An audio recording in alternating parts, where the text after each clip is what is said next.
Okay, members, welcome back. We're back on live here.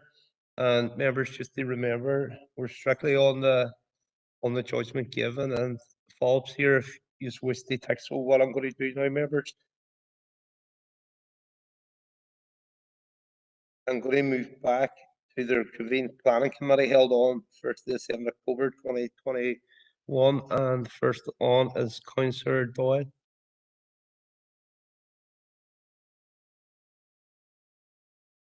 Thank you, Mayor, and thanks for facilitating the vote to bring this back into public business. For people who don't know why we're bringing this back into public business, I think you're about to hear about a scandal. A judgment has been published in a judicial review taken by a developer against the council, and on issues of law, the developer has been granted leave and successfully challenged the council. What we've been told in the judgment is nothing short of shocking, and we should have been told about this. There should have been a paper in this council meeting today about the outworkings of what exactly we've been told, instead of 3 weeks ago at a planning meeting. We've been told that the advice that we were given as elected members was that a call-in with regards to any planning issues wasn't accessible to us. It now is, as we know from the judgment. So we were misled on that regard. There were people who should have been given a vote on that application at the time, which was challenged in court. They should have been given a vote and were denied it at that time. And in a city where we know all about denial of rights, it's an absolute disgrace. But one of the things that really annoys me about this is that we were preached to, particularly in the March meeting, by some members of the planning committee, about the virtues of going to court to defend this judgment, even though we didn't have to.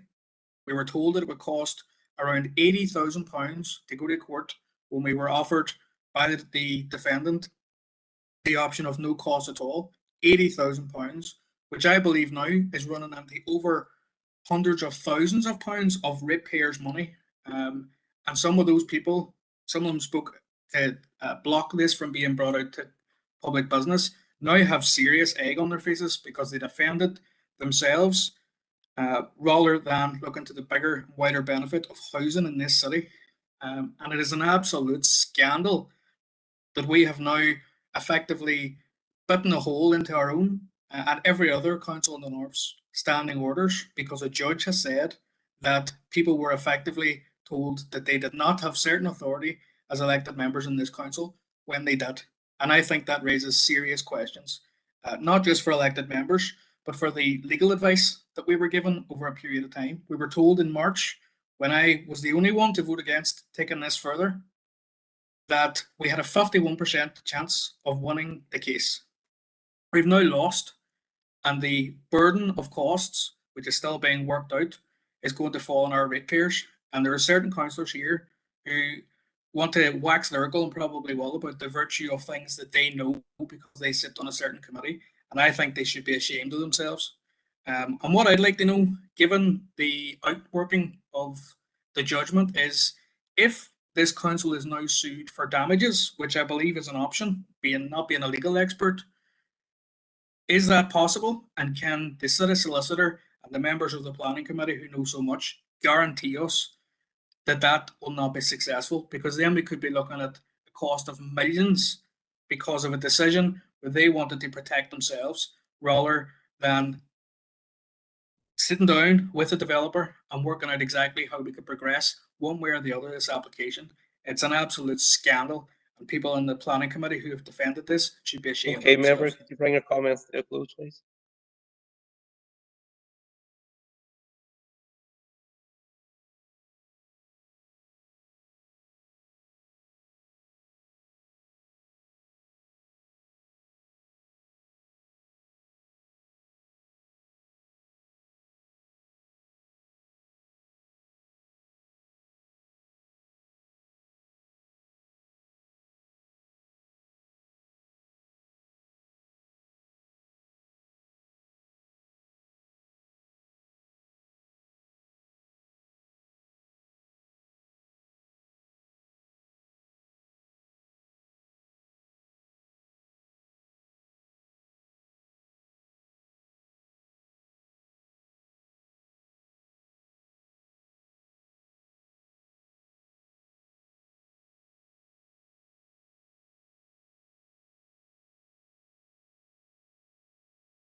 Okay, members, I'm going to move on now. What I'm going to do then is bring in the members first, and then we'll bring in the city solicitor. So, Councillor Barr.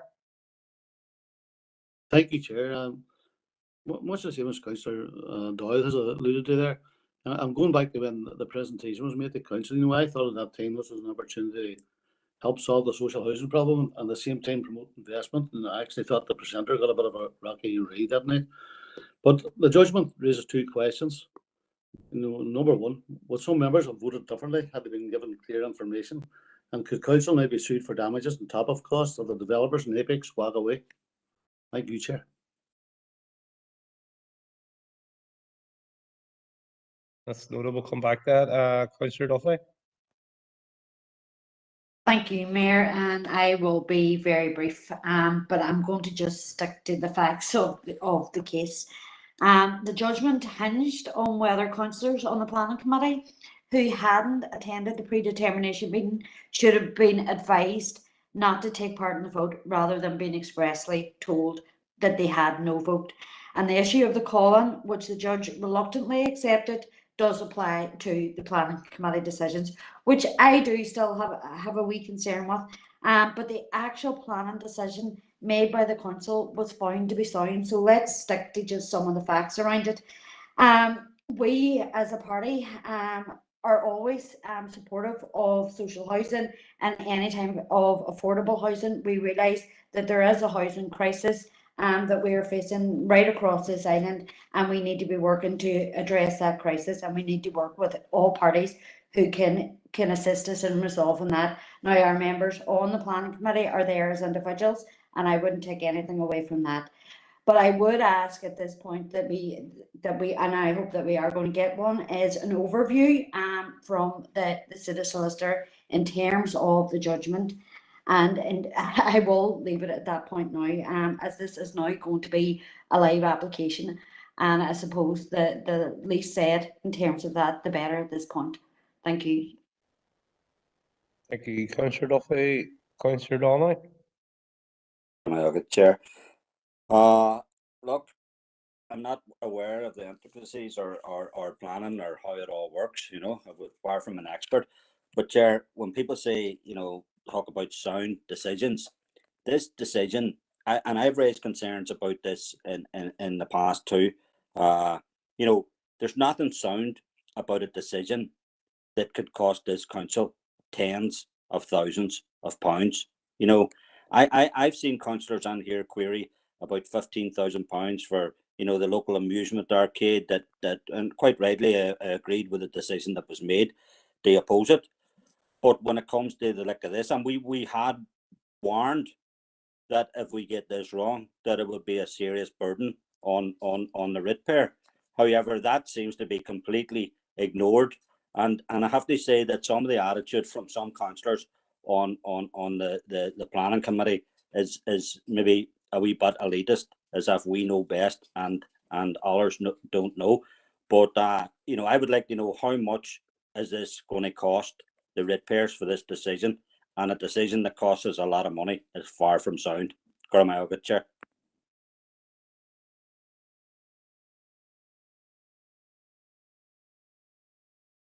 Councillor Riley. Yes, Mayor, thanks for bringing me in. Just a query in relation to the outworkings of the judgment and the implications that it has then, not just for our council, but other council areas. And again, any communication or direction that the city solicitor can give in relation to this decision on how it affects other councils would be useful. Thanks, Mayor. Thank you, Fred. Councillor Riley. Members, I see no further speakers, so I'm going to pass on now to Philip.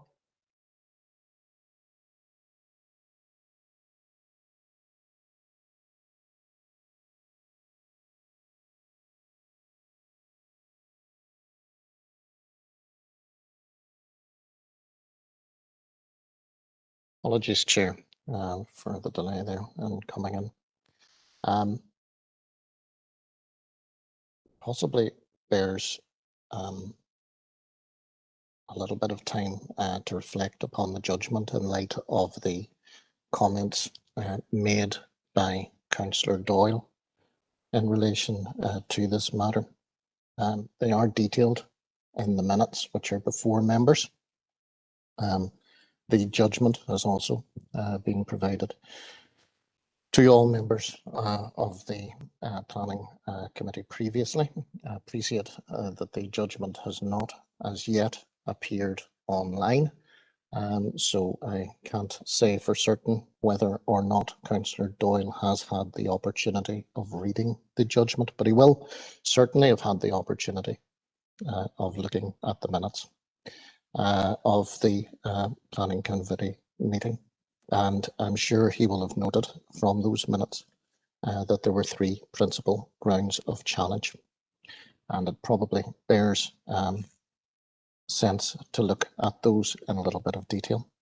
The first of those was a challenge to the Council's Planning Committee protocol, which prevented councillors present at the meeting on the 29th of July 2020 from voting in respect of the planning application.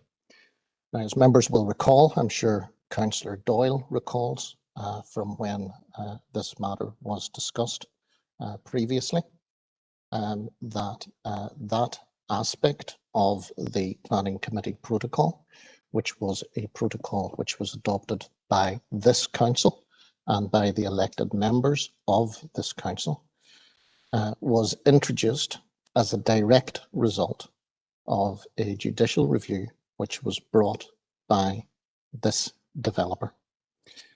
It is a matter where the developer indicated that permitting members to vote in a case where they had not attended a PDH was unlawful. In this judicial review, the developer argued the exact opposite point. And it was indicated to members both of the Planning Committee and of this council when this case was discussed that the council clearly needed judicial determination on this point, as it could not be open to developers and applicants generally simply to argue the alternate case, ducks and drakes, as the case suited them, and for the council simply to concede every single time the matter was raised. So this was an issue that had the council members felt they needed judicial determination on. Wasn't something in which members were going into gung-ho.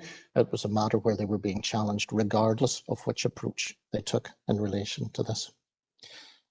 In relation to the remaining aspects of it, it should be noted that on this particular point, whence the court found against us, it did describe the council's approach in relation to this matter, or the rationale for why it had to come to this conclusion as being a matter that was not without merit, and it was fully understandable why the council had adopted the approach it had taken. The council now has certainty on this point, and it can adopt that going forward. There were a number of planning grounds that were challenged in relation to the matter as well. I don't believe that it's necessarily appropriate in open business to be straying into issues around the application and social housing and that kind of issue, save to say that the council was successful in terms of its planning interpretation in respect of all of these points. And finally, in relation to council standing orders, again, it should be noted that the council was successful in terms of the judicial review on that point, albeit, and significantly, the judicial review has highlighted an issue of concern, which is of concern to all 11 councils within the jurisdiction, in that the wording of a particular standing order, which has been adopted by all 11 councils on advice from Department for Communities, is one which has not found favour with the court. And the court has now indicated that planning committee decisions and other regulatory decisions are matters which should be subject to call-in. Those are matters which are currently being looked at actively by DFC and DFI in terms of whether or not that requires an urgent change to the legislation, as it was clearly not intended that should be the case. Members have rightly identified, I believe it was both Councillor Doyle and Councillor Donnelly, referred to the fact that members had been advised that the prospects of success in this case were approximately 51%. 51% members. It was more likely than not that we would succeed, but it was by no means certain that we would succeed. At no stage were members advised that it was certain that the council would win this case. But for the reasons that were articulated, it was felt that it was meritorious to take this case forward. And I believe, members, that whilst we've been unsuccessful on this one point, we have got the clarity that we needed in relation to the matter. That will come as a cost to the ratepayer. I'm not quite sure where Councillor Doyle has got his figure of hundreds of thousands of pounds from. Certainly, previous judicial reviews of this nature where the council has been successful, but in respect of which it has not been able because they are environmental issue cases, but previous judicial reviews of this length and similar complexity have cost the council in the region of 30 to 70,000 pounds are the figures that have come in. Members, I suppose it just falls to me at the end of what I'm saying in relation to this to say that I think Councillor Doyle referred to him as having been misled in relation to this matter.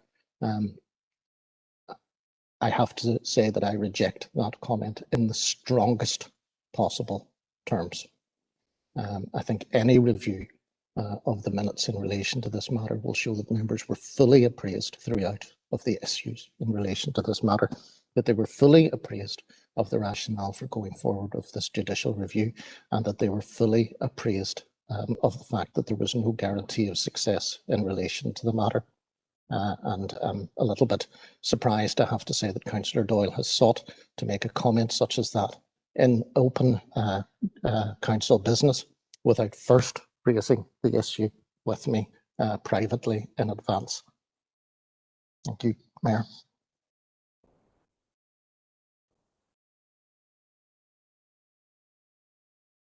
Okay, members, thank you for that, Philip, and we're going to move swiftly on now to agenda 13, the notice of motion. So, Mayor, Councillor- sorry, both you've myself already spoken. myself So you have and Councillor Councillor Doyle. Barr asked a question about damages that wasn't answered, Mayor. I think it's very important that we get a response on that.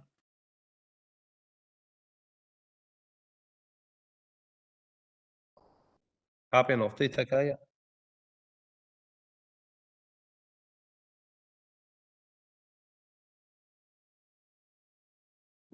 Mayor, I'm not aware of there being any prospect of any successful claim for damages being brought to the council in relation to that. That's completely out of the blue to me in relation to that matter, Mayor. I think that is safe to say that any such application would almost certainly be doomed to failure.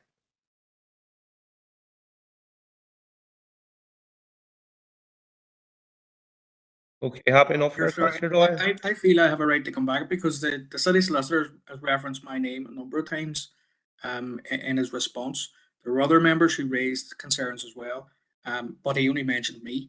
Now, his response, I have to say, with the greatest of respect to him, is it's okay. The house is on fire, but we got the dog out. It's well, we've lost the case, but on these small legalistic aspects, everything All right, is fine. thank you, Councillor Doyle. Okay, you had your Mayor, listen. I think I have a right to reply, Mayor. No, Councillor Doyle, you've already spoke. You've already spoke Yes, before. and I think I have a right to reply to my name being mentioned. Point of order here, about Councillor Doyle. Listen, we're going to move on now to agenda 13, notice of the motion. Okay, so Councillor Mayor. Luke. Mr. Mayor. Alderman McCready, listen, I've explained this 3 times throughout this meeting now. You had an opportunity to speak prior to the start of the meeting, and if it's so important to you, put it on, not coming on at the very end then. You can see the hashtags on the chat board, so a bit of respect.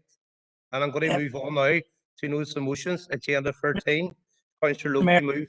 So Councillor Alderman McCready. So go ahead, Councillor Luke. To speak yet. Order. Alderman McCready, 3 times I explained it during the meeting tonight. Now, if you want to chat, you put your name on the chat box, like every other member's done during the night. So listen, I'm moving on now to agenda 13. I don't want to be interrupted no more. So Councillor Luke, to move. Thank you, Mayor, and I'll just take the motion as read. Thank you. Have you a seconder?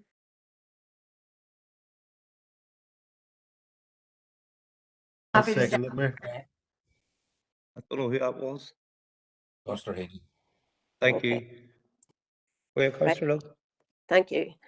The potential of the Foyle Valley Gateway area has remained untapped for many decades. The popularity of the Foyle Valley Park, the walk out the line as it is commonly known, to the border and the Riverside Walk and the Victoria Road would also be massively increased if the routes were properly lit and landscaped. Hopefully this matter will be resolved soon. There's a clear opportunity for development of water-based activities to complement the existing Riverwatch Centre on the east bank. This could see the former Pahan Boathouse site and the Daisyville areas developed to provide infrastructure for these marine activities, which in turn will create employment. This will also provide good opportunities for food and drink traders to benefit from increased footfall from walkers and cyclists who use the route. Given the biodiversity that exists, there could be opportunities for the development of a wildlife sanctuary, a wetlands area, a social farm, and other environmental projects along the river. Foyle Search and Rescue have also voiced their need for a launching pad at this end of the river. It is important that their voice is heard during the redevelopment process. Destine's Disability Centre, which hosted the meeting, has itself very ambitious plans for the future, including the reopening of the Railway Museum, along with the reinstating and expansion of the train route on a cross-border basis out to Carrigan's. There would also be opportunities for landowners to develop their land and buildings into studio workplaces, tourist accommodations such as glamping pods, as well as investing in agroforestry and sustainable farming.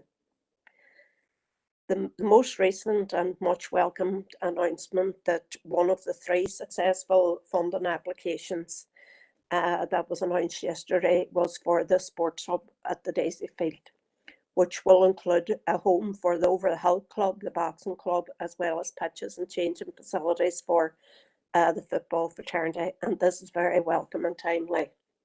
It's another piece of the overall plans that were developed, including the Brandywell Stadium, the play park, the Greyhound racing track. And I want to say thanks to all those in the community and council offices, the executive departments who have worked on these applications, and their work has been exceptional. And we in Sinn Féin are very grateful for that. The development of this beautiful walkway must be carried out in a balanced manner so that the serenity of the area is not lost. Of course, it goes without saying that the residents of the surrounding area and beyond should be part of shaping the space. The importance of community views should not just be a tick box exercise. This motion would see a range of plans developed and agreed with the local population that would transform the riverbanks on both sides of the Foyle.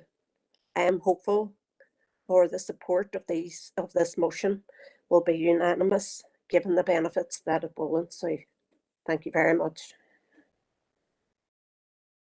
Thank you for that, Councillor Logue. Alderman Huxley.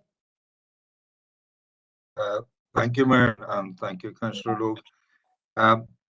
It's not so much comment as seeking clarification on the motion. It talks about the development of the Foyle Valley. Now, the Foyle Valley to me is the Foyle River Basin, and that that goes right through to the Castle Derg, on the other side, Newton Stewart, etc. And I wonder, is that what is meant by are we talking about the limited section from Craigavon Bridge through to the border at Carrigan's, or are we talking about both sides of the river and going right through to the border then at Lifford and through to Clatty? So I think it's an excellent motion that we should be using more of the valley and indeed the river, but would like that clarification. Is Councillor Logue's motion specific to that small section, or is it of wider vision, taking in all of the Foyle Valley Basin? Thank you, Mayor. Thank you for Alderman Hussey. Councillor Luke, just confirm that.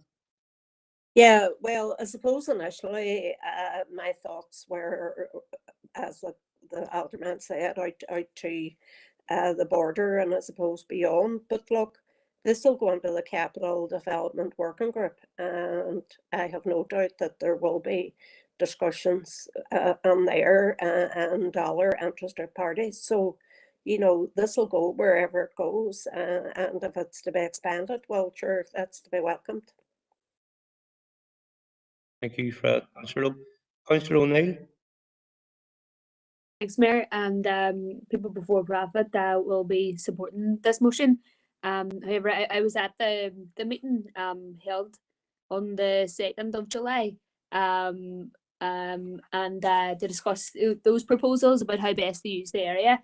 But like I was disappointed that people before profit and other political representatives for the mayor and also campaigning groups weren't actually invited to this open meeting whilst the DEP, Sinn Féin and the SLP were. And, you know, I think it's really important, you know, as we discuss the development of this area, that nobody's excluded from those important discussions and about these important issues. So I think that's, you know, that's a very important point. The presenters, they put forward really interesting proposals, but there was a lot of emphasis on tourism as well. And I think, you know, Councillor Lowe has said it here that, you know, the most important people in this process is the local community. And, you know, I think if we're to invest in this area, we need to really be thinking about how this will benefit the local community, residents of the city and district, and the local nature in a way that protects the local nature as well, you know, first and foremost. And like, you know, I think these goals are mutually beneficial and complementary. And it's a good starting point. So, you know, I look forward to the, you know, real consultation with residents. And you know, I think it's great that council do lead on this through the Capital Development Working Group, because the area has so much potential. And even coincidentally today I've been on it twice, once in a bike and once in a canoe. So you know, I love the area, and I know other residents in the local area love it too. So it's a very special place, and I think investment in it will be really welcomed. Thank you, Fred. Councillor O'Neill. And it's also at the meeting, and it obviously covers the West Bank, but it's moving with the plans here is coming on the East Bank as well, the west side of the river, and the potential here for the presentations that they were really positive. Moving on, Alderman McConaughey. Thanks, Mayor, for letting me in, and happy to support the notice of motion brought by Councillor Logue. The Foyle Road, Foyle Valley area, I think it's a very important gateway into our city.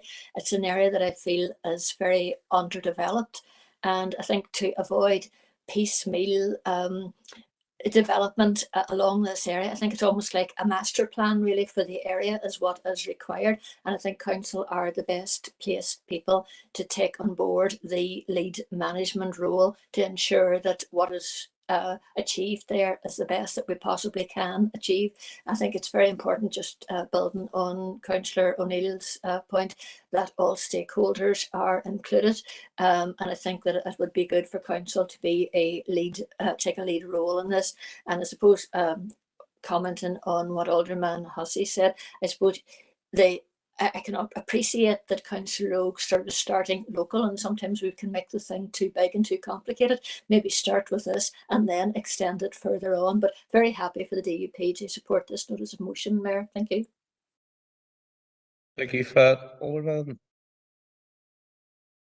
McConaughey, Councillor Boyle. Thank you, Mayor. And similar to other speakers, Mayor, and speaking on behalf of the SDLP, we are more than content to support the motion presented to us tonight by Councillor Logue. In fact, you know, it's quite a timely motion in many senses, as we will all have witnessed the very recent news of the much needed and appreciated funding that's coming from the Levelling Up Fund for the further development of the Daisyfield site out the Foyle Valley Gateway area. And this is an area that I, over the years, have come to know as the Foyle Valley Gateway, because that's a name given to it, actually, I think, previously by Derry City Council. And of course, there's great opportunity here. It is a walk stroke cycle path that is well used, well appreciated, and actually very well loved by very, very many people in the city. And I think it's something that, as a member of the Capital Development Working Group, I'm going to be looking forward to engaging with. The other element of this, and, and Councillor Lowe will know this, of course, is we were all on a Zoom meeting last week discussing the City and District Council's active travel plan. And from my reading of it, one of those areas that the plan does focus on is the future and further development of the Foyle Valley walkway and greenway, and even as we will all know, the future development of our new city cemetery will be located perhaps a little bit further out that line. But as Councillor Lowe quite rightly says, the ambition here is to stretch it, take it into Donegal. And yeah, I appreciate what Alderman Hussey's saying, how far could you take it? Well, I always believe, you can start small, and you can take it from there. But of course, we should never allow our ambitions to be hindered by lack of ambition in the first instance. And as I said, the new cemetery site there would be something that I think in years to come, obviously would benefit from having a greenway cycle path leading all the way up to the gates and beyond. So just to say one last thing, and I just want officers to perhaps note this if they could, Mayor, and that would be, for me, we could start now. And one of the concerns that I do get from local residents is the build-up of detritus along the shorefront, out along the line as we know it. And I've always still very concerned that it's not being attended to. I know there may well be complications and issues around whose responsibility it is to clean it up, but I would like to see it cleaned up, and I would like to see us as a council making our contribution and working towards making sure that it's cleaned up and kept clean. And so that's just one for officers, I suppose, to take away from the meeting tonight, and refer on to the relevant council teams. But again, just to thank Councillor Lowe for bringing the motion here tonight. It's timely and it's very welcome. So again, thank you, Councillor Lowe, and thank you, Mayor. Thank you for that, Councillor Boyle. Councillor Doyle. Thank you, Mayor, and thanks, Patricia, for bringing this forward.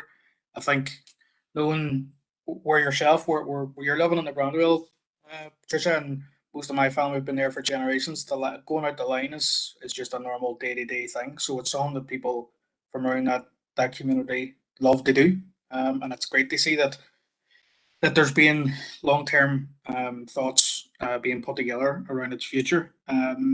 I think it's one of the most the best sites for potential in the city side in terms of, it's been there for a long time.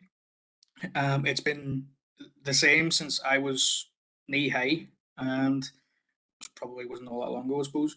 But in terms of going on out the line with the overgrowth, and we know there's an army of vermin and things that live out as you go further on out with on out the line. It would be great to see it not only develop but maintained, like John said, because I think that's a key point. But it's also something that's been on my mind for a while in terms of, if you're coming over to the city side over the bridge, realistically the first thing you see on that left hand side is that empty space where Talion Henderson's used to be, and instead I would love to see something that welcomes people to the city, maybe on just on that site that we're talking about, even just to say welcome.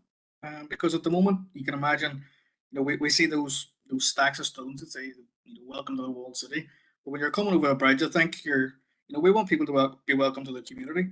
I think it's a fantastic idea, and just in terms of the invites, Patricia, you are right. It was advertised in the paper.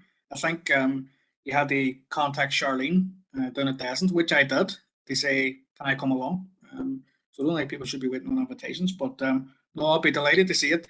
And I suppose being parochial about it, Yes, let's bring it into the capital development working group, but if we're going to get somewhere sorted, it's going to be Ballyarna Country Park first, surely.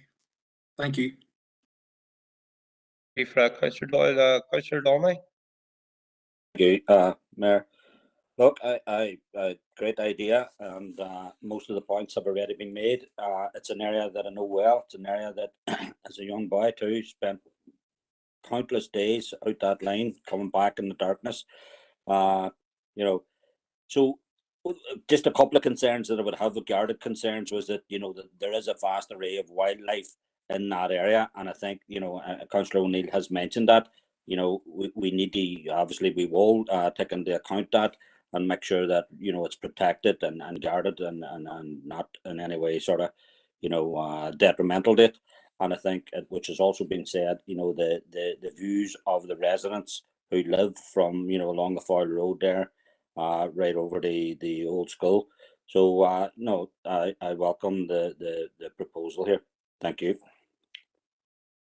Thank you, Fred. Councillor Donnelly. Members, I don't see any more speakers, so I'm going to pass back to Councillor Logue to sum up the motion. Thank you, Mayor, and can I just thank everyone who spoke. Given this, your approval, it was very good to hear all those comments. And yes, I do agree that there has to be a balanced approach to this redevelopment, and you know, we should nurture the nature that is out there for the future, but also we need to develop and make things nicer for people to enjoy this part of the world. So I just want to say too, look, I did put on the chat box that it was in the paper and on social media, and just to curb any concerns that Councillor O'Neill has, I did not get an invite. I don't recall any of our party getting a personal invite. So just to make that point, you did make it at the meeting too as well. And I thought that might have been advised to you by the organisers, but anyhow, just to let you know that I don't think there was personal invites sent out to anyone, but you maybe get that clarified with the organiser. But anyhow, thanks very much everybody for the support, and hopefully I'll still be in council to see this started at least. Thank you. Thank you, Councillor Logue. Members, I don't hear any dissenting voices. Anybody against the motion or looking to abstain, would you let me know now, or put on the chat box?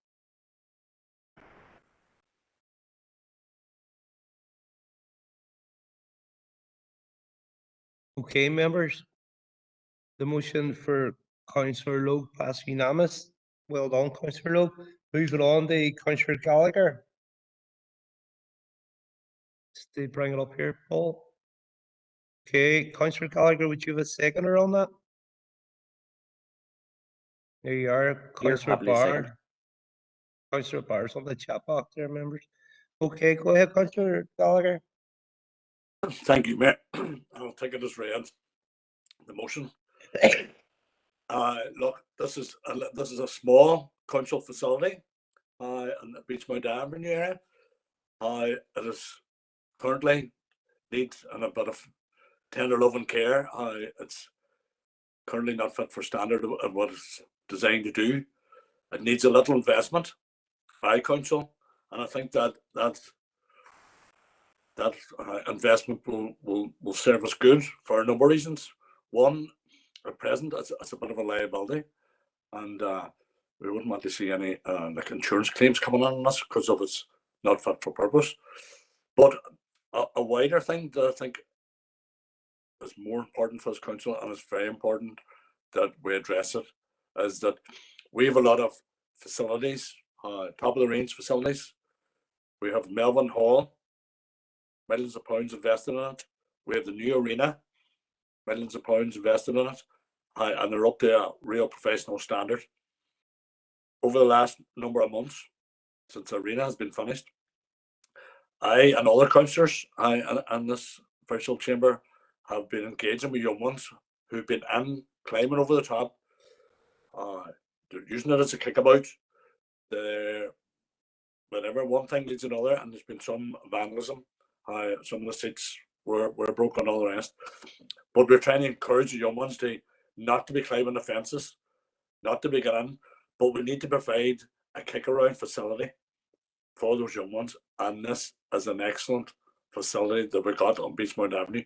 That's exactly what it's designed to do. Informal play, allow young ones to engage, and at the same time have fun, and not creating a distraction somewhere else, antisocial behaviour, possible vandalism.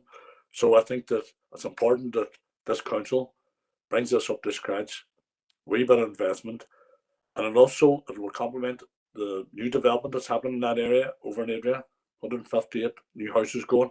So this is an excellent chance for council to get ahead of the game and bring us up to scratch. Thank you. Thank you, Councillor Gallagher. Alderman Devaney. Thank you, Mayor, for allowing me in. And look, I have no problem in supporting the notice of motion coming forward here. But, you know, at the end of the day, I know nearly every councillor on this forum sitting here tonight, if we had a genie in a bottle and made a wish, we could be wishing for play facilities upgraded in many areas. But this is the one as before us today. Look, we all promote good play area. But I would raise concerns in Councillor Gallagher's discussion there that he maintains there are health and safety issues. And I would be hoping that they would be picked up by our officer team, you know, who carry out these health and safety checks. And, you know, when we look, I know the last play park that I was involved in, and you were involved yourself, Mayor, was the Maher Mason one, and the cost for that is in around you know, 500,600,000. So it's a fairly substantial amount of money. And at the end of the day, many of us who attended the capital plan and project briefing training, I think it was on Friday evening, you know, gives us all a very, very clear indicator of how play parks are got on the list and how we work round to getting play provision delivered across the council area. But I do have concerns, Mr. Mayor. You know, I believe this is one of the councillors who, when we come to our striking of the rates every year, I think last year, and I stand to be corrected, that this councillor would not support our rates rise at that time. And that raises me concern because here he is asking now for investment into an area that he's a councillor in, but then he's not prepared to support the rate system to give us the money that we can invest in probably this area and many other areas. But Chair, happy to support the notice of motion, but just with those concerns. Thank you, Alderman Devaney. Councillor Barr. Mayor, for allowing me in, and thanks to Councillor Gallagher for bringing this motion forward today. It's something that I have been working on in the past with Councillor Officer. I'm sure if Adrian's on the line, she'll remember us chatting about this and wondering what section of council had owned this before to start developing plans. So very timely to bring this forward, and we in the SDLP are very happy to support this, and it is in need of an upgrade in all areas. And I'm sure hopefully if a plan's ever done, that can be maybe brought in more for community use also, not just for the all-weather pitch in the park, but maybe for something for the older people around the area that come and sit as well, enjoy and different things. And also it'd be very timely to upgrade this also with the new 160 plus social housing homes that will be built on the former Adria site in the next few years. So this upgrade will also be very important to that for the use of also people within that new housing estate. So again, more than happy to support, Mayor, and thanks once again to Councillor Gallagher for bringing this forward. Thank you. Thank you, Councillor Barr. Councillor Michaela Boy. Thank you, Chair, Mayor, and thanks to the member for bringing the motion forward. As others have said, I'm aware that Council is in discussions with Havantake in regards to play park facilities at Beachmount Avenue to discuss proposals to integrate play within the new housing development at the Adria site, which will allow the current play park at Beachmount Avenue to be utilised as a recreational space. I'm also aware that discussions are ongoing for options for a multi-use recreation area on that space for older children.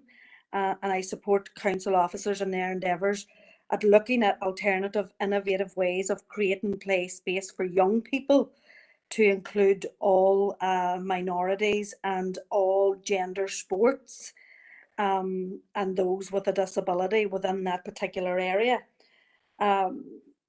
Mayor, within council, Sinn Féin has been particularly pressing the case for play provision in residential areas across Strabane, which have a high density of children and young people, but which are totally devoid of such facilities also. So we also welcome the plan's recommendations that 5 new fixed play areas are to be developed to meet play need, providing that appropriate land obviously can be accessed to facilitate play development. There are a number of locations across the Strabane town area that still need play facilities, and we welcome further plans and upgrades at existing locations, which are also essential, to include Carton Drive and Ballycoman and Lisnafin community, to neighbourhood designation. And of course, yesterday we had the opportunity to showcase Courtry Park, which has the potential to develop into a town park of some sorts. Elected members or chief executive and council officers saw this for themselves yesterday. So I look forward to these projects coming to fruition in the not so distant future, and Sinn Féin will be supporting the motion. Thank you, Michaela. Alderman Hussey. Thank you, Mayor. With regard to the proposal, I would have a fair degree of empathy with the proposal, but there are items or there are issues within it that concern me. And I suppose the first issue is council themselves are currently progressing a play plan consultation, and part of the foundation of that was actually these figures here that all councillors receive for their own areas, and it's the play value that has been allocated to all of the play facilities throughout the council area. Could I just point out that within these figures that all councillors have had, and I've kept them for obvious reasons, within Strabane town itself, I see 2 play parks on this here, which already score a lower play value than the one named. I'm not saying the one named does not deserve upgrading. I'm saying I see 2 that are below that in the play value score. If I go through the entire council area, there are 2 others in Ballyarnett which fall below that particular play value. There are 10 in the Derdalek area. There are none in Faughan, thank goodness. There's 1 in Foyle side which falls below the play value score for Beachmount. There's 1 in Moor. There are 6 in the Spurn area, which is also represented by Councillor Gallagher. I would remind him, because Spurn takes in Strabane town. There are 6 in the Waterside. So in total, there are 28 other play parks which have a lower valued play value than the one that has been identified. I certainly empathise with the desire for the improvement of a particular facility, but we've got to take everything in context. Members will know myself and other Derry councillors have had extreme concern about a play park in Kiln, for example, just to name one, and there are others.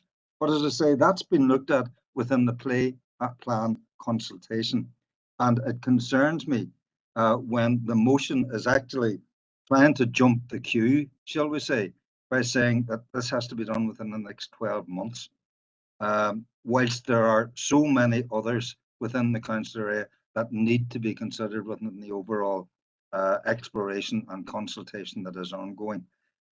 So I'm afraid I'll not be voting against the particular proposal, because I do empathise with it, but I'm afraid I will have to abstain on this particular motion. Thank you, Mayor. Thank you, Alderman Hussey. Councillor Rimapar. Thank you, Chair. And sorry, just before, Councillor Donnelly, the last to speak on this. No further members on. Okay, go ahead, Rittman. Thank you, Chair. I'm glad to see this motion coming before Council. Thank Councillor Gallagher for bringing it. I'll be supporting 100%. The issue of play parks in Strabane was raised at the walkabout yesterday. This is one area where facilities in Strabane are badly lacking, and it's an issue which needs addressed urgently. I'm not a big fan of play park consultations, which I think sometimes are used as a stalling tactic. In reference to Alderman Devaney's comments about the rates, the refusal to support a rates increase stems from the fact that some Strabane councillors felt that their constituents weren't getting value for money, and that's a view that was shared by the vast majority of residents. So I think it's a wee bit below the belt. Thank you.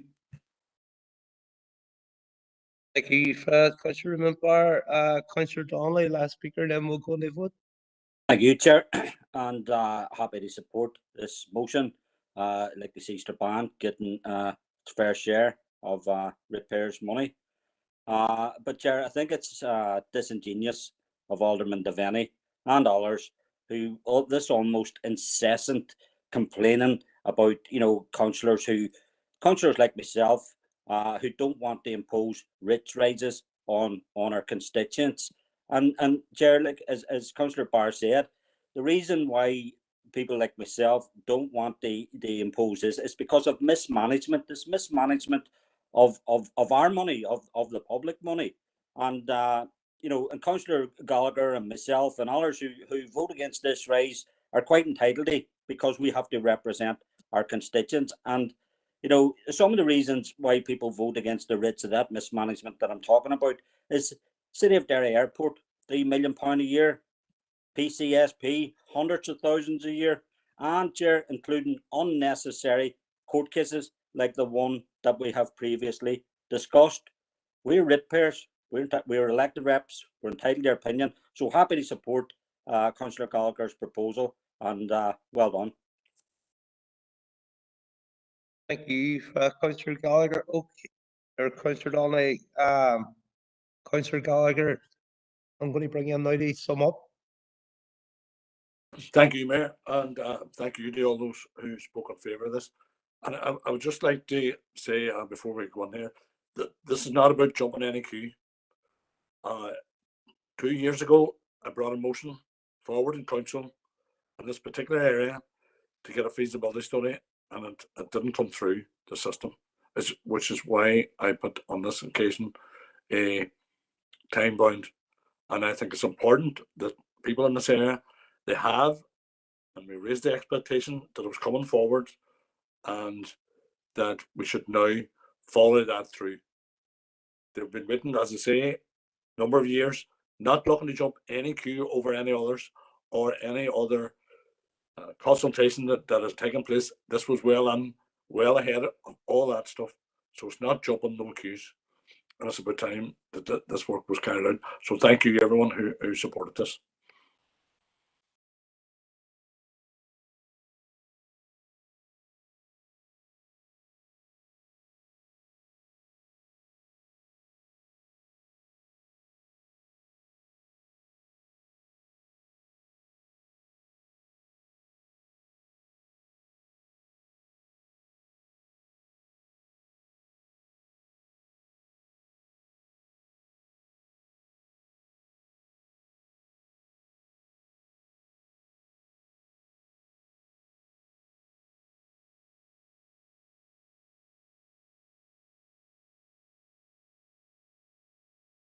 Okay, members, I'm going to take Councillor Gallagher's now to vote. Members,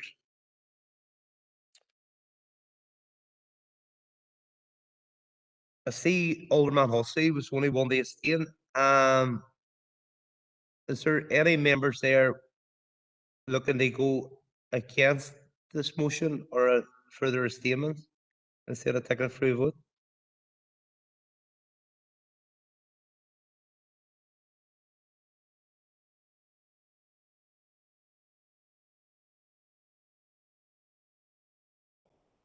Yeah.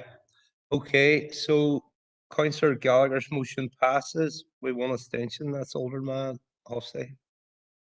Okay, well done, Councillor Gallagher. Members, moving on. Councillor Edwards, they move. I think the motion is read, Mayor. Thank you. Have you a seconder? Yes, Councillor Jason Barr here. Mayor. Okay, Councillor Gisberg, go ahead, Councillor Edwards. Mayor, thanks for letting me bring this motion to council tonight, and please bear with me, I'm suffering from a bit of a flu at the moment. But as many members will be aware, the Orchard Road, Bells Park Road junction has become notorious over recent years, with many serious accidents occurred in what has been termed an accident black spot here. And this is due to limited visibility displays while approaching a busy Bells Park Road, mostly caused by the Prospect Bar, in addition to drivers driving straight through the junction on Orchard Road on the way to Castlederg. And earlier this month, Minister Mallon visited the area herself, and she's seen firsthand the dangers that exist, and I've received her full support in making the junction safe, and that's why I've referred to her in my motion. Mayor, and over recent months, there has been a number of very serious accidents at this junction. One of these accidents have required the Northern Ireland Air Ambulance Service at the scene. The severity of the accidents that are occurring here. There have been many casualties over the years in terms of people being injured, and it's only a matter of time, or it's only a matter of luck that no one has actually lost their lives at this junction. And the residents around the Glebe and Clad areas have been left very scared and frightened while driving on this road.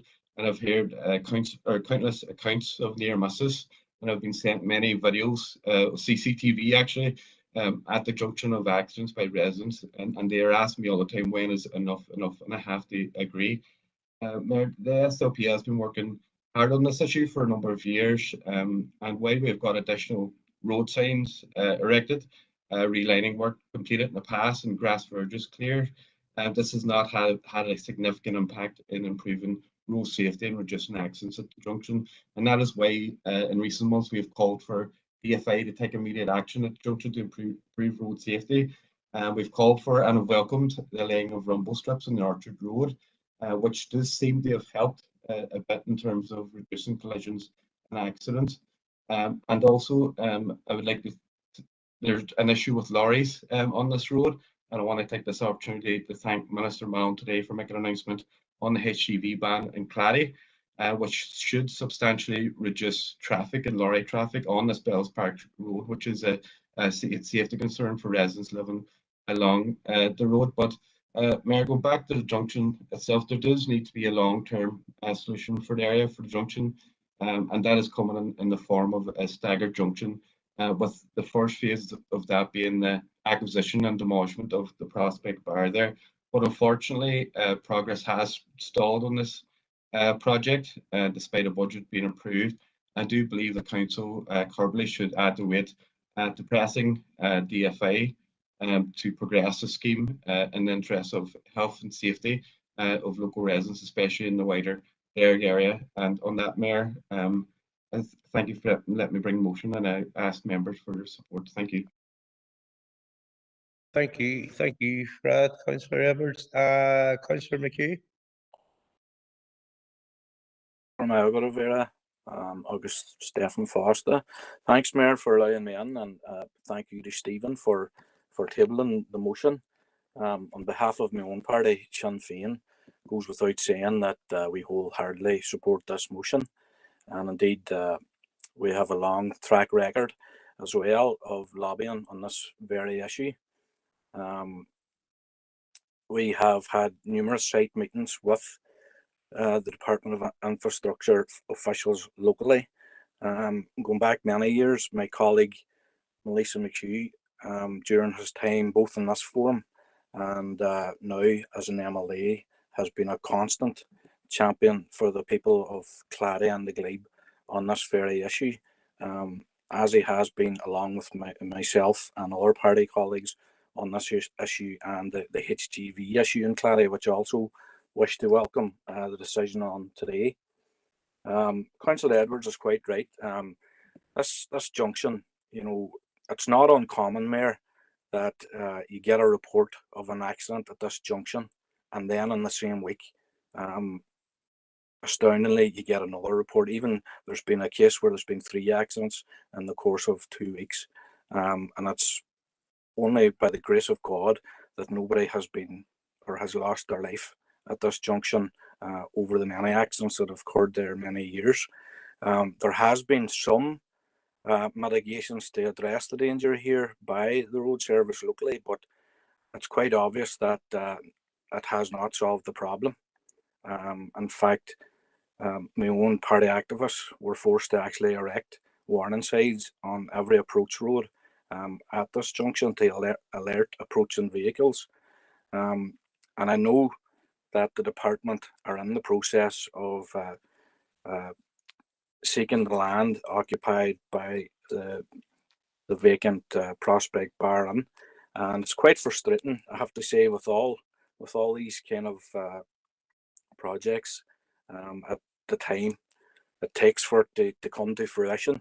But slowly but surely we're getting there, and if this motion, Chair, can have the effect of maybe adding a bit of wit to speeding that up, then, as I said at the outset, Chair. Member, could you bring your remarks to a close? Yeah, as I said at the outset, Chair, my party are obviously 100% behind this motion.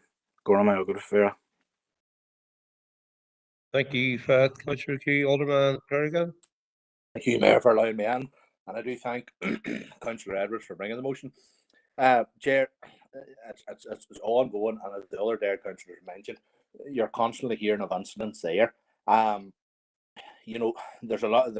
Ultimately, the old Prospect Bar needs, you know, if it's able to be bought by the department, and that road had demolished, and you have the junction with the Bellspark, the Orchard Road, and the Prospect Road coming out there as well, and it's a nasty wee junction. Travel it often, Chair, always able to manage it all right, but there seems to be a difficulty too, Chair.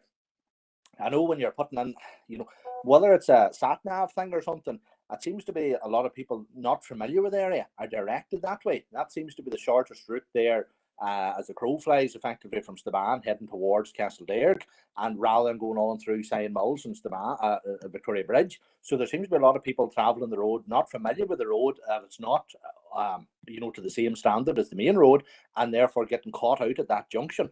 So that seems to be a problem there, that there's a lot of drivers not familiar with the area that are caught out.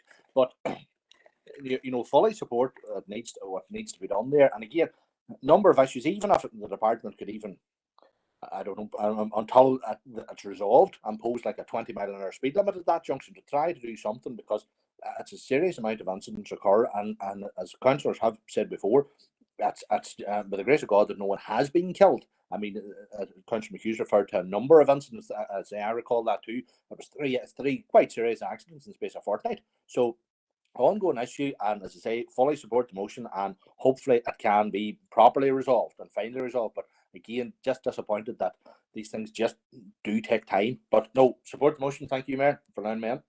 Thank you for that, Alderman Kerrigan. Alderman Hulsey.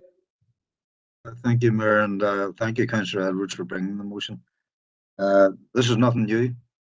I've been representing the Derg for 33 years now on council, and 32 years ago, this was a problem.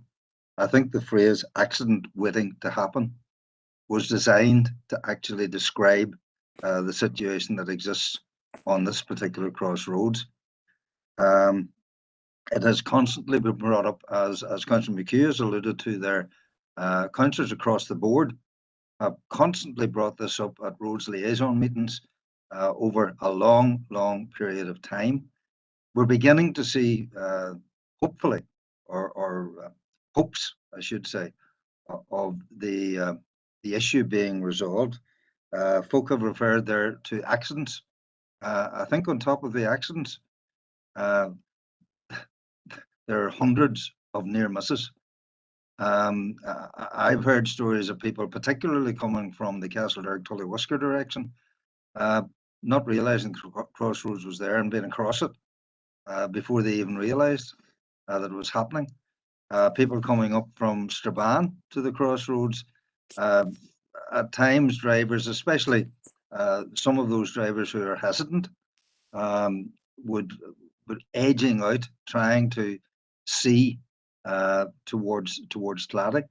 As I say, it's an accident waiting to happen that has to be dealt with, and I fully support writing to the department not to just support delivering a resolution, but to urge immediacy or to urge immediacy from the department to get this danger spot sorted out in our area. Thank you, Mayor. Thank you, Councillor Edwards. Thank you for that, Alderman Hussey. Councillor Hargan.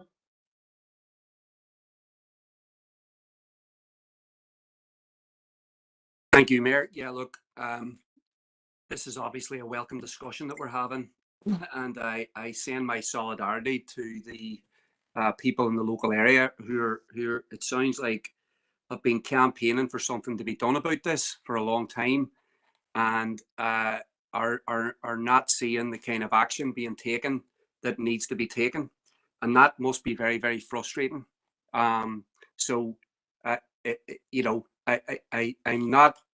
It seems to me that we're in the motion that says we're welcoming the minister's support to find a long-term solution. Is the minister actioning that right now?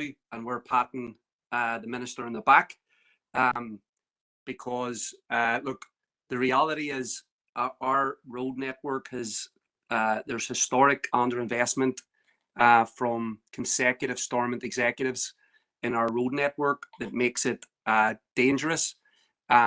I think the people we need to be commending is those local residents who, you know, don't give up, that they can actually get these issues fixed and sorted out. And they're right to, because, you know, there's reports here of accidents. And I know of other places where there's been commitments from the department to fix and upgrade roads, but it's not happening. And people are getting increasingly frustrated. And what they're getting frustrated about is the worry and the concern that somebody's going to be badly injured if the upgrades that they've called for aren't sorted out. So look, I'm glad we're discussing this. I think that our council needs to send a message to the minister and the department that they need to sort this out. And if that's what this motion's intending to do, to put more pressure on the minister, on the department, on behalf of the residents, I welcome that. Thank you, Councillor Hargan. Members, I see no more speakers on us, and I don't hear any dissenting voices as well. Anybody want to abstain or go against the motion? Could you let me know of Councillor Edwards?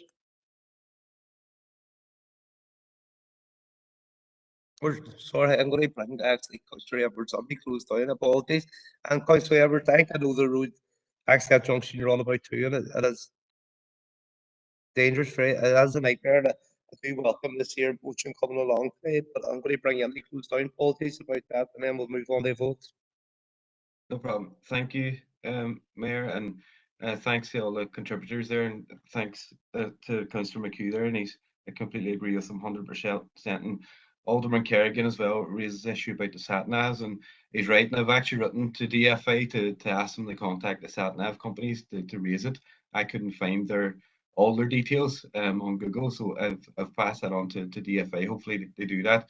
Alderman Hussey completely right as well, and he says he's aware of the issue for 32 years, and I hope, like the HGV issue, we've got an announcement on that today, that this issue at the junction can be resolved, and hopefully this Assembly mandate, this is what I'll be pushing for, and it's definitely gone on for far too long. But thanks everyone for the contributions and for supporting the motion. Thank you, Mayor. Thank you, Councillor Edwards. Members, like I said, I don't hear any dissenting voices on it. Anybody want to abstain or against the motion? Could you let me know now? Put it on the chat box. Let me know on the screen.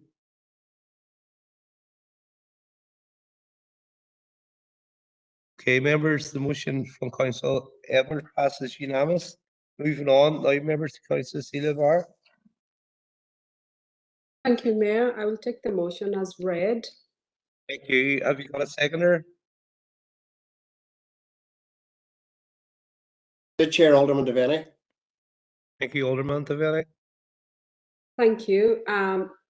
We know that the North of Ireland, including this council area, is in the midst of a housing crisis.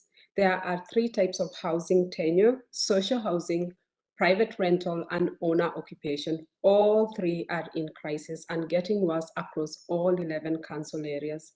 Figures released by the Department for Communities last month reveal that this council area has the largest number of people presenting as homeless per 1,000 population, followed by Belfast and Mid and Eastern Antrim. Similarly, almost 19%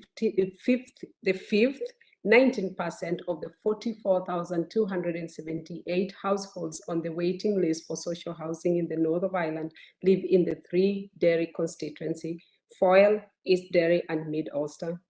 I understand that in 2020, over 140 people across the North died while on the waiting list for a home. Mayor, in drafting this motion, I had the pleasure of working with the Housing Rights Charity, which has been helping people with housing issues for decades, and I would like to record my sincere thanks for them for meeting with me. Housing Rights were able to share some horrific stories of cases they have been dealing with: chronic damp and mold, rodent infestations, and the shocking state of repair for some of the housing stocks. Like all of you, housing-related issues are by far the most frequent among my constituency casework, from parents sleeping on sofas so that their teenage children can have a bed, to ailing elderly people living in a house without wheelchair accessibility or even a bathroom that they can use. My constituency, Foyle, has the highest number of housing applications of all 18 constituencies, with 4,593, and also tops the list of those in housing stress with a figure of 3,380.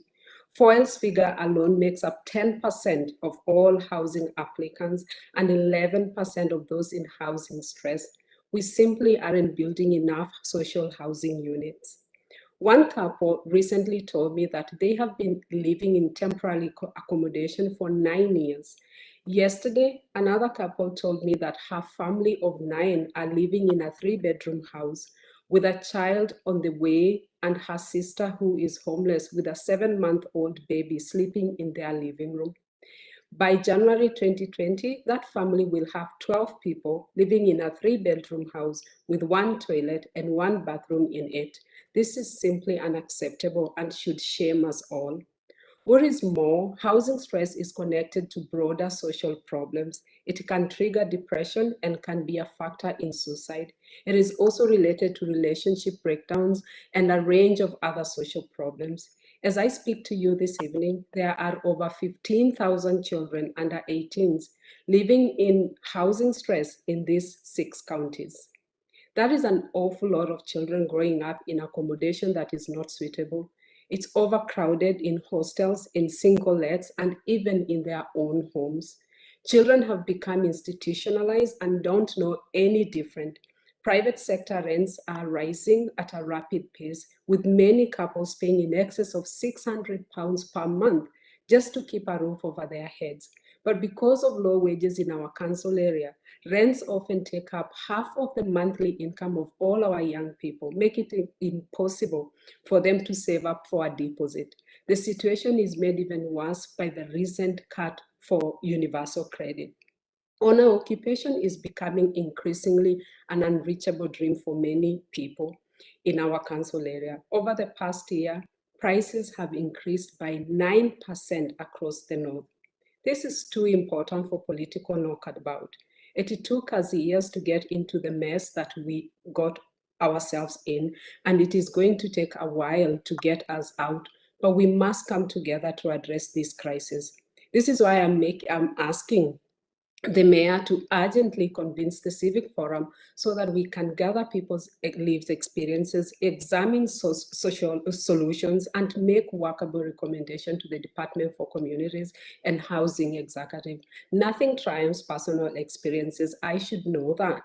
Moreover, we need to hold the executive office, particularly joint ministers, to account for this. And that is why this motion is calling for council to write to the joint ministers, first ministers, once we have heard from the Civic Forum on alcohol, drug, mental health, emotional well-being, suicide and prevention, and homeless. Thank you. Thank you for that. Members, moving on. Alderman Devaney. You, Chair, and can I just thank Councillor Sanoe Barr, I hope I've got that right, for bringing this notice of motion coming forward here.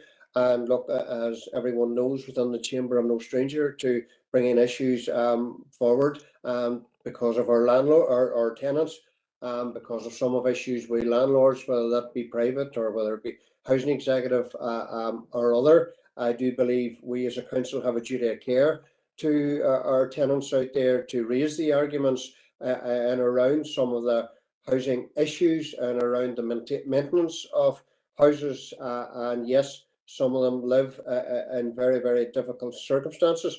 And yes, I think we all agree, we will all agree that there is a housing shortage within the council area.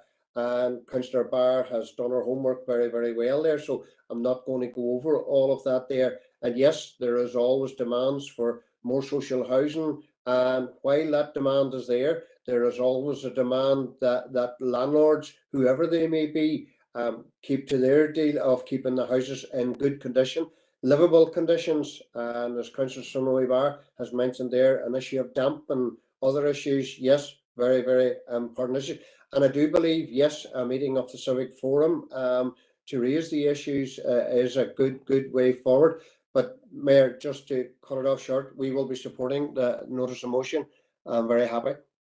Thank you, Fat Alderman. Do we have any moving on, Councillor Ferguson? Thank you, Mayor, and thank you for Councillor Sione Barr for bringing this motion forward. She is correct in her words that most councillors know of many horrific stories around housing. It's exasperated in areas where generations want to stay and where private landlords come in and charge extortionately high rent. We see this in urban areas and we especially see it in rural areas. You know, I have stories like Councillor Barr where even the likes of a victim of domestic violence has had to split her children between two grandparents' house to try and get them a bed at night. I know that the issue with the housing deposit is really difficult one, and we see that all the time. Thankfully, one of our councillors brought Simon's House to our attention, where they do offer limited support, but support for the likes of housing deposits, which I would urge anyone to get in touch with if they're in a horrific place. We do have to look at ways in which we can work around this, and I think this is a brilliant idea to bring it to the Civic Forum and how we could look at different ways.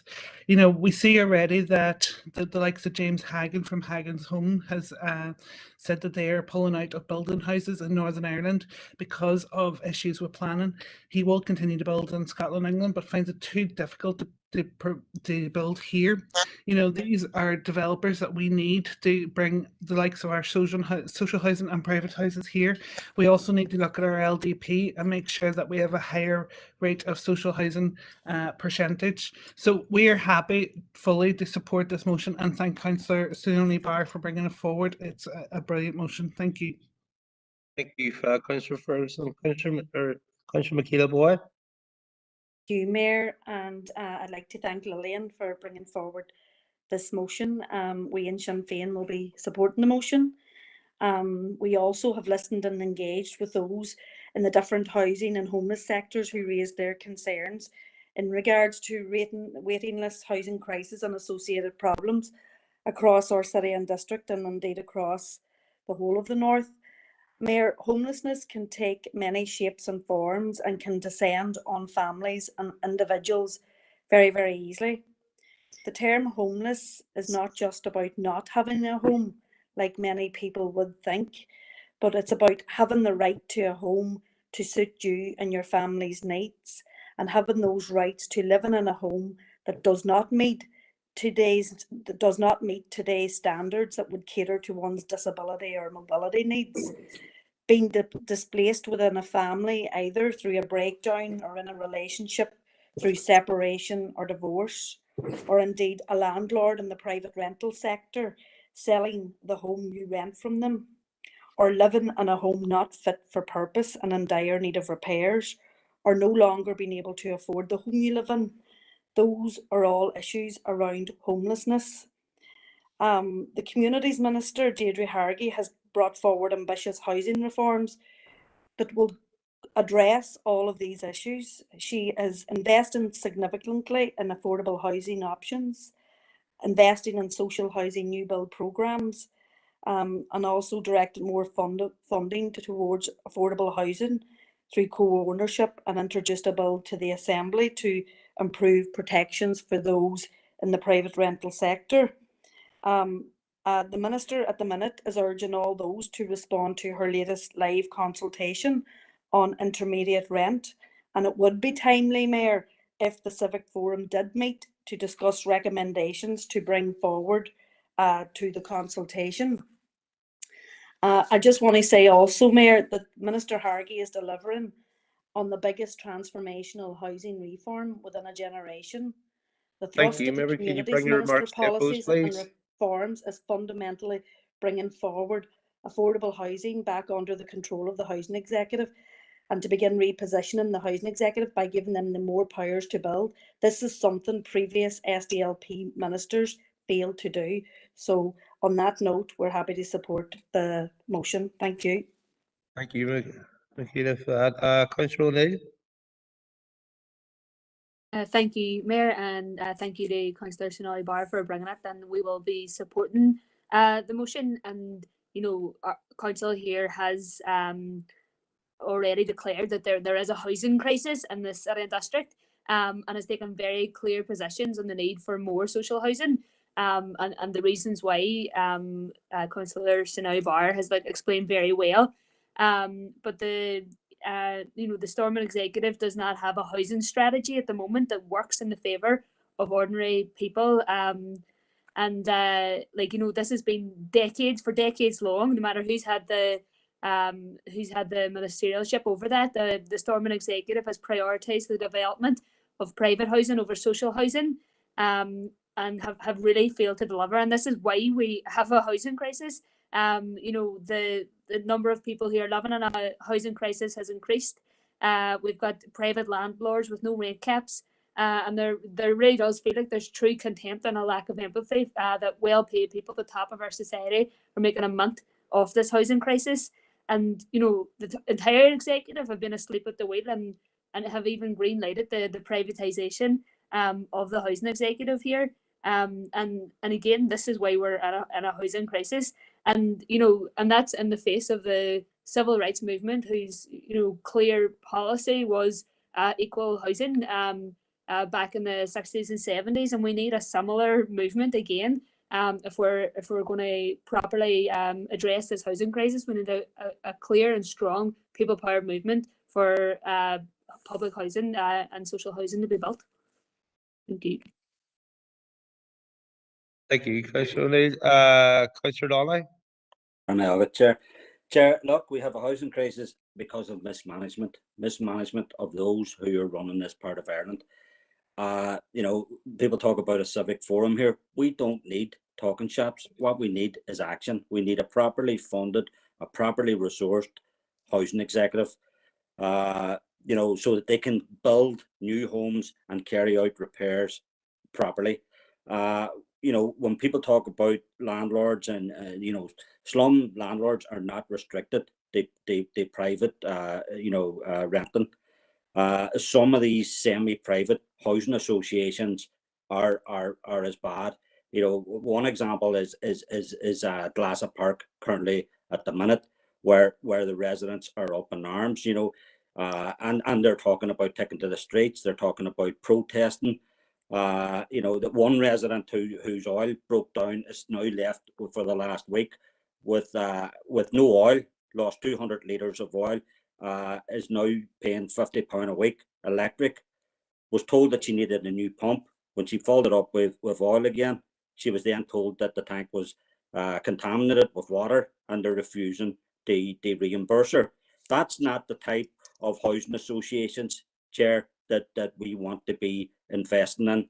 A lot of tenants in these just don't even bother reporting repairs anymore. The difference between them and the housing executive are like night and day. So whilst I'm going to support them, the motion, I think it's very, very clear, and I think Councillor O'Neill just eloquently outlined it all there. We don't need talking shops. What we need is action. Thank you for that, Councillor Donnelly. I don't see any further members looking to comment, so I'm going to bring in Councillor Sonali Barr to round it off. Thank you, Mayor, and thank you, members, for your support. And just to remind members here, as I said earlier, it took us years to get into the mess that we got ourselves in. And we need, for once in our political life, to stop playing politics and put the people out there first. They're the ones who need us to fight for them here. We can only do that if we come together to address this crisis. Good housing is a basic human right, and it really baffles me in the 21st century and in one of the 6 richest nations that there should be that many people, including children, living in housing stress. There's something seriously and fundamentally wrong with us if we cannot come together to solve this problem. The housing crisis here is affecting all 3 types of tenures, and a coordinated and comprehensive solution is what is required, which will involve a whole range of actors and agencies. This is not one person who will solve this problem. So let's stop playing politics. And I hope we can all come together to resolve this problem for the sake of the families that needs the housing. Thank you. Thank you for that. Members, I'm not hearing any dissenting voices on this issue. Anybody against the motion or looking to abstain, could you let me know now on the screen or on the chat box?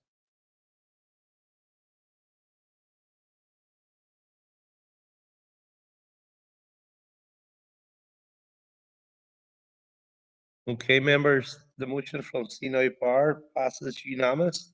Moving on now, members, to Councillor Riley's motion. Thank you, Mayor. Can I take the motion as read, please? Just 2 seconds, we get it up on the screen here, Councillor Riley. Here we go, we'll take it as read. Can I have a seconder, please?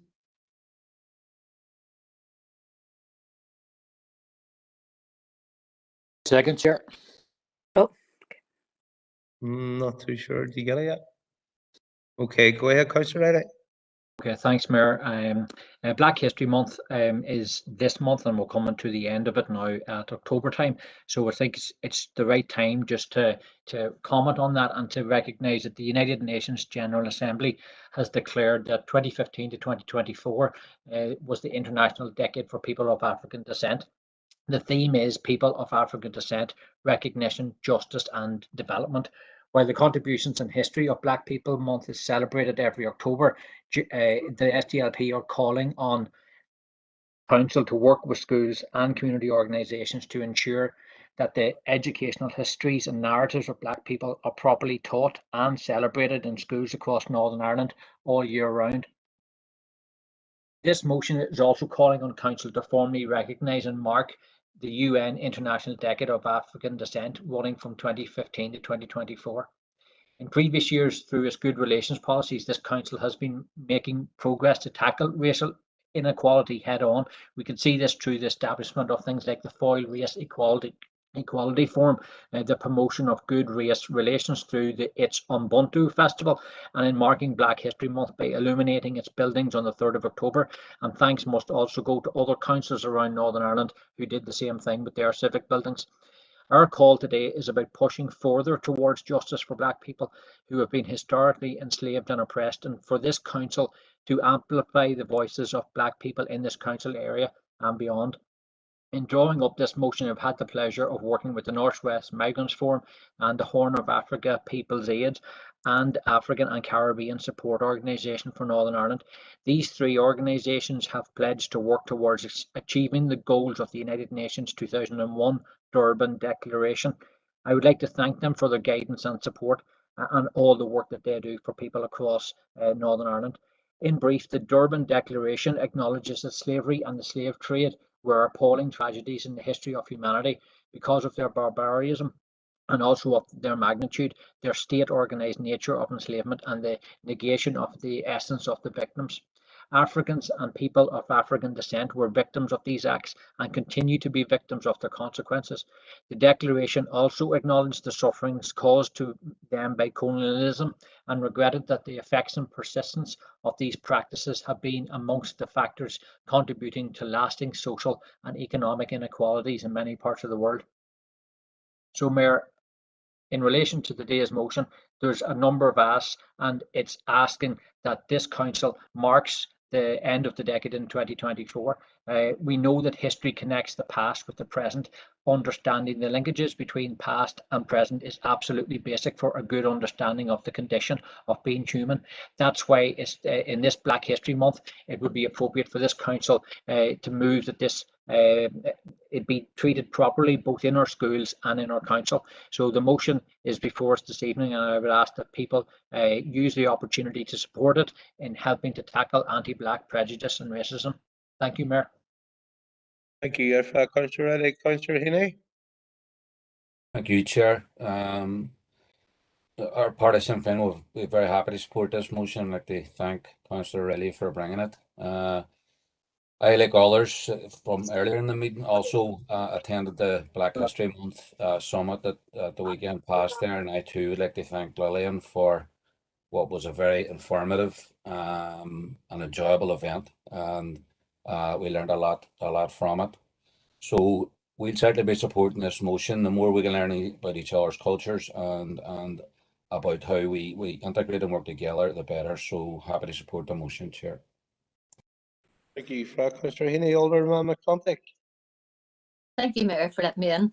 Racial injustice, it's simply wrong, and we must all do whatever we can collectively and individually to promote good relations and to tackle prejudice. It's worrying to hear about increasing attacks on people just because of their colour. We really should have moved on from this at this stage. I think education is vital, and I think it's important that the history and narrative of people of different cultures should be learned more about. It's all about education, I think, and that education, that knowledge must be shared with all people. And I think that it would be a brilliant initiative to work closer with schools and community organisations to make sure that education and that celebration in the schools takes place. So happy to support the motion brought forward by Councillor Riley. Thank you. Thank you, Alderman McContick. Councillor Hargan. Thank you, Mayor. Yeah, People Before Profit will be supporting the motion. We support the content in terms of organising against anti-Black prejudice and prejudice against people of colour in our society, and we support the asks that are in the motion as well. I think that they're all very worthwhile, and we should do everything we can to tackle prejudice, to stand up against racism. So that I want to say that.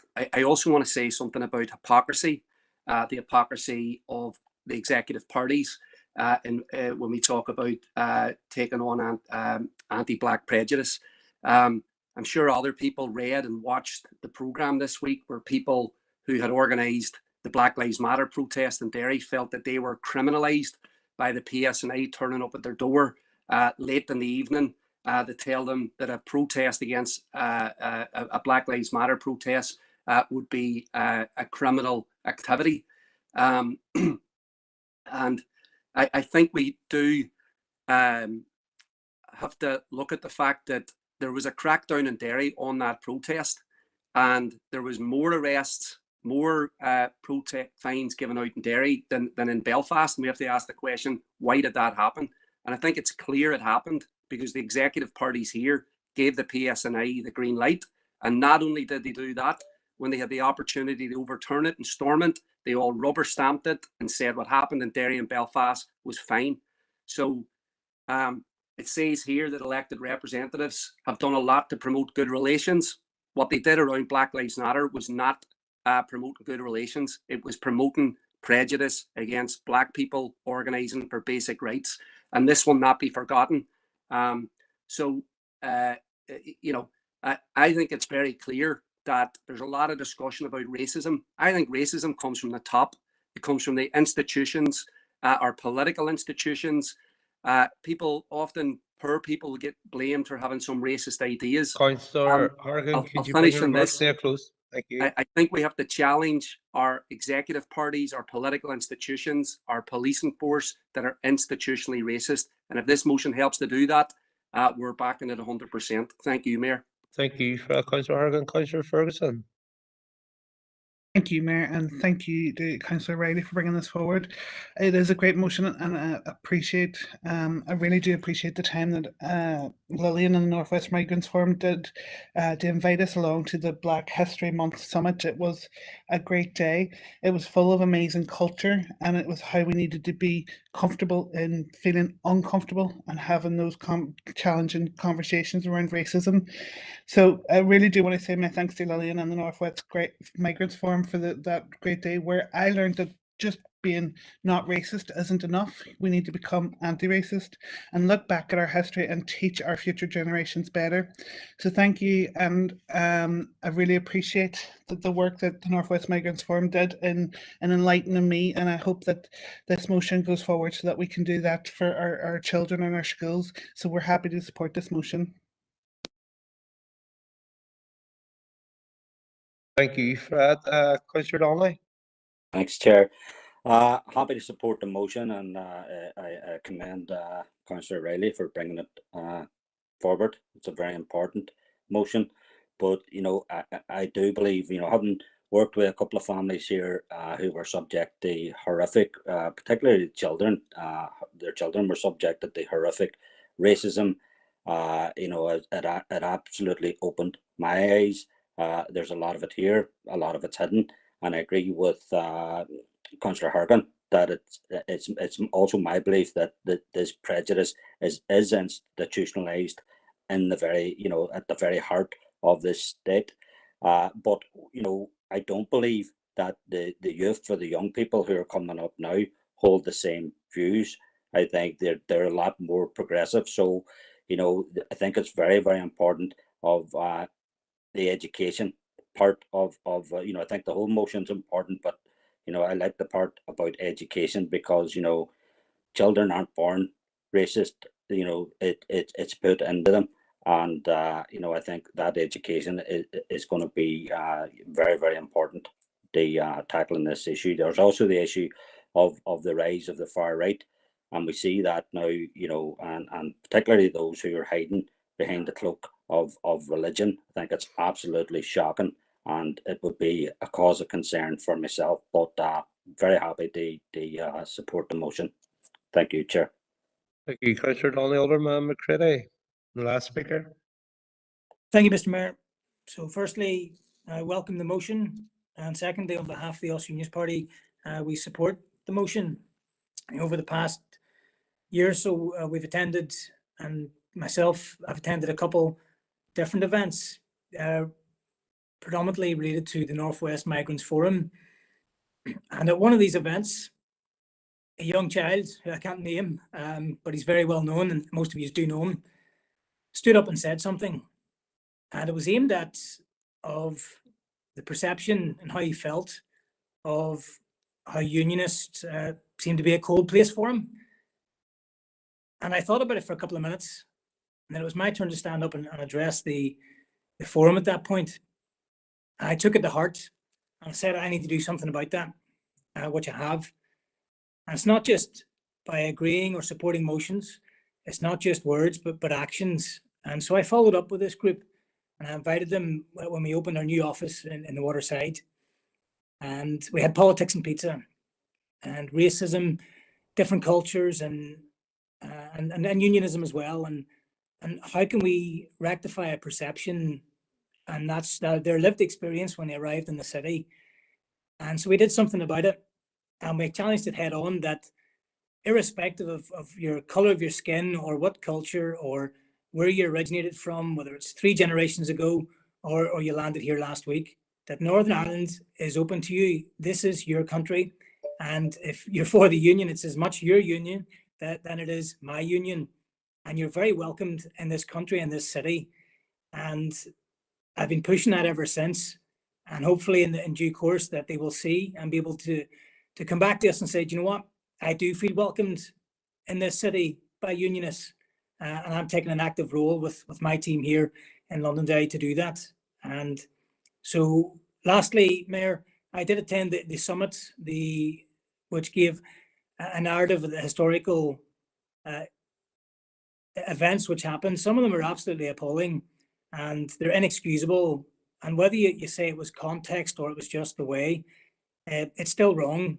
And there's nothing wrong by saying it's wrong and calling it out where you can. And anything we can do for people who feel the effects of that to this day, certainly have our support all the way through. Member, could you bring your remarks to a close, please? Yep. Well done for the member for bringing it forward and those associated with the recent summit. And thank you, Mr. Mayor. Thank you, Alderman McCready. Councillor Stephen Barr, will you bring you on now to close it up? And I don't hear any dissenting voices on this against this motion. Thank you, Mayor. I just want to say a few words about this. I have lived in this city for 11 years now. And Councillor Sean, you have been a great supporter, and I commend you for your unwavering commitment to the anti-racism movement. But I must say, and I must ask that it costs nothing to appreciate the efforts that people have made the last few months.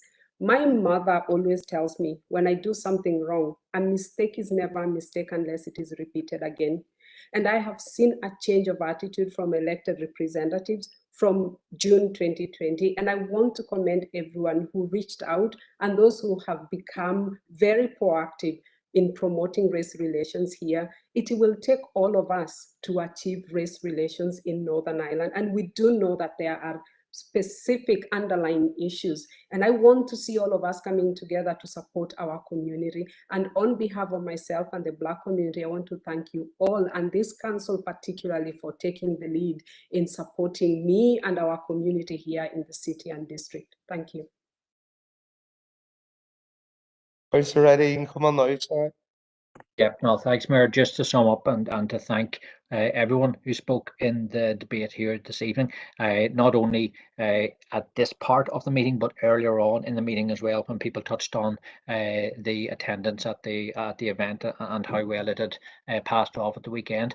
You know, I think it's events like that we had on Saturday. It's events like this debate here this evening, and it's the outworkings of that motion that's before us, which seems to be on its way to getting passed. If because I haven't heard anybody speak that they'll be voting against it, Mayor. So I think that, you know, all of those things are important, and as Lillian has just said, it's about the council and others across the elected representatives in the Northwest and society as a whole understanding that there's difficulties that are faced by people who are Black, and the state has responsibilities to tackle those and to change those. The last motion that I tabled recently was one in relation to the common travel area and the particular difficulties that visas have for people who will come to this country to settle, and the need to ensure that government recognises that and addresses those things that separate people of colour from people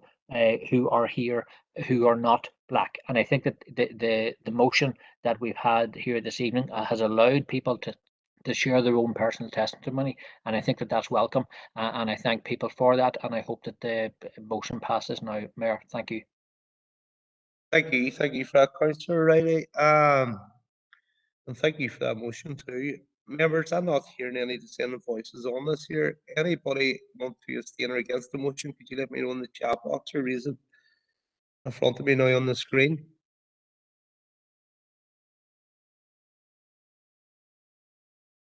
Members, that motion of Councillor Riley's passes on unanimous.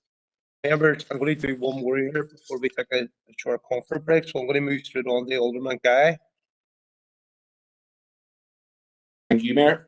1 minute there, Darren, just to get up on the screen now.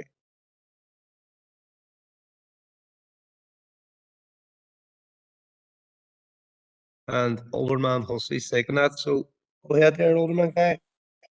Thank you, Mayor. 22Q11.2 deletion syndrome, also known as the George syndrome, after the endocrinologist Angelo DeGeorge, MD, who first recognised that a group of clinical features frequently occur together, such as an underactive parathyroid gland, which results in low blood calcium levels, or more simply put, where a small piece of genetic material is missing from a person's DNA. In this case, a chromosome 22 is missing from an area known as Q11. It is estimated that 22q11.2 deletion is present in 1 in 2,000 plus live births, yet only 50% of 22q11 patients are never diagnosed.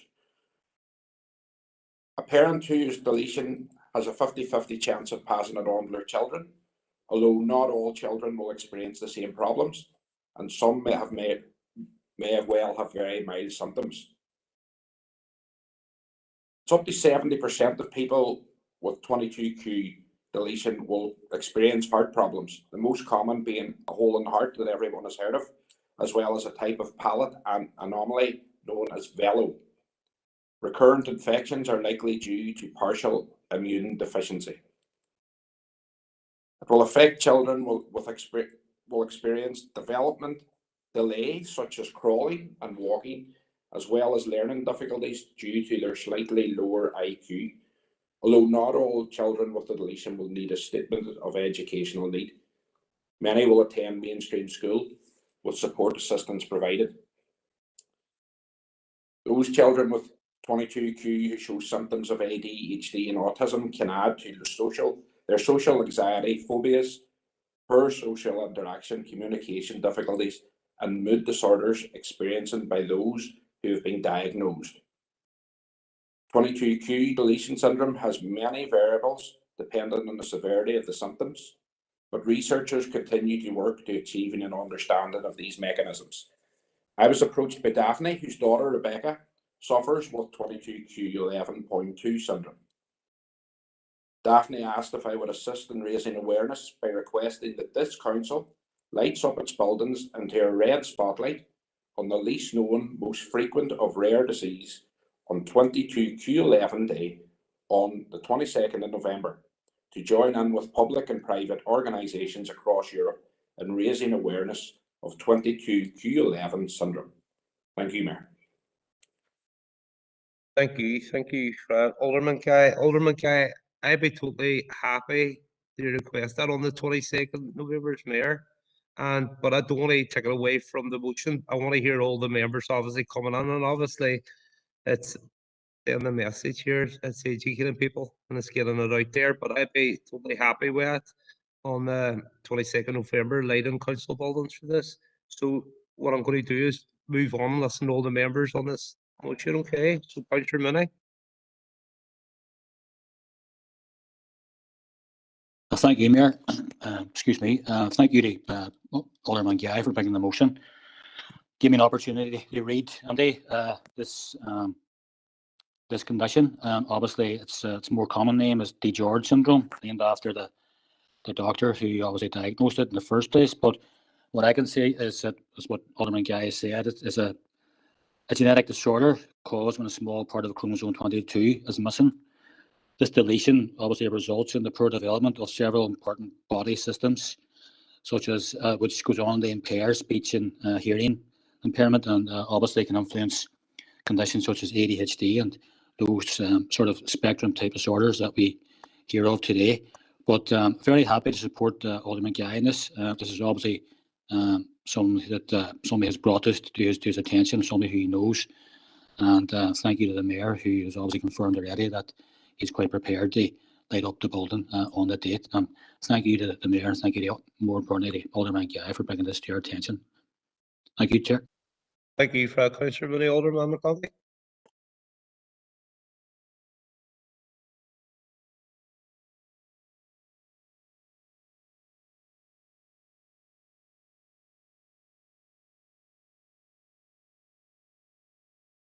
Alderman McCarthy. Mayor, I thought I just sort of forgot to unmute myself there. Thank you to Alderman Guy for bringing this up.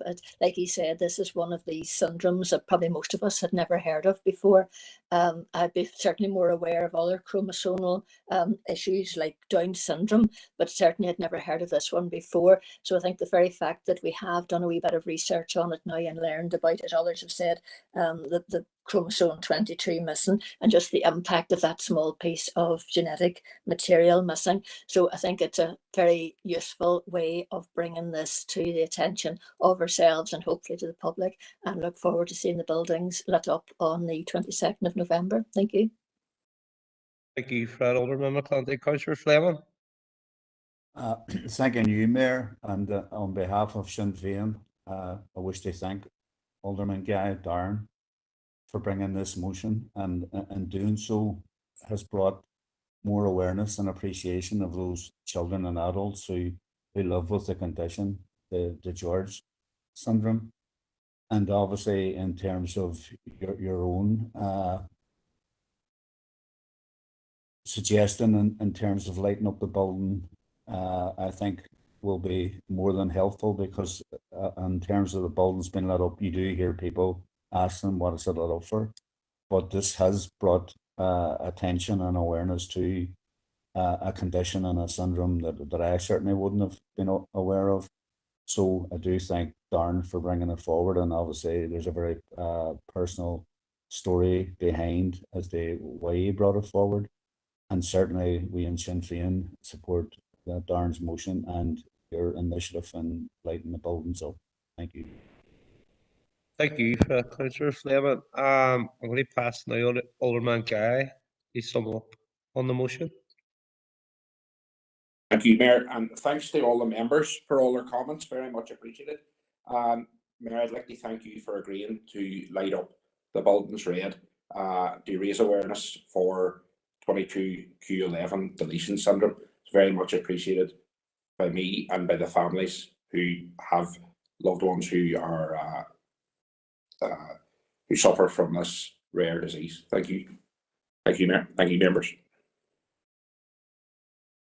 Thank you also, Darren, for that coming forward, and thank you, members. So, members, the time is now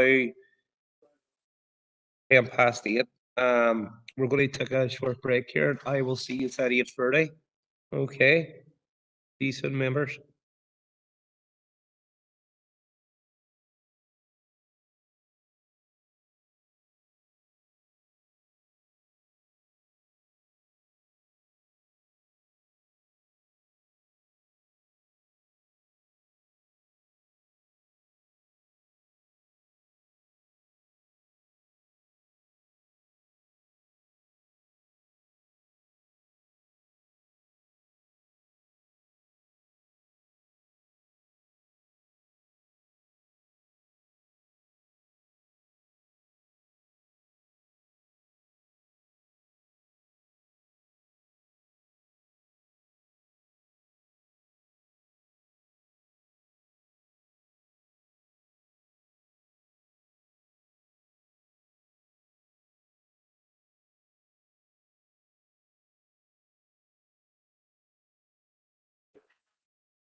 I'll go to you, sir.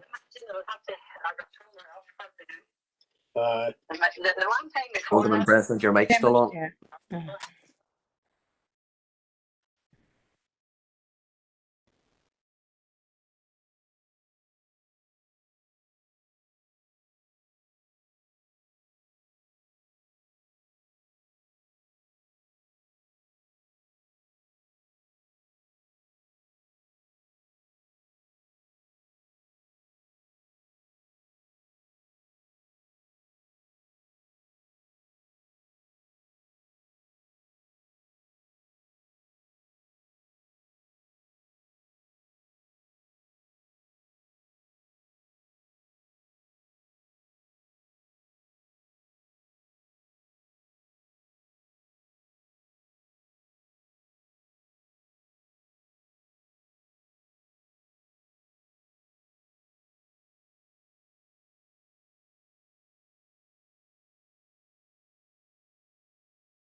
Okay, members, welcome back. So moving on, we're going to go to Councillor McGinley's now motion.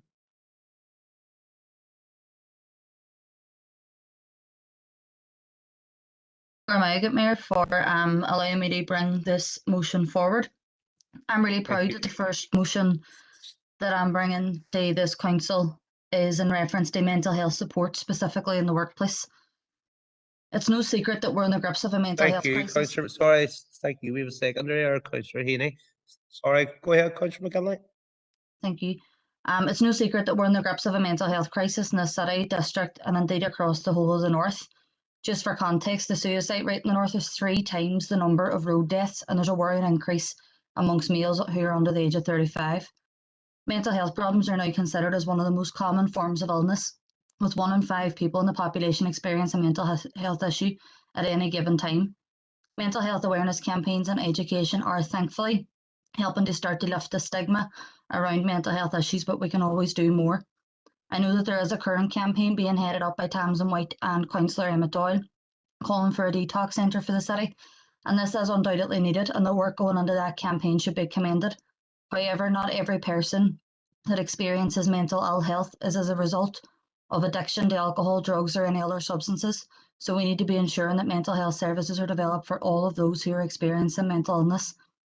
This week, my party colleague, Padraig Delargy, MLE, convened a meeting of around 40 statutory and non-statutory bodies to discuss mental health provision in Foyle, what barriers there are to access and what can be done going forward. And the overwhelming message at that meeting was the need for education around mental health and supports being available for people who are experiencing mental ill health. Mental health first aid training teaches participants how to recognise symptoms of mental health problems, how to provide initial help, and how to go about guiding a person towards the appropriate professional help. I've recently completed the mental health first aid training through Aware and received the accreditation, which is what prompted me to bring this motion forward to council. The training in itself was valuable and something that I found extremely useful in understanding how to approach someone who may be experiencing a mental illness or episode in an empathetic way and being able to assess the situation to advise on what is the appropriate help. I believe that if passed, the outworking of this motion will have a positive impact on workplaces across the city and district. We should be starting by having this rolled out across council workplaces, and council should be supporting local businesses and organisations to roll it out also. People spend a large portion of their week in their work, so this may well be where the indicators of mental health issues are likely to be noticed. In workplaces, it's mandatory to have trained physical health first aiders, and we should be promoting the message that your mental health is just as important as your physical health, so it should be normal that there's also mental health first aiders in workplaces to support staff. This would help to remove the stigma around seeking help for mental health issues, and that should be something that we strive to do. A study from NISR in 2018-19 states that the main reason for absenteeism in the workplace was anxiety, stress, depression, and other psychiatric illness, accounting for 286,334 working days lost. Hope for Life have stated on their website with their mental health statistics for the North that absenteeism due to anxiety, stress, and depression cost the economy in the North 720 million. Couldn't it be the case that if workers were given early support when indicators of mental unwellness present, that if there's early intervention and that those people could get the help that they need and be able to continue to do the work that they're doing, which could reduce absenteeism due to mental illness? In terms of cost and providing the training, one source that I'm aware of is the local charity Aware, who have funded options through the Public Health Agency and also offer courses that can be paid for at a cost of £150 per participant. I'm sure there are other providers out there, and it's something that we should be exploring. The course is accredited for 3 years, and in my view, if training up mental health first aiders helps to save even one person who's experiencing mental health issues, then it'll be worth every penny that we spend on training. This motion allows us to proactively, as a council, put in place mental health support for constituents across this city and region, and I hope that members can get behind this and support the motion. Thank you for that, Councillor McGinley. Councillor Stephen Barr. Thank you, Mayor, for bringing me to this. Thank you, Councillor McGinley, for bringing this motion today. We welcome this motion and acknowledge the importance of workplace mental well-being. The SDLP is fully in support of encouraging the council to do all that it can, both as an employer and as an influencer to other employers throughout the city and district. So in the spirit of improving the motion, particularly strengthening its practical effect, I would like to move an amendment to the original motion. And I'll ask officials if they can post the amendment there.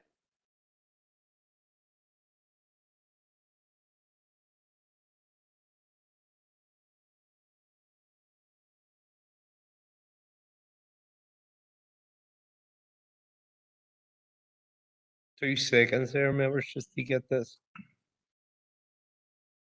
Okay. Brian Tierney here, I'll have second the amendment. Okay, Councillor Turner.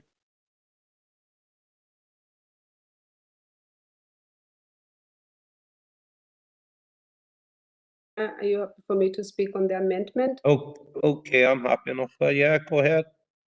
Thank you, Chair. So over the past 30 years, numerous academic studies have shown a strong connection between poverty, deprivation, and mental illness. The latest Northern Ireland Multiple Deprivation Report, which was published in 2017, found that the Northwest has some of the most deprived wards in the North of Ireland, and Councillor McGivney has provided us with some statistics on the impact of mental health in our city and district. It should come as no surprise then to find that rates of common mental health conditions, for example, anxiety and depression, substance abuse, PTSD, and suicide in the Northwest are amongst the highest in Northern Ireland. Intergenerational trauma resulting from the troubles is also a contributory factor. To make matters worse, while mental health problems are estimated to be 25% higher in the North of Ireland than the rest of the UK, funding is much lower and has been for decades. Work-related stress can also act as a trigger for common mental health problems such as anxiety and depression, with at least 1 in 6 employees likely to experience mental health problems in workplaces. And you can find a more detailed report on this from the Mental Health First Aid Northern Ireland 2020. Before the arrival of COVID-19, the mental health system was barely coping with demand. The pandemic and the onset of lockdown on 23rd March 2020 propelled the system into crisis, while demand for support from all sections of the population increased, often as a result of social isolation and a lack of human contact. Mental health facilities and services were shut down in mass, a perfect storm. We all know that the Minister for Health has recently announced a new 10-year mental health strategy. However, funding is likely to be in short supply and professional help may not always be immediately available to those who need it. Meanwhile, as the pandemic continues, the need Sorry, for member, help, could you bring your remarks to a close, please? I will shortly, Chair, to increase even further, the demand for mental health support is only likely to grow, both amongst employers and employees. The original motion recognizes the limitation of the present system and rightly acknowledges the importance of mental health first aiders. However, businesses vary enormously in size and shape and will have different needs in terms of how they can best support their workforce. Sorry, member. Thank And you. Chair, very little, really, just to support the amendment, if you don't mind. One more minute. Member, I'll give you 10 seconds. How's that? I want to get Thank these you. done tonight. Okay, so all I'm asking is that it is really difficult for every business to have an in-house mental health first aider, and sometimes it could appear tokenistic and limits business ability to seek additional support that may be needed for employers. So I think it is important that we have our council acknowledging its own responsibilities as an employer, as well as potential influencer, enabler, and facilitator of best practice. Thank you. Thank you. Colin. Just 1 minute to get this up full screen here, members, before we carry on. There's members saying they can't see the full motion.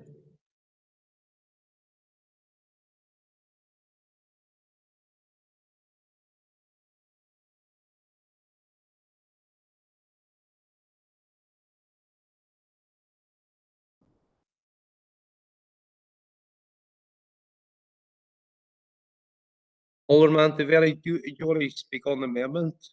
We obviously seen the amendment up there. Do you want to continue? We Yep. could- Yeah, Yep, go ahead. I will surely. Until Mayor, we get thank you. that sorted. Thank you, Mayor, for letting me in. And I think this is a very important notice of motion. And the DEP just wants to put on the record their support for promoting positive mental health and well-being. And, you know, I appreciate the motion coming forward here. And the amendment, we have no problem with the amendment. I think when we hear the figures stated by the proposer here, 1 in 5 people suffer with mental health issues, and we know that in the council area here, it is a problem. And Mayor, as we did say many times before, the stigma around that, and I think it's all about education and awareness of mental health issues and how that's dealt with. And you know, when people feel content that they are that stigma isn't there, that they feel confident to come forward for help, and it's very important then when they do come forward that they receive that professional help that is needed, not just a tick box exercise in and out, that professional service is there. No problem, Mayor, with the amendment or even what the original motion has said. The only thing I would say is, look, maybe we'll make a wee amendment later on, and it is only just, Mayor, to say, look, I would like to maybe have a presentation from some of the providers who deliver this sort of training, either to the health and community meeting or a special full council meeting. But I can speak on that later on, and maybe the proposer would maybe think about it. Thank you, Mayor. Thank you for that, Alderman Devaney. It's just that the team here is working to get that up. So it is.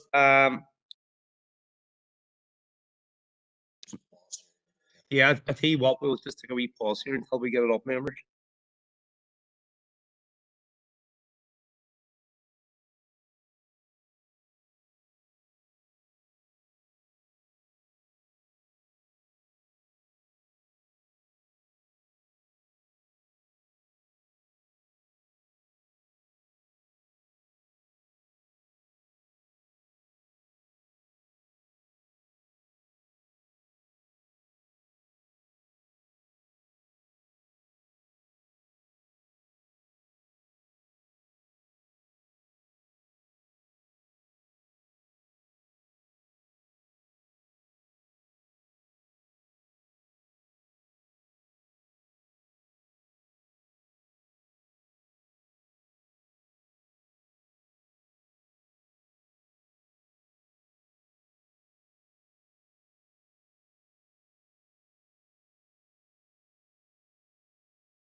Members, just to let you know, we're having a wee bit of technical problems here, but it should be sort of very, very soon.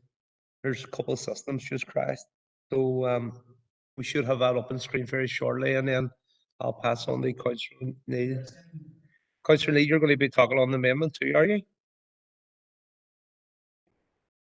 To the final motion.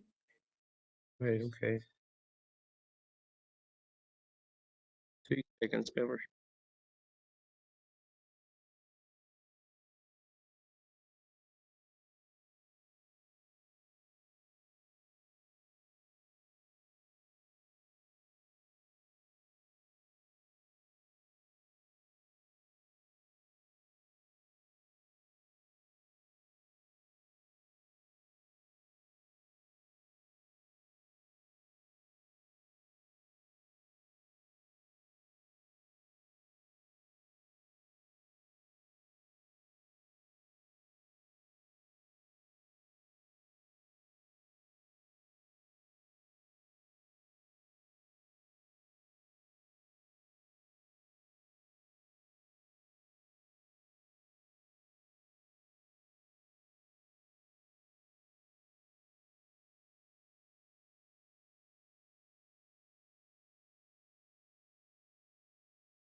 Chair, can I raise a point of order?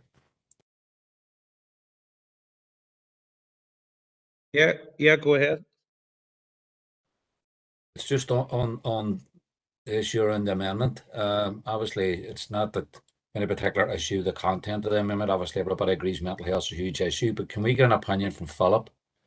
Is this totally changes the nature of the motion and is probably a motion in its own right, and removes the action from the previous motions? So can we get a view from Philip in terms of the appropriateness of this as an amendment? Councillor Heaney would just get it up here in front of our screens too, because and all will come on that.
Mayor, not to be a pain, but Teresa. Can't give us 2 seconds here, Councillor Duffy. Sorry. Yeah, but we need to see the text that's deleted as well. Councillor Duffy, 2 seconds.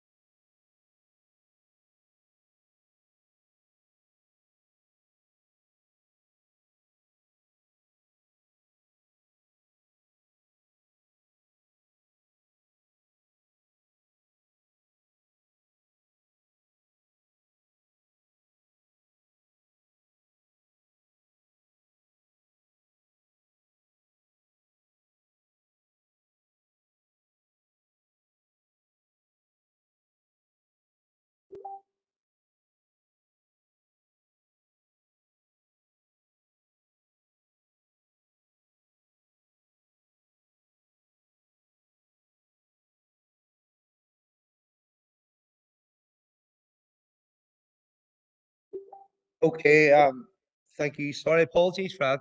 Members, I'm going to bring in now Falk on this one, and Councillor Heaney's point of order.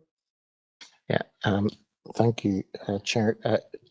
Councillor Heaney has identified the main issue that we look at whenever we're looking at amendments in relation to this, which is in and around the actions, whether or not it completely removes the relevant actions. So the original motion, Chair, had 2 actions which resolved around sourcing of training and working with local businesses in relation to mental health. The amendment still contains within it a commitment to working with, here it says Public Health Agency and so on, to support basic training, and secondly, in terms of encouraging businesses to seek training support. So certainly, Chair, it would be my view that it probably is a valid amendment. Thank you for that, Paul. So members, moving on to amendment now. Next on the list, I can see Councillor Donnelly. No, Chair. I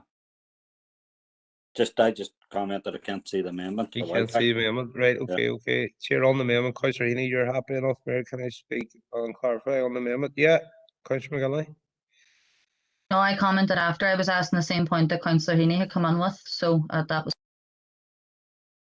Bill, I don't see any other member wanting to talk on the amendment here. Is there any member looking to talk on the amendment? None. Okay, members, I'm going to, I guess, take a vote now. I'm going to bring Joanne on. Chair, the proposer has the right to sum up. It's on the amendment. Sorry. Thanks, Senator. Okay, Joanne. Thank you, members. Alderman Breslin. Alderman Breslin.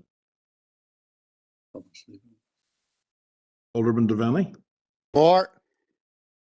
Alderman Guy. For. Alderman Hussey. For. Alderman Carrigan. For. Alderman McClintock. For. Alderman McCready. For. Alderman Wark. For. Councillor Jason Barr. Councillor Jason Barr. Councillor Raymond Barr. For. Councillor John Boyle.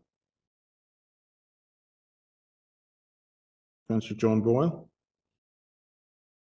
Apologies, Mayor. Apologies, Chief Executive. Yes, for. Thank you. Councillor Michaela Boyle. John. Is that for Councillor Boyle? For John. Thank you. Councillor Carr. For John. Councillor Cusick. For. Councillor Donnelly. For. Councillor Doyle. Councillor Doyle. Councillor Duffy. For. Councillor Edwards. For, John. Councillor Ferguson. For John. Councillor Fleming. For John. Councillor Gallagher. For John. Councillor Harkin. For. Councillor Heaney. For John. Councillor Jackson. For John. Councillor Kelly. For John. Councillor Logue. Councillor Logue. Thank you. For Councillor Councillor McGinley. For John. Councillor McHugh. For John. Councillor McKeever. Councillor McKeever. Councillor McKinney.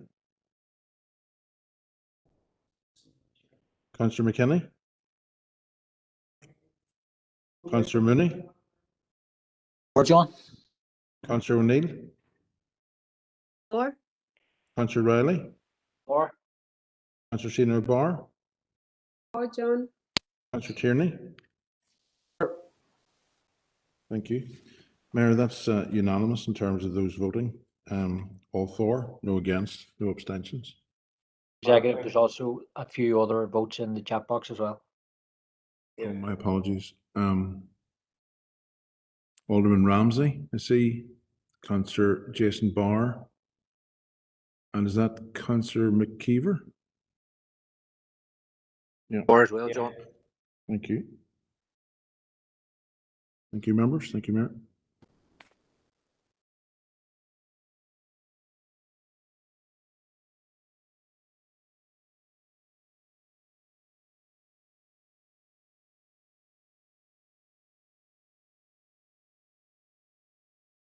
Okay, members, Councillor O'Neill, you want to come on?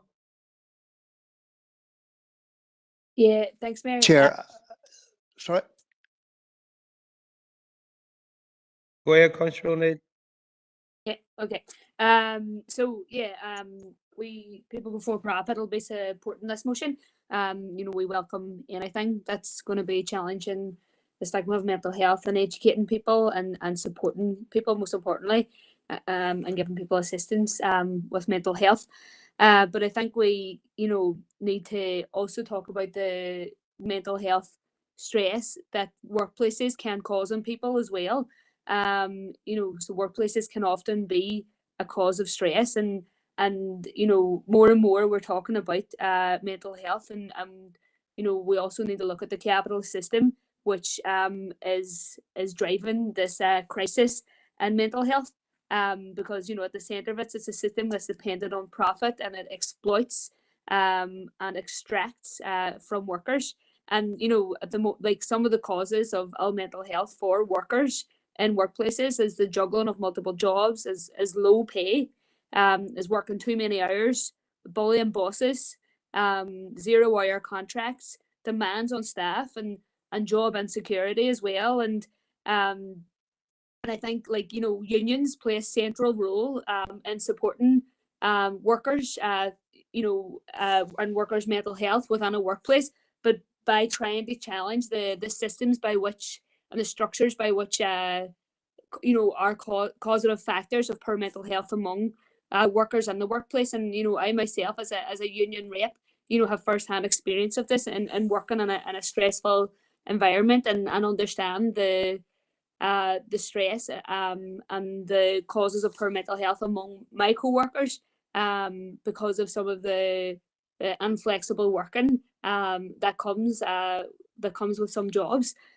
So I think, you know, when we talk about poor mental health in the workplace, we also need to look at the causative factors of stress from workplaces, from the capitalist system, and you know, and we need to acknowledge and support the role of unions in addressing these causative factors, and do what we can to change the structures of society and the way that the economy is organized, so that workers have much more control within their workplaces. Thank you. Thank you for that, Councillor Lee. So, Alderman Devaney's amendment here. Thank you, Chair. Can I just say a few words on it, Chair? Or Mayor? Where do you want that there, Alderman Devaney? Just at the very end. Just at the very end. Go ahead Just there, at the very Alderman end. Devaney. I was going to say the Health and Community or Health and Communities Committee, Mayor, but I know in previous experience, look, it would be to a limited number, and I think it would be a good experience for all the councillors to listen to some of the training providers and educators selves, and a wee bit of the training as well. And look, I would make that a proposal, and I hope I have a seconder. Seconded, Mayor. I can say that. Thank you, Alderman McClellan. I think two good minds think alike here. To Alderman Devaney, we're thinking the same. I was thinking the same. Okay, members, there's an amendment on the table. If members are content with the amendment, and I think it's going to end up unanimous with that amendment. Is members content on the amendment? There's nobody against it. So members, the amendment passes as well.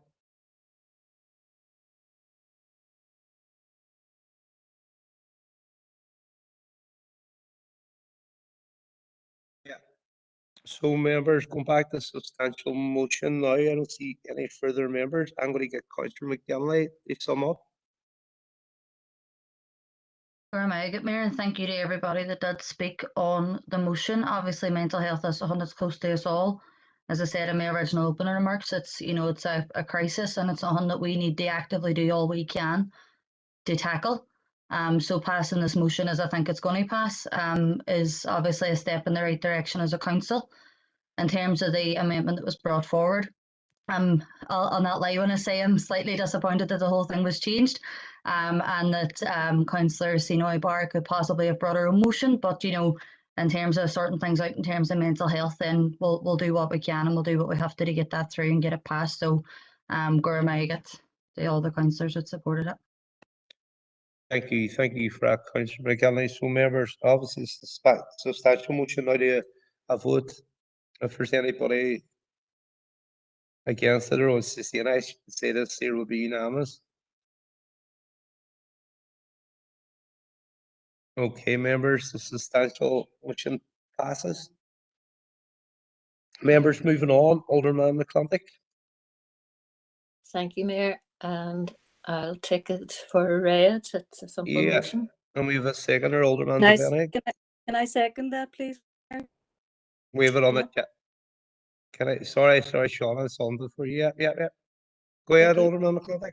Thank you, Mayor. I brought this very straightforward. There was a motion to members today after it was suggested to me by dog walkers and park users in my local park in Drumhoe, because I'm sure, like many of you, I found it difficult to balance the competing wishes of our constituents. Some of them are coming from different positions.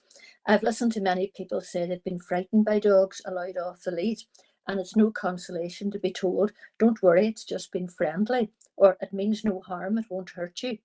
One story that has stood out amongst many others for me was that of a grandmother who had her little grandchild in a buggy when a large dog approached and licked the child's face.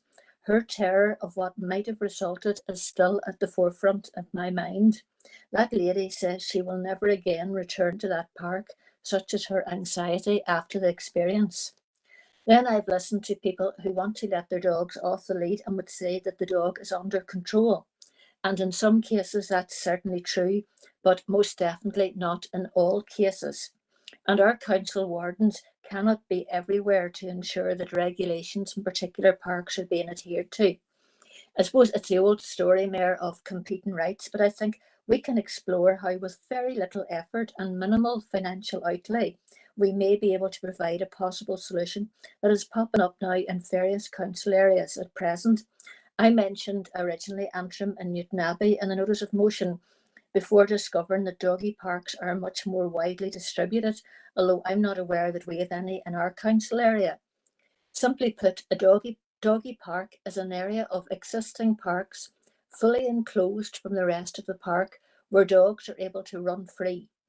Dogs and dog owners feel safe, and other members of the public also feel safe. This allows dogs to get the maximum amount of exercise in a safe and secure place. There are wide-ranging facilities in different parks. Some have a small amount of dog exercise equipment installed. In some, they have areas separated for small dogs under maybe 30-pound weight, and some have areas for less active senior dogs or bigger dogs. All this has the added benefit of ensuring that pets are not exercising on our playing fields and other parts of our parks where young children are playing. And some parks actually have dog training opportunities within these spaces at particular times, which would be worth considering as well. However, I most definitely don't want to be prescriptive in this motion. I simply want to give officers the opportunity to look at best practice elsewhere and to advise us accordingly in due course. Thank you. Thank you for that. And Councillor Cusack. Thank you, Mayor. And firstly, on a personal basis, I'd like to thank Alderman McClintock for bringing this motion today. And secondly, happy to report the SDLP is fully in support of the motion. Mayor, as an avid dog lover, I'm passionately in support of anything which benefits animals and the health of our domestic pets. However, this motion goes further in that it seeks to provide safe, healthy environments for both public park users and our domestic pets. Our council area sees over 8,000 dogs licensed each year, with the assumption that there are many more which are not. This gives us an idea of how many dogs we actually have in this area. It's quite a lot. And responsible dog owners know that it's important, how important regular exercise and robust outdoor exercise is to the health of dogs, and how imperative it is to their socialization. And this socialization promotes positive behaviors and takes away from any aggression and that. And that's a really important thing for dogs to have. With so many dog owners living in the city or town, maybe with very little outdoor space, no gardens, maybe no garden at all or a small garden, the local park or our shared green spaces, it's crucial to them, especially elderly people. And under our own policy and dog control orders, our latest ones from 2020, many parks, and rightly so, do not permit off-lead exercise. Other areas permit on the greenways, but not on the paths. And unfortunately, dogs don't know the difference. And as Hilary's already said, this can severely restrict the ability to give a dog its full exercise regime and prevents active, healthy play. But without these restrictions, we also know that this puts people off going to these parks because of the dog issue, and sadly it becomes a no-go area, and that's not what we want. The whole point and essence of our parks is for people to go out and enjoy them. Let me see. The other point that I would make out is that we have a lack of signage in our parks and green areas to say what can be done and what can't be done, and this confuses people. So it's something I just want to highlight as part of that. Mayor, I've looked at the information and details on the recently opened model and Antrim Council, and I really believe that this could work here. And Alderman Clontic there has outlined, that they have taps, they have agility equipment for the dogs, they have seating for the owners, which is great. And I know that there's going to be a lot of issues with this. There's going to be a lot of pros and cons. There's going to be a lot of where do we source this, and especially for localities, where can it be near people as well too. Please? Okay, thank you. Well, obviously there'll be a lot of the pros and cons, but also I do think that the associated health benefits for both dogs and owners will be a positive step for our council. Thank you very much. Thank you. Councillor Dan Kelly. Thank you, Mayor. Mayor, I have to confess to not being familiar with the exact arrangements of parks in Antrim and Newtownabbey, but I am familiar with the concept of dog parks, in particular from visiting Marley Park in Dublin with friends, which I know to be the first dog park in Ireland. And I know just how beneficial they are and how well they were received. In order to meet the demand from residents with companion animals, and in particular dogs, some councils, as has been outlined, have in recent years introduced an off-leash policy in the early morning hours and just before closing. Some have introduced segregated areas, but like ourselves, most councils still have bylaws requiring that all dogs be kept on a lead at all times in public parks. Clearly, there are a number of issues that need detailed examinations, such as managing the issue of dog fouling, children, people with phobias, casual play and sport, etc. But briefly, Mayor, in advance of officers' explorations, which will obviously lead to a subsequent report to committee, we in Sinn Féin support the notice of motion and look forward to the discussion around the future arrangements of parks in this district and to developing and tailoring a policy which will shape whether we can accommodate fully off-leash parks, sectioned off parks, or whether we retain leashed parks depending on capacity and need. Gurmagat.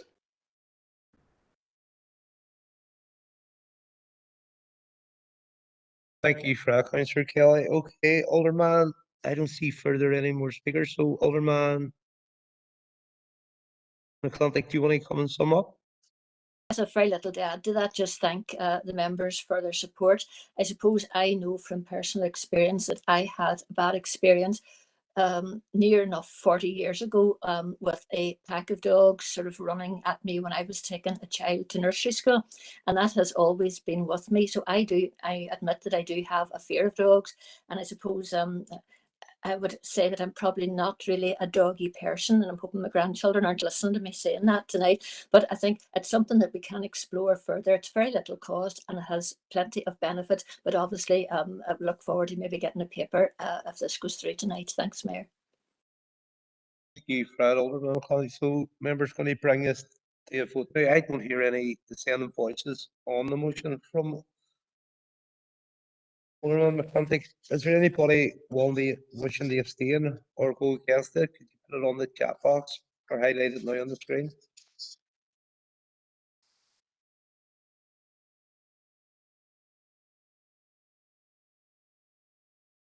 Okay, members, the motion from Alderman McClintock passes unanimous. Members, moving on now to Alderman Kerrigan.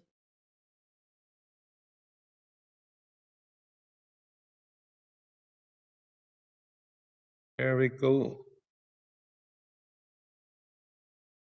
And Alderman Devaney second that. Thank you.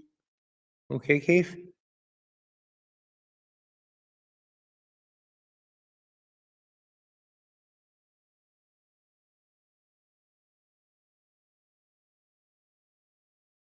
Alderman Kerrigan. Sorry, Mayor. Can you hear me all right? Yeah, go ahead. Yeah. Sorry, Mayor. Right, I'm sitting in darkness here. Mayor, I've spoke to the Sproul family here, spoke with them at length, and again, I'm bringing forward a motion there, Mayor, that is similar to the motion that was brought forward by at Stormont by my party colleagues Diane Dodds and Tom Buchanan. And I've spoke with Seth, the victims support group as well, and it is detailed the work there and the fight that the Sproul family continue to have to try to get justice for Ian. Ian was a young fella, 23 years of age, lived with his father and mother at the foot of the Sling Hill outside the village of Kiln, was roughly about 3 miles outside Castlederg. Young fella with interest, football fan, he supported Everton, he was learning to play the guitar, he was a member of the CYL flute band. 13th of April, Mayor, 1991, he arrived home after attending a birthday party about 1 o'clock in the morning, and he was murdered in his car. 3 IRA men had sat and wait and a buyer outside the house, and they stepped forward when the car came onto the street, and there were 44 shots were fired, and Ian was killed instantly. His father, Robert, was woke by the sound of the gunfire, and he found his son's lifeless body slumped at the wheel of the car. Father received a phone call later on that night telling him, and it's quoted, to go and see what the IRA had left him out of the street. He was a member of Machnagira Presbyterian Church. He's the 9th member of that congregation to have been murdered during the Troubles at that stage. The IRA claimed Ian was a member of the UVF to seek to justify his killing. A masked man claiming to be from the IRA passed papers to a reporter from the Derry Journal. This included copies of confidential Garda security files on Mr. Sproul. Garda Commissioner ordered an investigation into how these confidential files had got into the hands of the IRA. Never heard of any conclusion as to how that investigation panned out, and the Sproul family never received any word on an outcome of this investigation.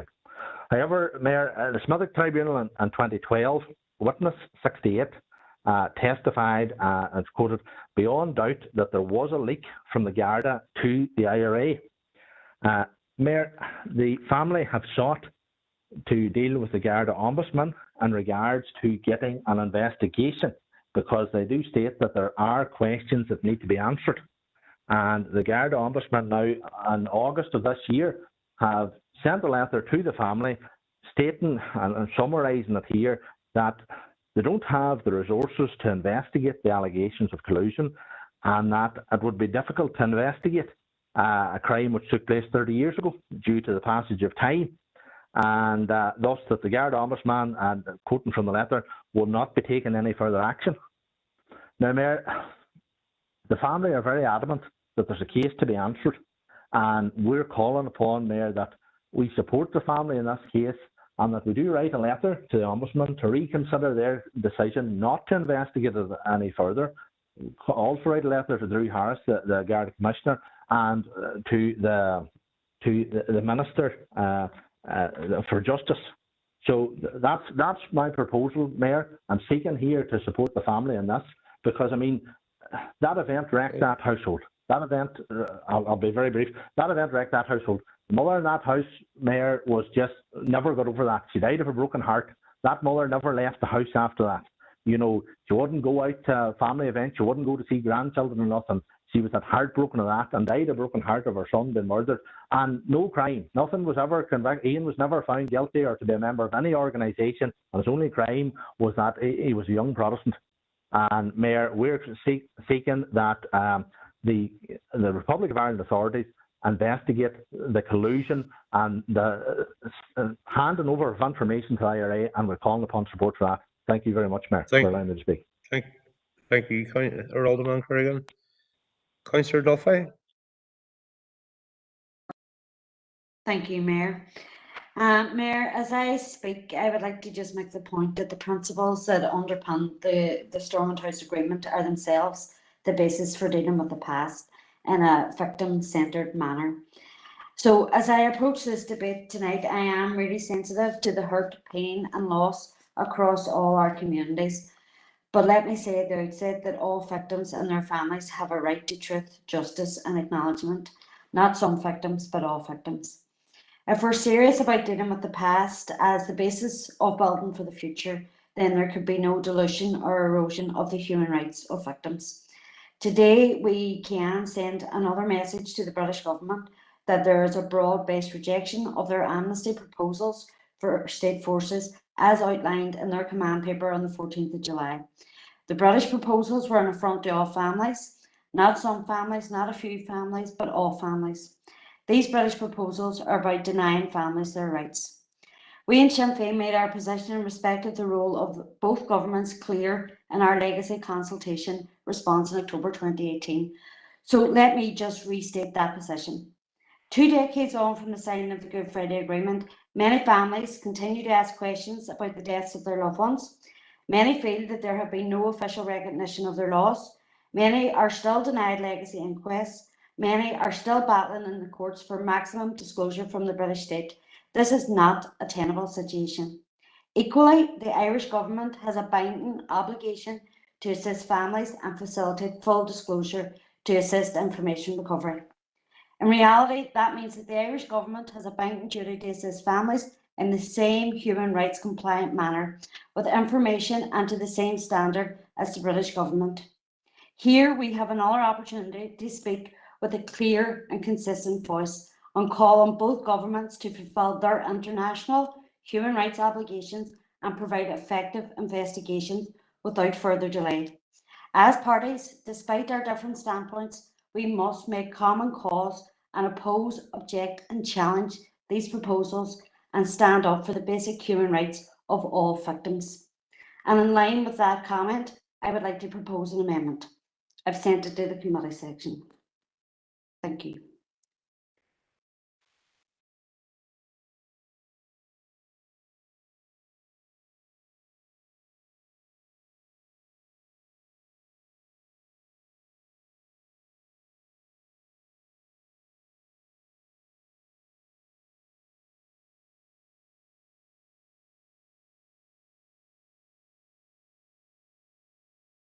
Okay, members, I'm just going to bring in Foyle here on this one.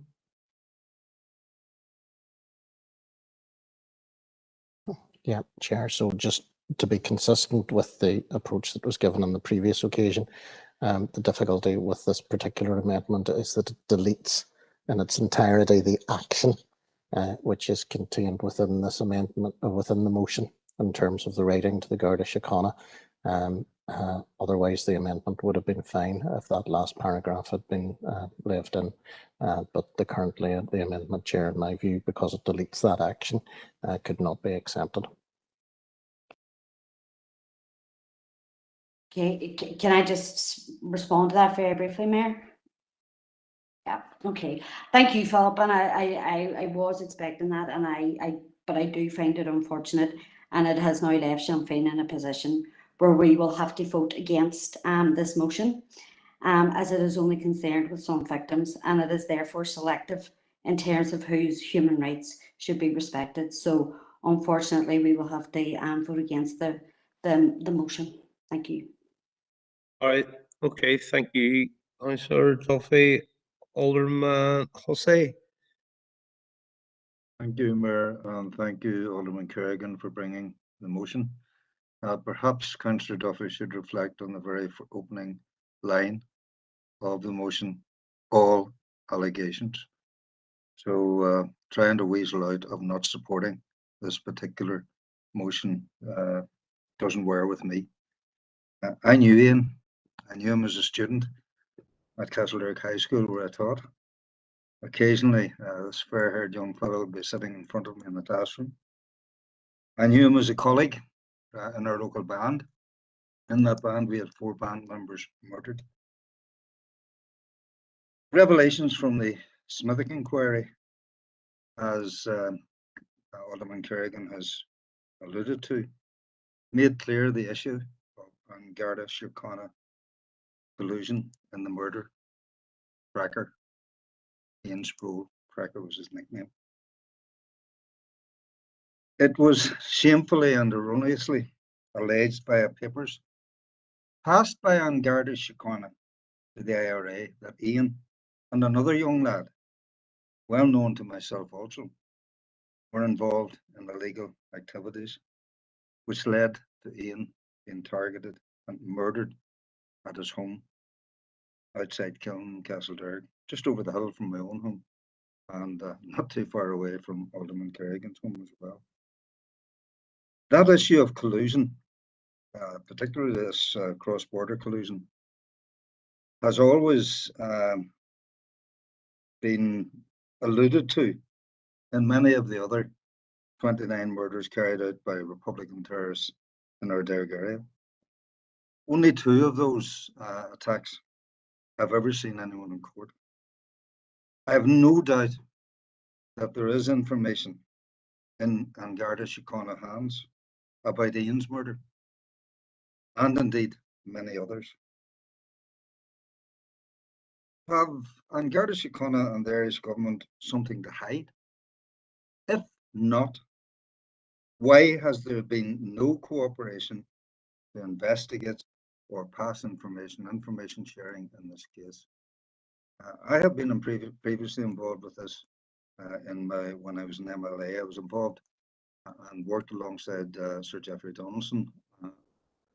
We were getting blocked at every occasion.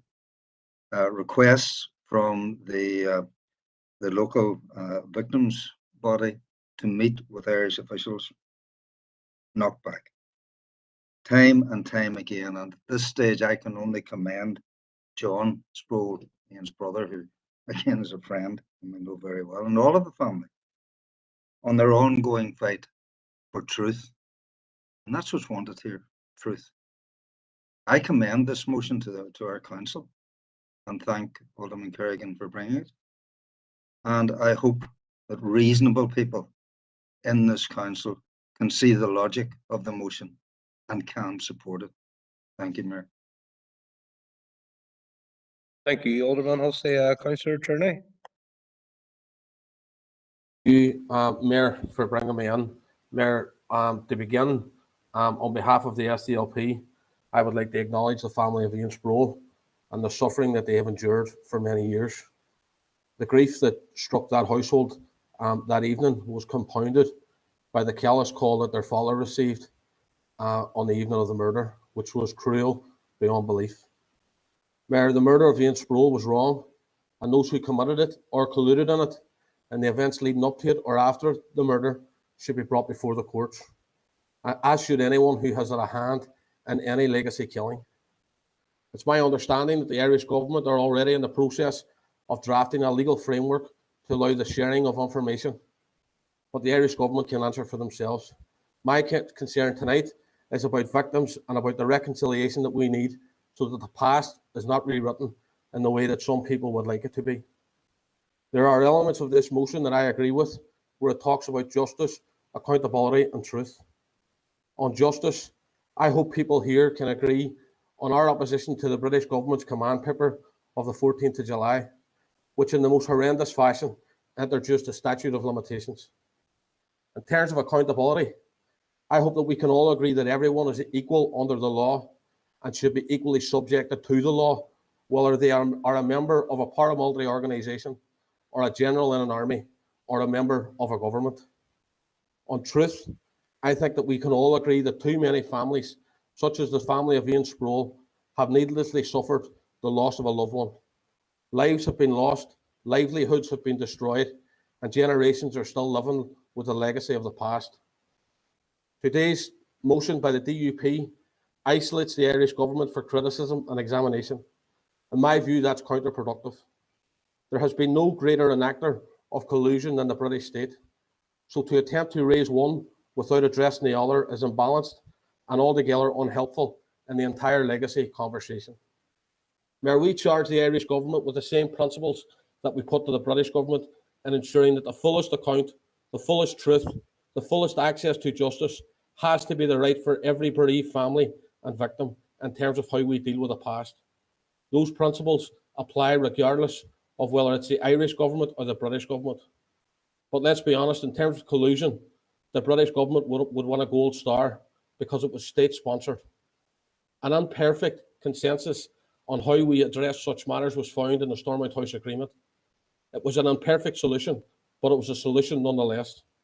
Ames Bradley remains the premier answer to dealing with legacy, but the Stormont House Agreement is widely regarded by many across the victim sector as the last chance saloon in trying to find truth, justice and accountability.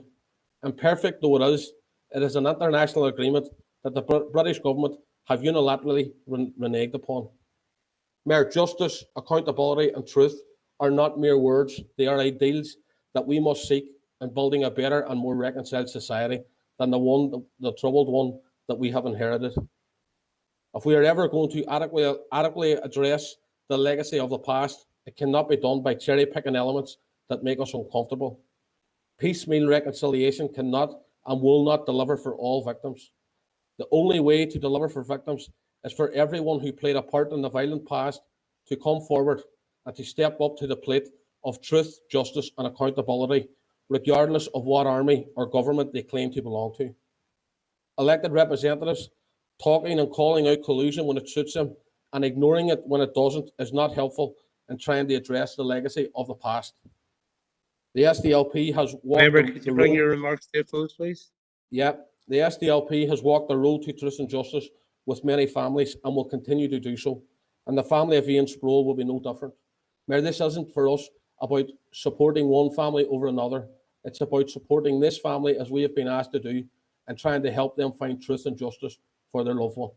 On that basis, Mayor, the SDLP will be supporting the motion. Thank you. Thank you, Councillor Attorney. Alderman Devaney. Thank you, Chair, for allowing me in. And first of all, I thank Keith for Alderman Kerrigan for bringing the motion forward here. And I do know it is a very sensitive issue for the Sproul family. What happened to them on the 13th of April 1991? I think he said 44 shots fired. Unbelievable, shocking. But in relation to the issue of Sinn Féin won't be supporting this, you know, it doesn't surprise me. They supported the terrorist campaign across Northern Ireland. And when we're looking here to raise questions with the Irish government, when we look back at the history of the Irish government, they supported the terrorist campaign, some of them by providing guns and ammunition for the campaign. But I want to just put in record our position, Mr. Mayor. We are very, very clear that we are in the fight for justice and truth for those innocent victims, not the perpetrators. Because I do believe there is a long journey for those innocent victims out there who have had loved ones murdered by many other organisations, along with the IRA, who deserve justice and peace of mind and reconciliation to help build their lives forward. And you know, when we look back at the Smithick Tribunal, the deputy assistant constable that time, Drew Harris, clearly stated that there was collusion between the Gardaí and the IRA who carried out this murder. And now he sits in the position as head of the Garda, and I believe there is a duty of care on him that we need this investigation and we need it to move forward. To give the Sproul family justice and truth. Thank you, Chair, or Mayor. Thank you, Alderman Devaney. Councillor Donnelly. Thank you, Chair. Final speaker, members. Thanks, Chair. And you know, always very sensitive when we're dealing with issues like this. Chair, Ian Sproul was killed, shot outside his home, and allegations were made against him. The allegations were made in the Derry Journal. His family denied, and those close to him denied the allegations. In revenge for this attack, Eddie Fullerton was killed, shot in his home. Allegations were made again in Derry Journal. Those close to Eddie Fullerton dispute the allegations, and his death was in revenge claimed for the death of Ian Sproul.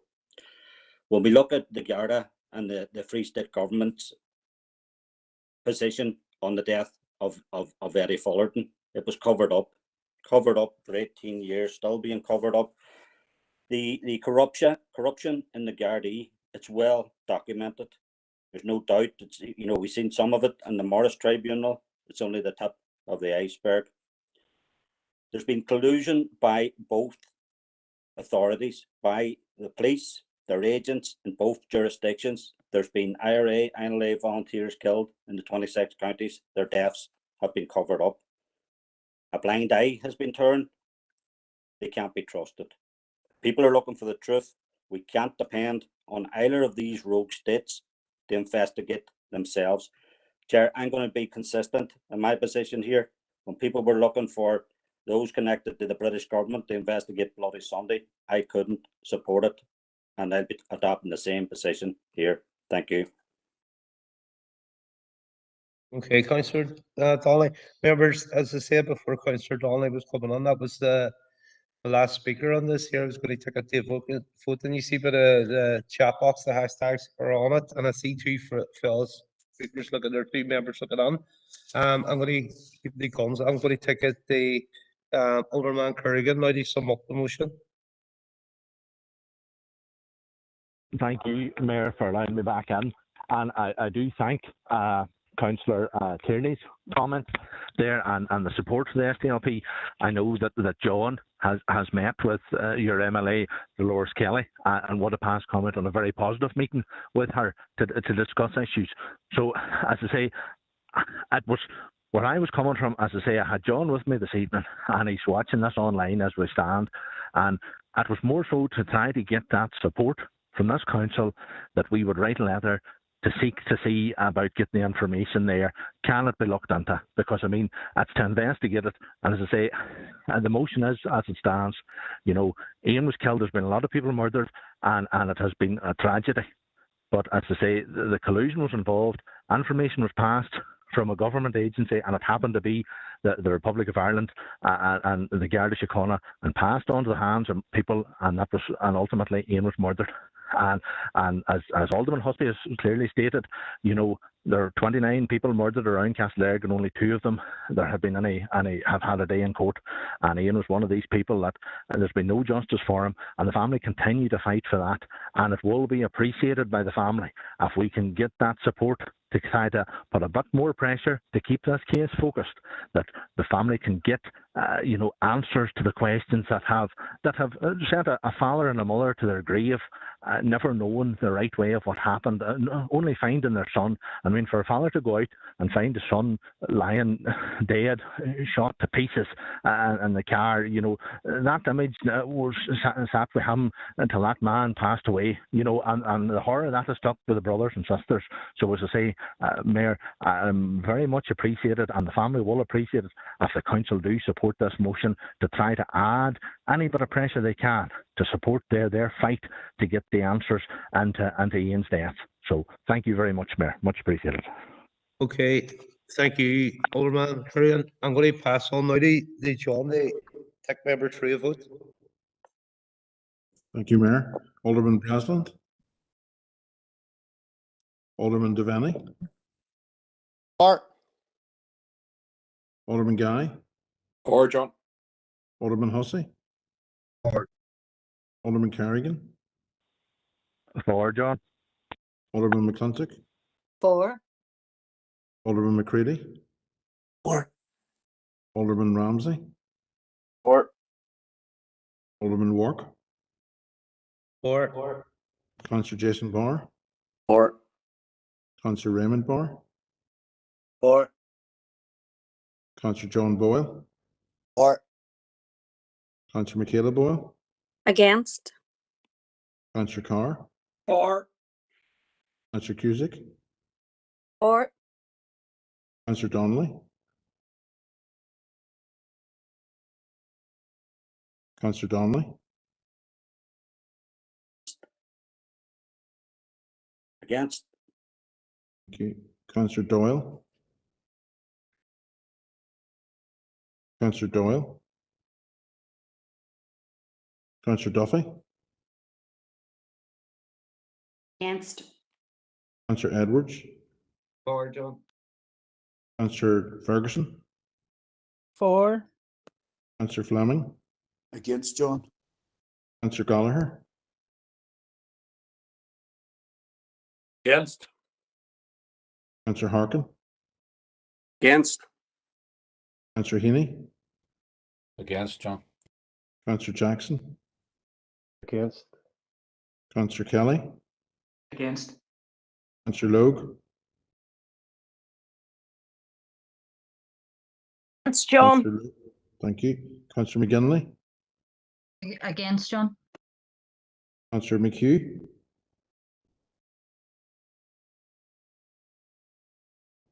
Councillor McHugh. Against. Councillor McKeever. Councillor McKeever. Councillor McKinney.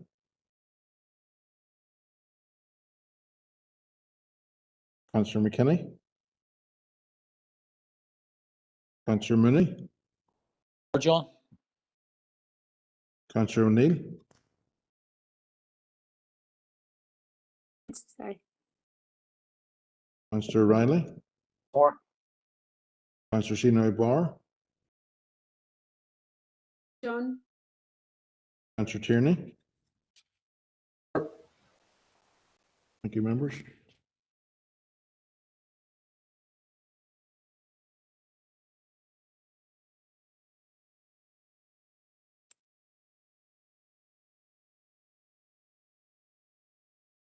Is the vote taken? It's just taken and counted, Alderman Breslin, That's so I'm okay. sorry it's too late. Totals, Mayor, that I've recorded are 19 for and 13 against. The motion passes. Okay, members, the motion passes from Alderman Kerrigan. Okay, members, moving on. Councillor McHugh. You get it up here, Councillor McHugh.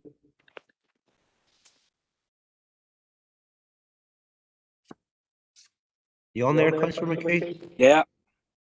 As the seconder. Presume so. Happy Second to, that. Sandra, here. Thank you, Councillor Ruffy. Go ahead. Mayor, Mayor, happy to take the motion as read.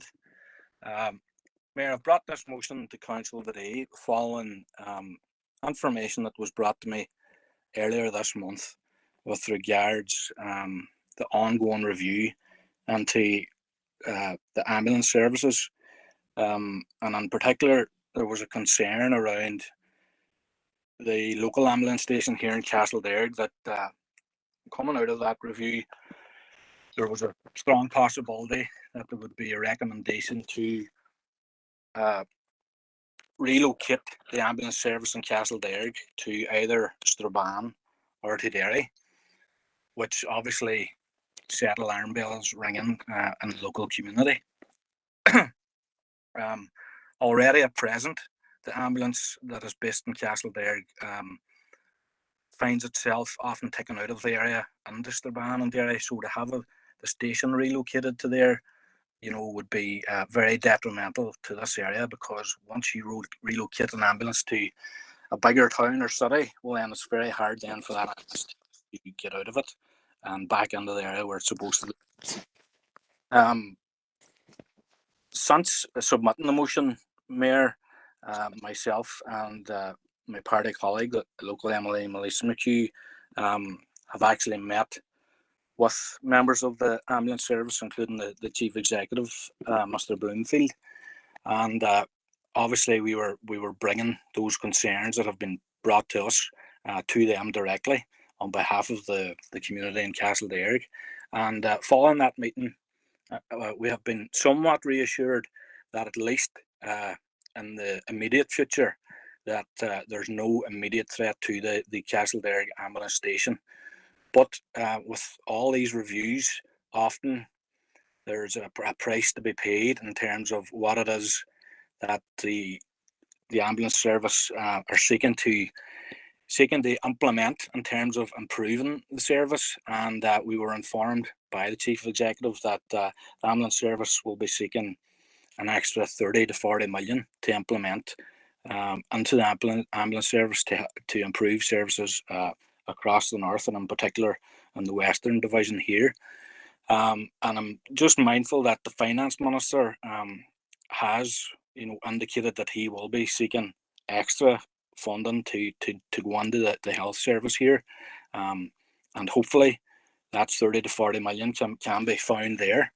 But if it's not found there, well then that leaves a 30 to 40 million pound funding gap. And what follows on from that then, as we're all well aware as councillors, is there has to be then savings found. And often savings is another word for cuts. And when it comes to cuts, it's usually the smaller areas like Castledairg. We've seen it recently where our banks have been closed. They tried to reduce or take away the fire service in Castledairg, which thankfully we have prevented them from doing. But as I say, Mayor, that's the reason why I have brought the motion today, is I think it's useful just for the council to be stating very loud and clear that we will be supporting the retention of the ambulance services here in Castledairg. And hopefully going forward, we will have more resources put into the ambulance service that will allow it to stay there and flourish there and continue to provide the excellent service throughout this very rural area, which very much needs that ambulance service. So thank you, Chair. Thank you for that, Councillor McHugh. Councillor Evers looking on. Mayor, thanks for letting me on this issue, and thank the proposer, Councillor McHugh, for bringing it forward tonight, and the SLP are in full support of it. And I think that the ambulance service in Castledairg is vital for local population, and the SLP, like others, will not stand by and let it be removed. It's too important of a service, and given the time critical nature of ambulance responses, it's important that there's a presence in the Castledairg area to serve both the town and the wider areas. Mayor, the future of the Castledairg ambulance base became concerning to the SDLP in early October when we received an assembly question response that stated that NIAS is considering service needs for Castledairg on the current or the former hospital site. So that was concerning to us. So we followed that up with a meeting with the Chief Executive of NIAS this week as well, and senior officers, and have been informed, like Councillor McHugh, that there's no immediate plans to close or relocate Castledairg Station. Our NIAS has informed us that they've recently had a business case for capital upgrades for the site rejected by the Department of Health and Department of Finance. So I think there needs to be extra focus put in there, and I do believe that NIAS are resubmitting the business case, and I'll be pushing on the Minister of Health and Finance Minister to accept that. There is, however, Mayor, as Councillor McHugh noted there, a review being conducted into the future of the NIAS estates across the north, and it's clear that facilities in Castledairg and Strabane, for that matter, aren't fit for purpose currently. But I'll be lobbying, the SLP will be lobbying NIAS, the Department of Health and Finance, for vital upgrades to both these sites. And to conclude, Mayor, we're happy to support the motion and its intent, and thank Councillor McHugh for bringing it. Thank you. Thank you for that, Councillor Evers. Alderman Currigan. Thank you, Mayor, for allowing me in, and I do thank Councillor McHugh for bringing the motion. I am minded to make a very slight amendment, if possible, and it is the removal of 5 words, and it's third line there, at the former hospital site, and just to read retention of ambulance services in Castledairg. That's what I would be minded to make that a proposal. Now, as I say, I would be more minded that way. I'll wait for a seconder, if that's all right. Hopefully you'll have one. And my apologies, Mayor, I'm on the mobile phone, so I don't have the chat box facility. So Alderman McClintock put it in for me. But hopefully someone has come in and seconded it there. But it's just the case, Mayor, sorry? just to come in and second that yep. amendment. Thank you, Alderman Hussey. No, Mayor, I fully concur with the concerns that Councillor McHugh has raised and Councillor Edwards has raised, and I'm sure Alderman Hussey is going to raise as well. But from information that I'm getting, and as I say, I have no issue with Council writing to the relevant authority to seek assurances, but information I'm getting is that the ambulance station is at the old hospital site, and we know the shape of the old hospital, and the building is not fit for purpose, as has been mentioned by councillors already spoke. And my information is that they are potentially looking at new sites in the town. I'm not going to name any sites, but I have information that they've been out on site looking at other sites and speaking to other landowners. So, as I say, as long as they would retain a station in the town, I'm told that potentially it will be more cost effective to build a new station and a new site than try to renovate the old station.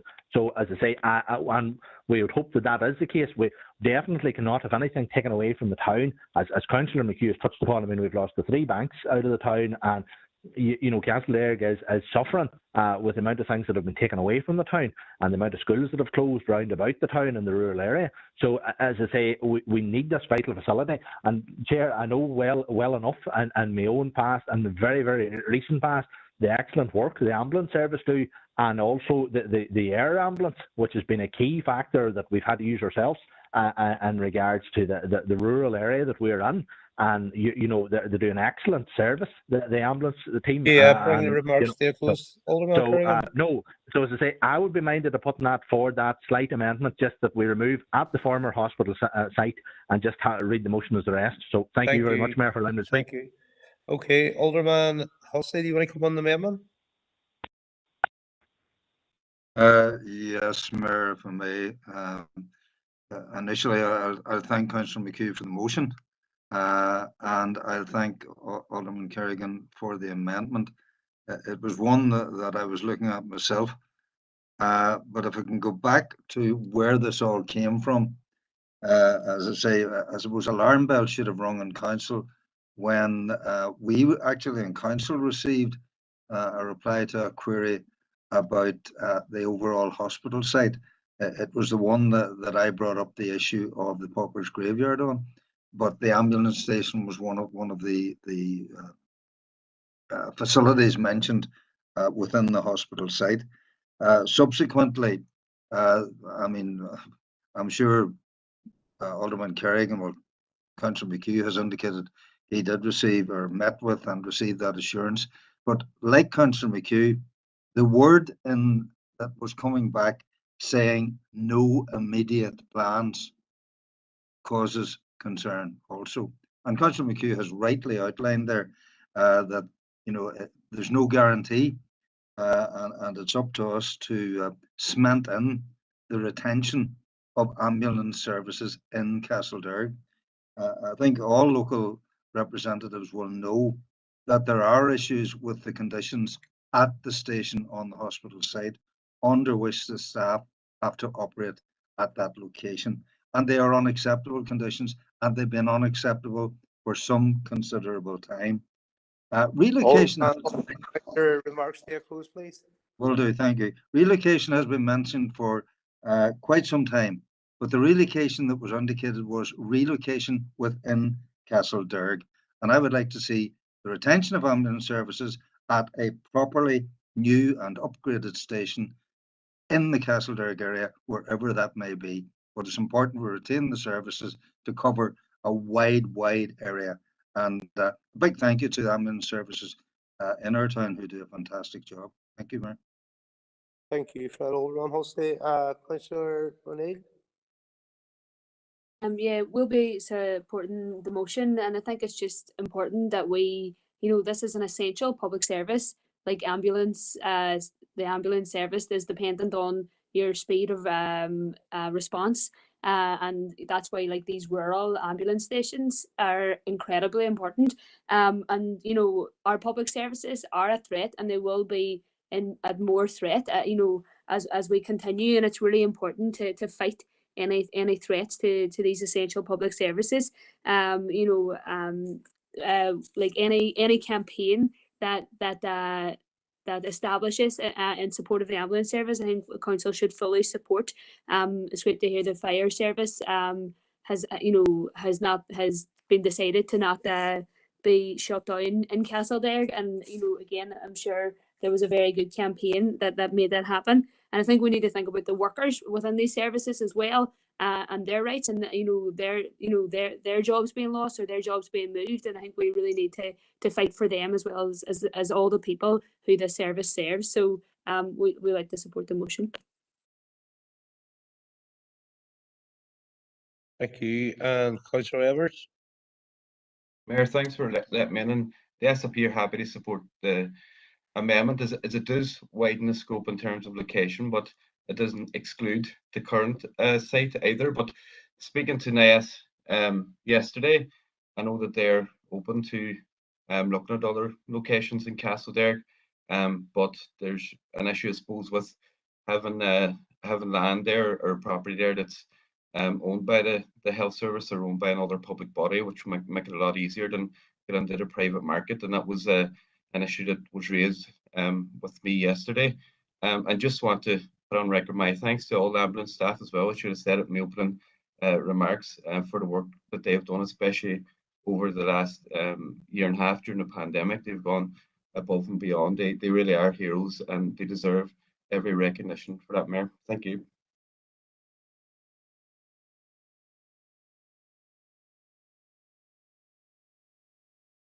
Thank you, FAT members. So members, I don't see any further members on the amendment, so we bring it to a vote here. So I think this could be unanimous, this one. So is there anybody against it, or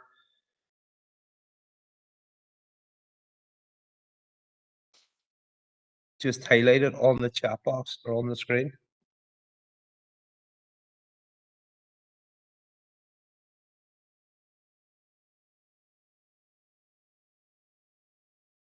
Okay, members, the amendment passes unanimous. I'm going to pass back to now on the substantial motion. And I'm going to get Councillor McHugh to sum up. Thanks again, Mayor. And just to say thanks to the councillors that spoke there in favour of the motion. With regards to Councillor Kerrigan's amendment, I had absolutely no problem with that, because the important thing is that the service itself is retained within Castledare, no matter where the site is at. So thanks again to everybody, and thanking just or to say glad that it's passed unanimously. Thank you. Thank you for that, Councillor McHugh. So members, anybody against the substantial motion?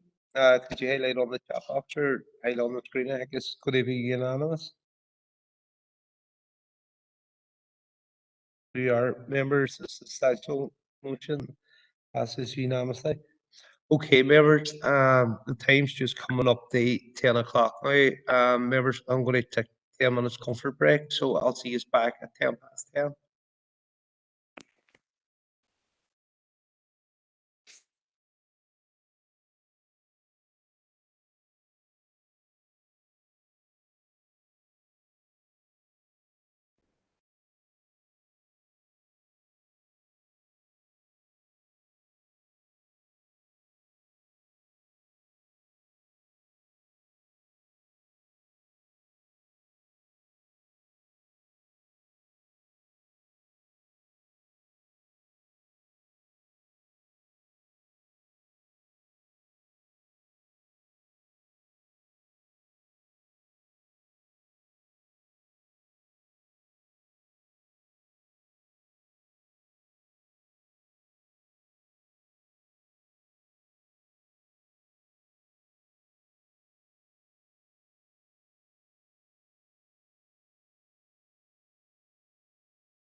Okay, members, welcome back.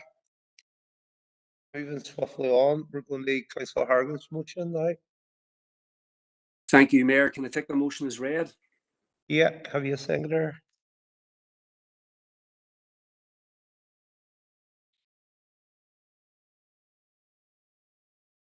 I'll Just a second it. second. Is that Councillor O'Neill? Was it, yeah? It wasn't, but I am happy to second. Sorry, I just couldn't get my button working. I don't know who it was. Happy enough, yeah. Yeah, go ahead, Councillor Hargan. Thanks, Mayor. Yeah, look, the vast majority of people, as we know, struggled through the pandemic without jobs, without access to food, worried about what would come next and how they would pay for bills. We know that many frontline workers stayed on their jobs, risking their own health and safety to make sure the shelves were stacked and to make sure people had food.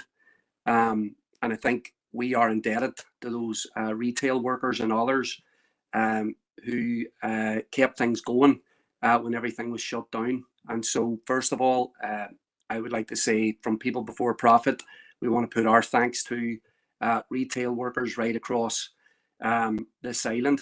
We want to thank them for their work over the last year and a half and for their efforts. But thanking people and patting them on the back isn't good enough.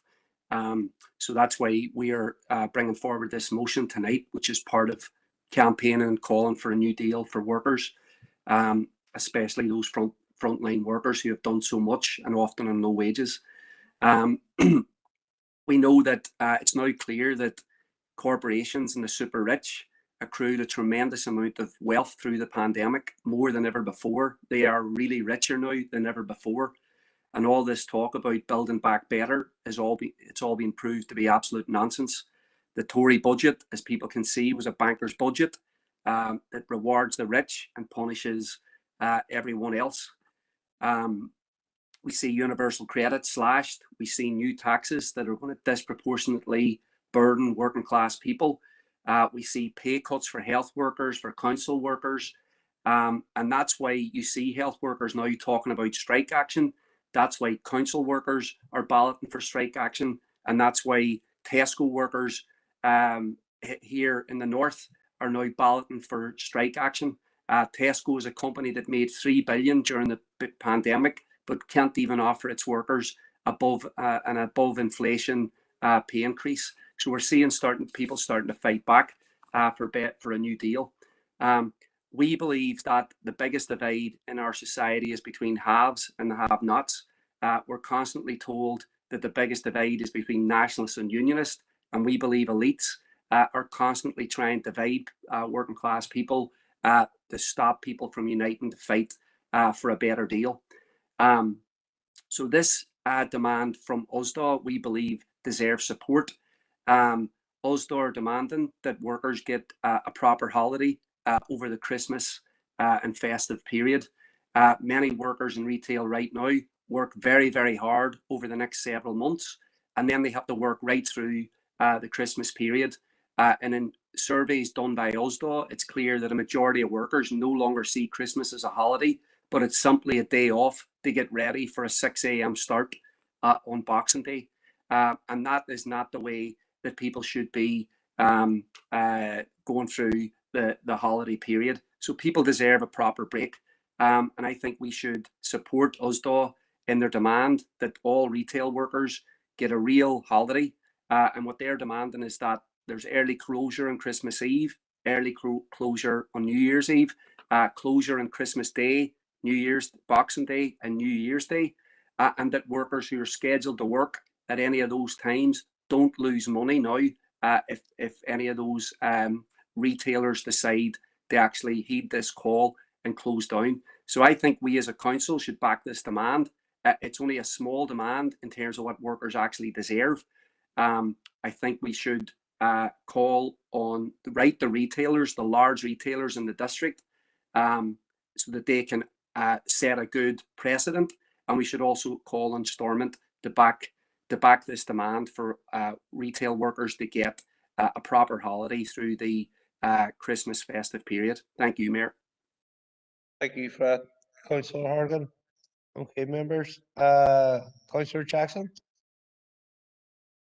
Gormilgat Mayor, and I want to thank Councillor Harkin for bringing the motion to council.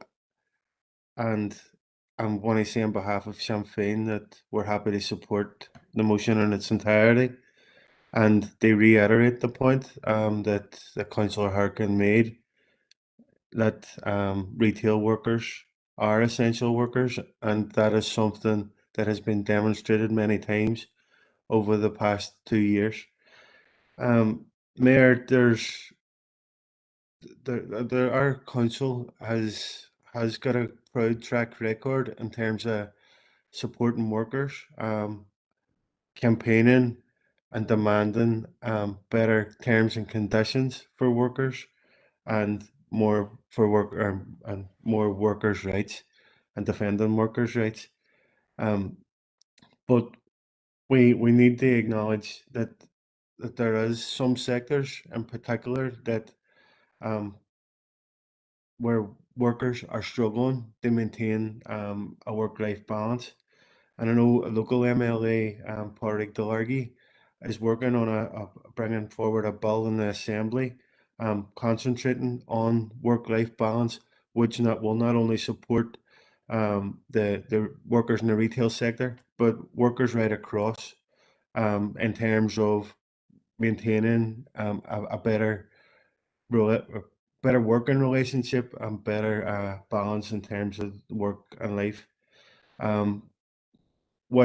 As somebody who works in the health service, who's worked in the health service for now almost 20 years, I fully appreciate the challenges that particularly that come about within the festive period, where it is very difficult to get time off, and quite often the 1 or 2 days off that you get throughout the entire festive period are used to recharge the batteries, because you know you're going back into a very busy environment. So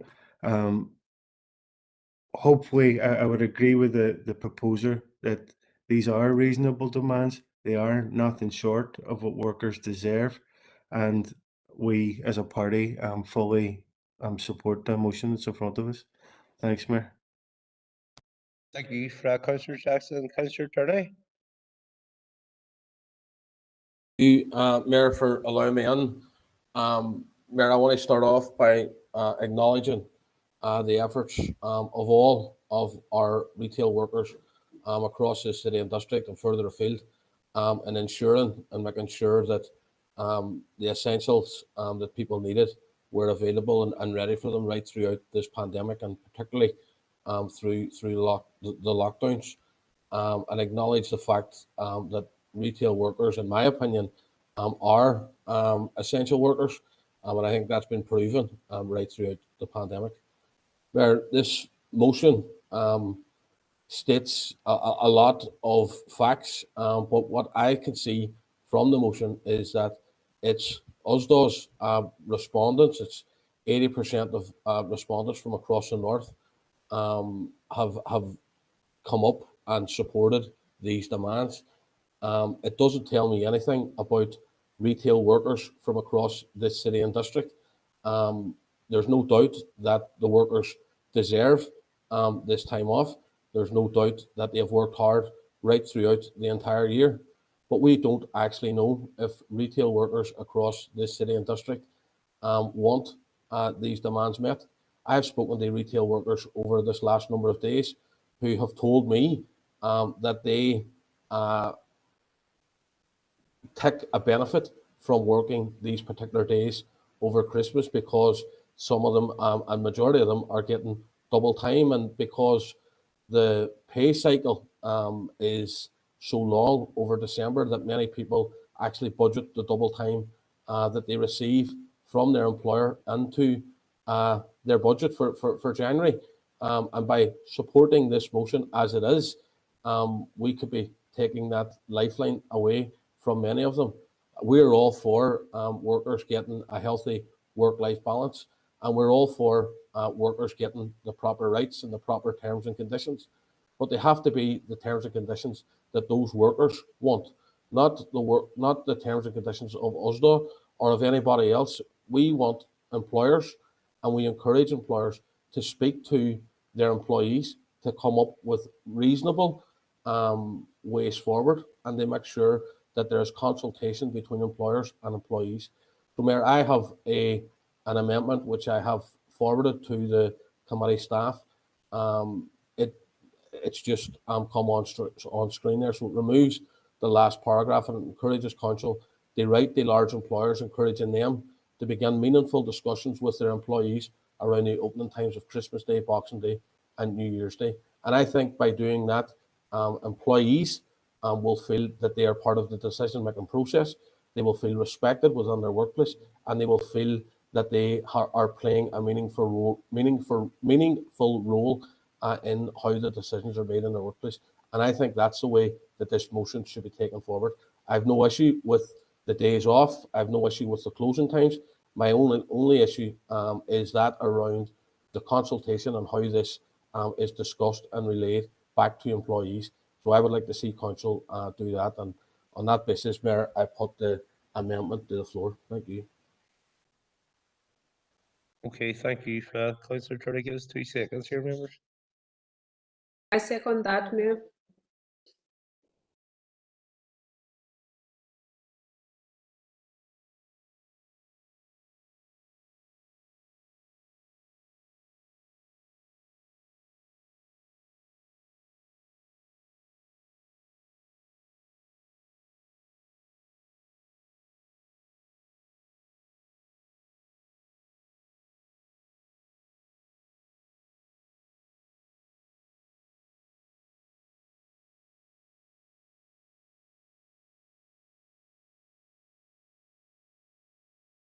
Okay, the amendment's fine, members. We have a seconder there. I'll second that, Mayor. Yeah, got that. Thank you, Ellen. Councillor Ferguson, do you want to come on the amendment? I'll speak on both if you don't mind, Mayor. Thank you. Right, Mayor, thank you very much. I would like to thank Councillor Harkin for bringing this motion forward. Coming from working in a retail store for nearly 13 years, I fully understand the call for staff to be allowed this precious time at home at Christmas. Retail workers work twice, if not 3 times harder over the festive period, and it's usually a time of year I put a call out for customers to have a little bit more patience, because we've heard so many times that retail workers have been abused and threatened. This usually becomes worse over the festive period when stocks are lower and waiting is longer, and with social distancing now that this conversation has come to the fore. But this has been the reality for many retail workers for many, many years. The festive period usually means longer days, difficulties to simply do things like parking, and then you take into the fact sales starting on Boxing Day means staff are either in the store till late Christmas Eve, nearly midnight, if not coming in at 3-4 a.m. Boxing Day. I'm happy to support this motion.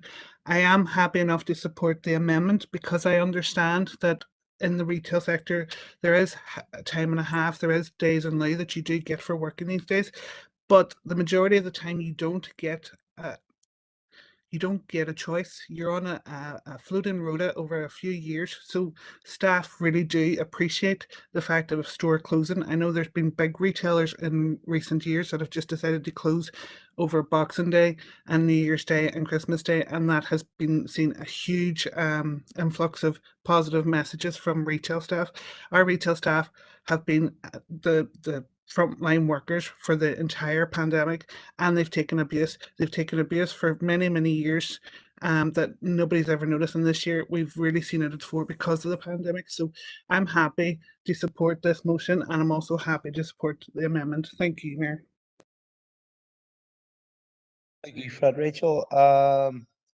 Alderman Ramsey on the amendment. Thank you, Mayor. Just speak on both. Can you hear me okay? Yeah.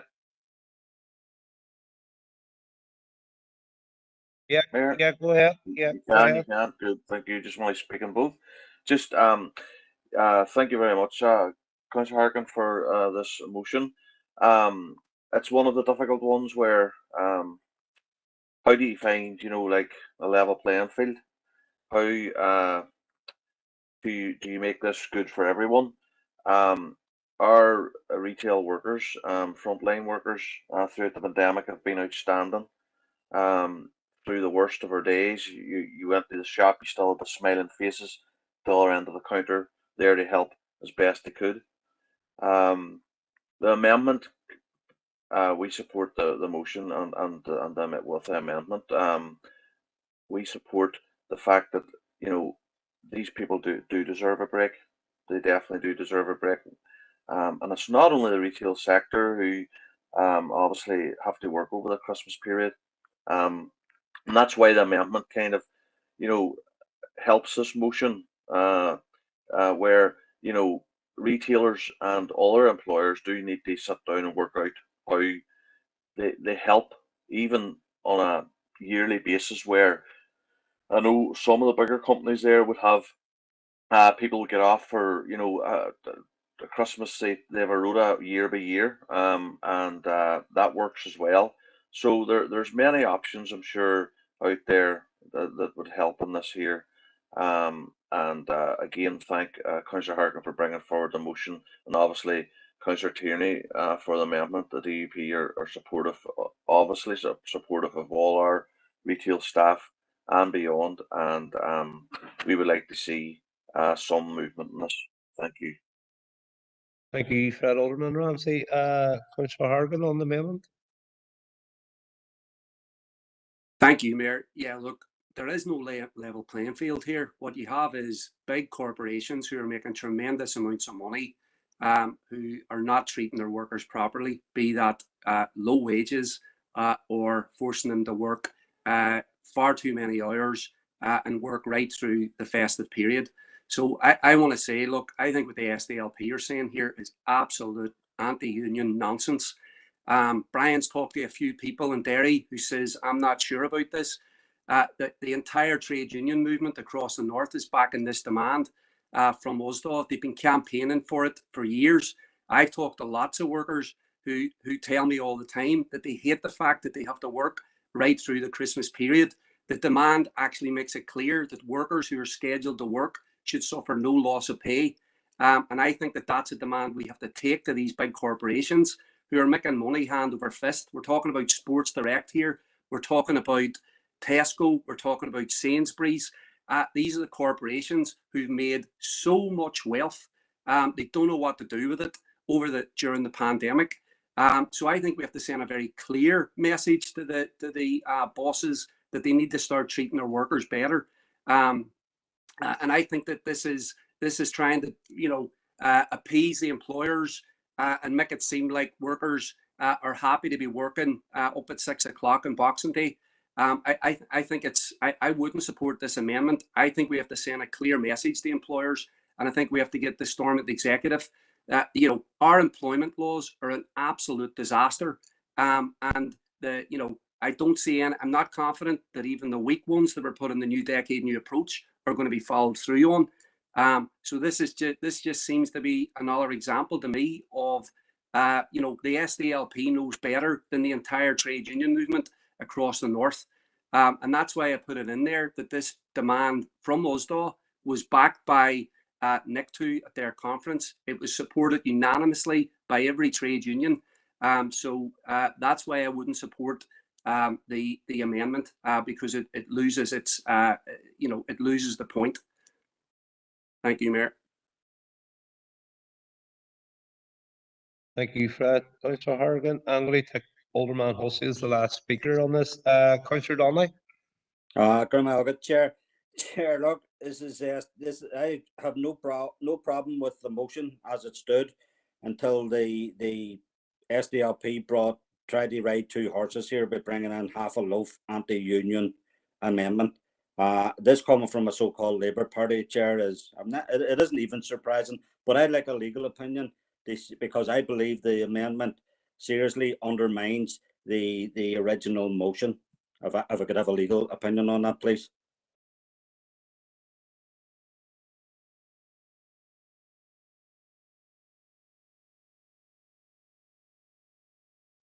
Councillor Donnelly, it's already been allowed.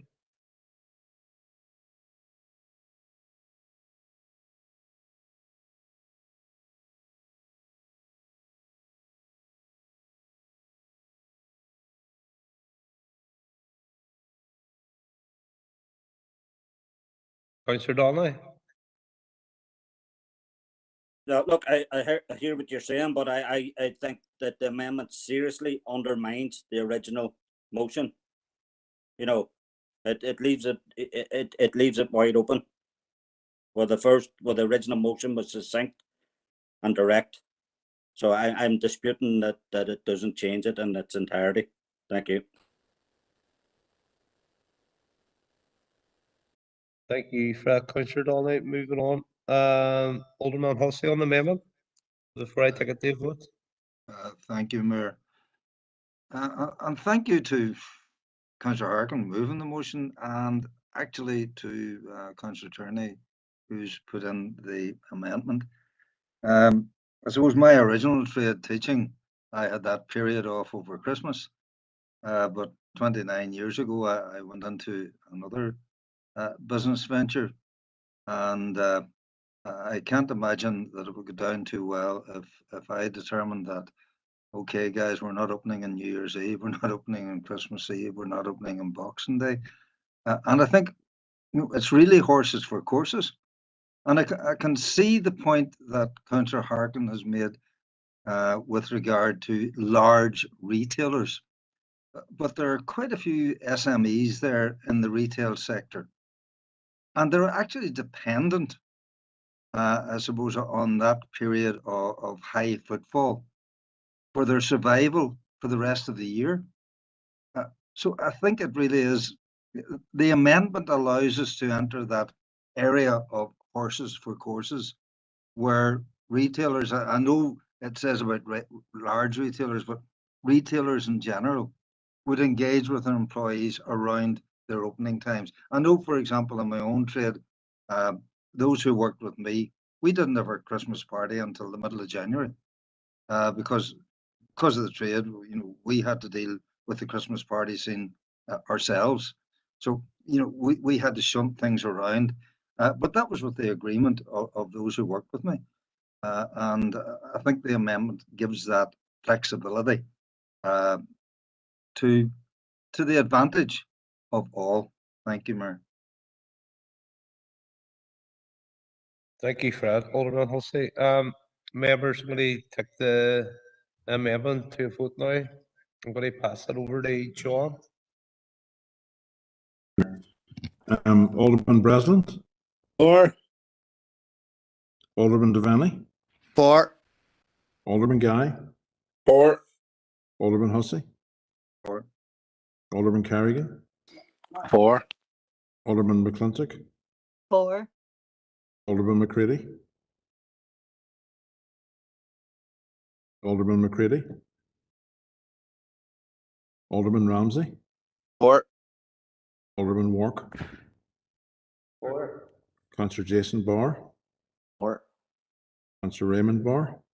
For. Councillor John Boyle. For. Councillor Michaela Boyle. Against. Councillor Sean Carr. Against. Councillor Cusick. For. Councillor Donnelly. Councillor Donnelly. Against. Councillor Doyle. Councillor Duffy. Against. Councillor Edwards. Councillor Ferguson. For. Councillor Fleming. Against, John. Councillor Gallagher. Councillor Gallagher. Councillor Harkin. Against. Councillor Heaney. Against. Councillor Jackson. Against. Councillor Kelly. Against. Councillor Logue. Against, John. Councillor McGinley. Against, John. Councillor McHugh. Against, John. Councillor McKeever.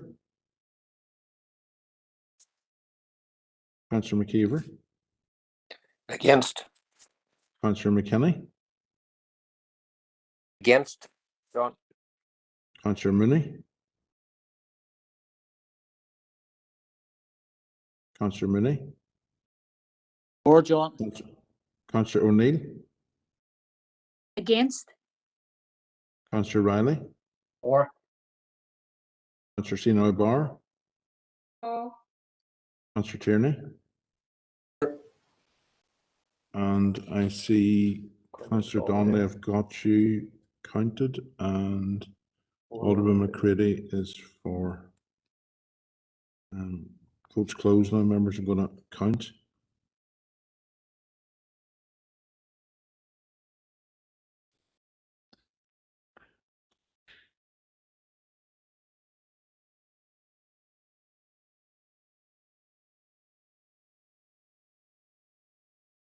I have counted 19 for and 15 against the amendment. Mayor, so the amendment is carried. Okay, members, the amendment passes. Moving back to substantial motion. Councillor Horgan, do you want to sum up? Yeah, thank you, Mayor. Well, look, I think that this motion can still send a clear message to employers because the demands haven't been stripped out by the SDLP and the DUP. They're still in there, and they haven't stripped out the fact that USDA did do a survey on this. As I said before, there is no level playing field here. We're dealing with a situation where the haves are literally sucking up more and more wealth at everybody else's expense. And trade unions are attempting to campaign for a better deal for ordinary people, but it's going to be hard, and it's going to be harder because political parties are not willing to actually stand up to corporations. They are willing to have a very laissez approach to workers' rights. And I think we have to start being clear, in my opinion, that patting people on the back and thanking them for being there during the pandemic just doesn't cut it anymore. The people deserve to see real gains, but those gains aren't going to be just gifted to them. They're going to have to be fought for. So that's why Tesco workers are balloting right now for strike action.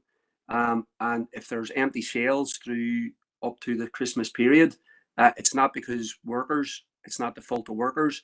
It's because you have bosses making huge profits, but unwilling to share those profits with the people that actually do the work.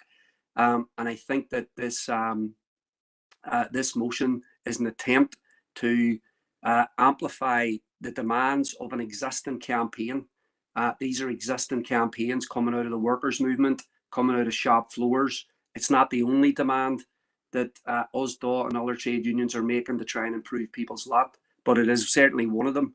And we've talked a lot about the Christmas spirit here in the district and about people being able to enjoy it. And that's why some big employers have already decided to heed to these demands. And I hope that across our district and across the north, we see some people, some big employers concluding that they should actually treat their workers better and make sure that they're able to enjoy Christmas, as I'm sure most people here will be able to do. Thank you, Mayor. Thank you, Fred. Councillor Horgan. Members, now moving to vote on the substantial motion. If there's any members against it or want to abstain, could you let me know now on the chat box or let me know on the screen here?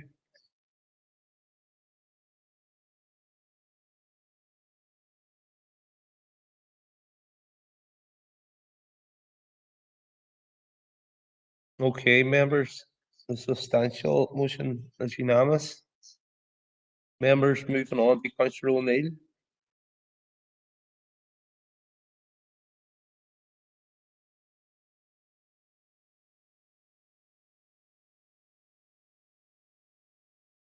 Waiting, Mayor, for the motion. There it is.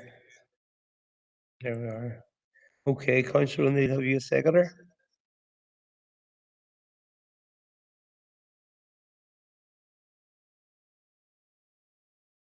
Happy to second it, Mayor Councillor Riley. Thank you, Councillor Reddy. Okay, Councillor O'Neill, go ahead. Can I just take the motion as read? Yeah. So the National Union of Students and the Union of Students in Ireland, alongside other student and housing campaigners, they have recently descended upon Stormont on the 18th of October, so last Monday, protesting the growing housing crisis, the rise in rent costs, and the fact that hundreds of students have been left without accommodation. What they're calling for, what their campaign's about, is for a student renters bill, which ensures that all student accommodation is safe, affordable, good quality, and guaranteed. And we've seen whenever students were starting their school year there in Belfast, there was 3,000 students that had nowhere to live. They were just left abandoned and were told the night before. But this isn't a problem, just in Belfast. This is a problem across Ireland, where students are having to drop out of college or uni because they have nowhere to live. Students are having to sleep on other people's sofas. Students are having to pay for hotels, hostels, and Airbnbs. Or students have had to move back home and are now commuting for 3 to 5 hours a day to get to their classes.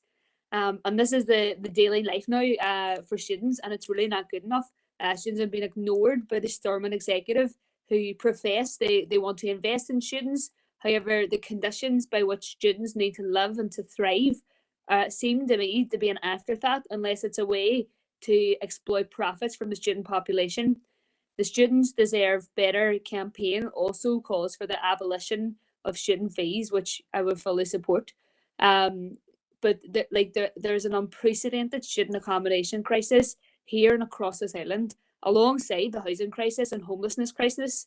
And many of the student accommodations that have been built recently have been privately developed, making them unaffordable for some students. And for some students, they're having to spend 93% of their student loan on accommodation costs alone. And this, makes it tiered further education system, where we're pricing people out of further education, and it's not good enough. And students are seriously suffering the consequences. And I stand fully in solidarity with the campaigners for a student renters bill, and that's why I've brought this motion here this evening. Thank you. Thank you for that, Councillor O'Neill. Councillor McGann. Thank you, Mayor. I've put on a wee proposed amendment. I've sent it through to the committee section. If I could get up on the screen. It's just that it's more of a wording thing as opposed to anything else for the end of the motion.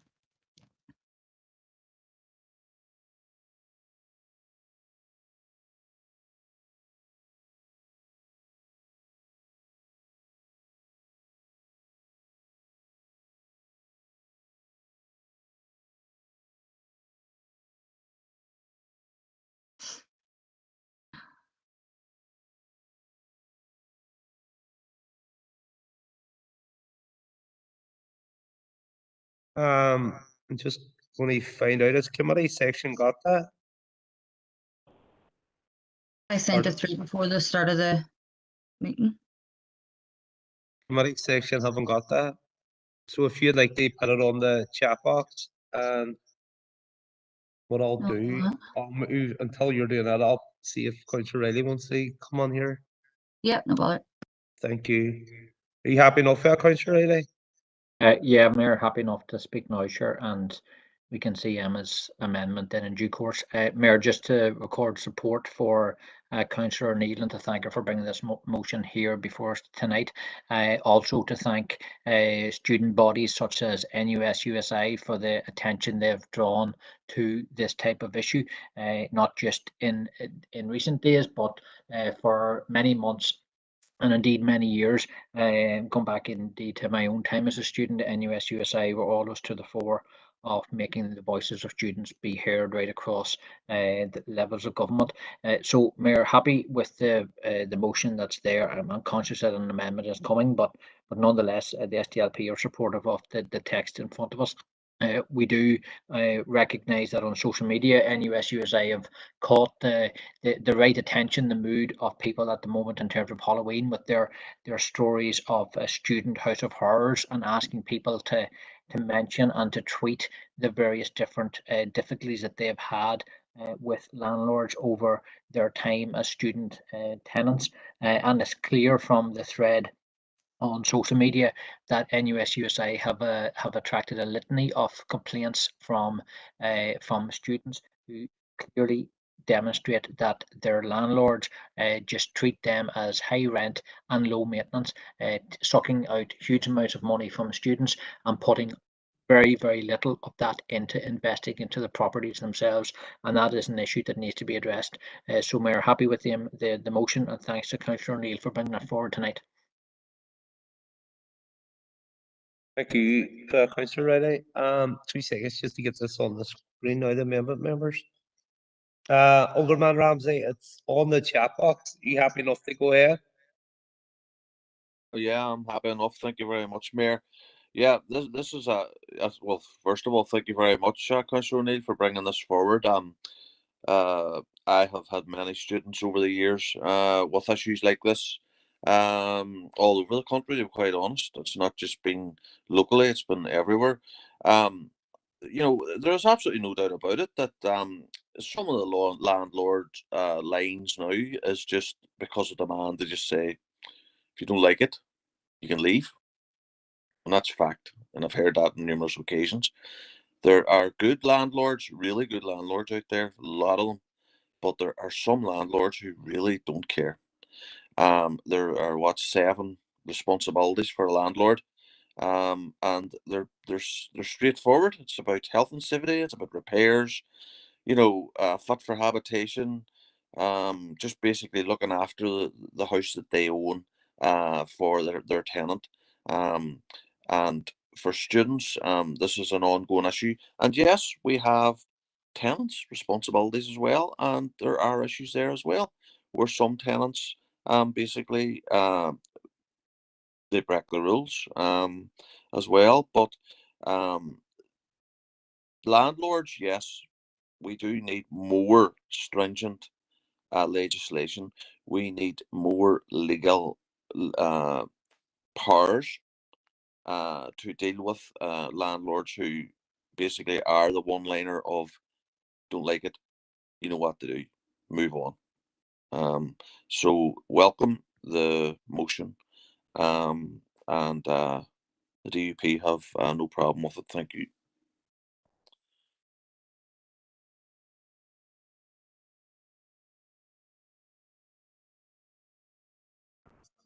Members, just 3 seconds here.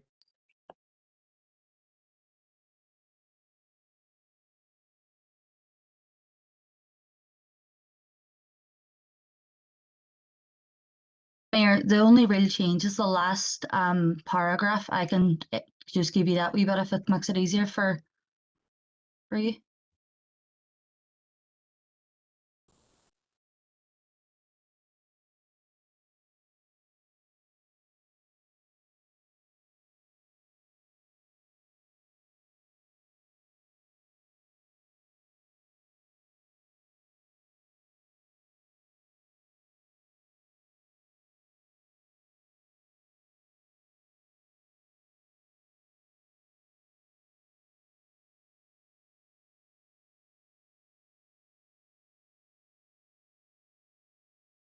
Councillor McGinley, is that an addition to the existing motion? No, with it's instead of the last paragraph of instead of the last paragraph? aye. So it's basically calling for us to invite NUSUSA to council to present their proposals for a student renters bill before we start writing to Stormont. Councillor McGinley, I'm just going to pass you on to the city solicitor here on this one, okay? Okay.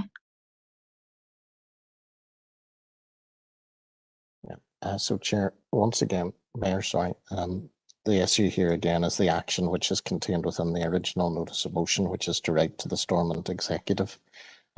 This amendment does away with the action from the motion.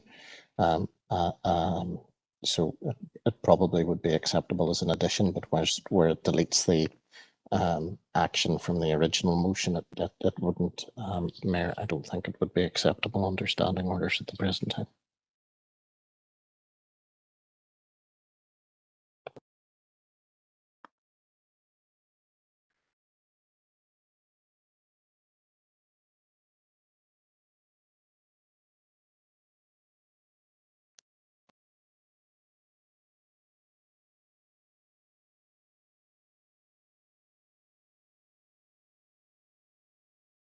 Okay, members, I don't see any further or members looking to talk on Councillor O'Neill's motion. I'm going to bring Councillor. Mayor, Sorry. It's a suggestion to Councillor McGinley. If she simply added and will subsequently write to the Stormont Executive, I think that overcomes the problem.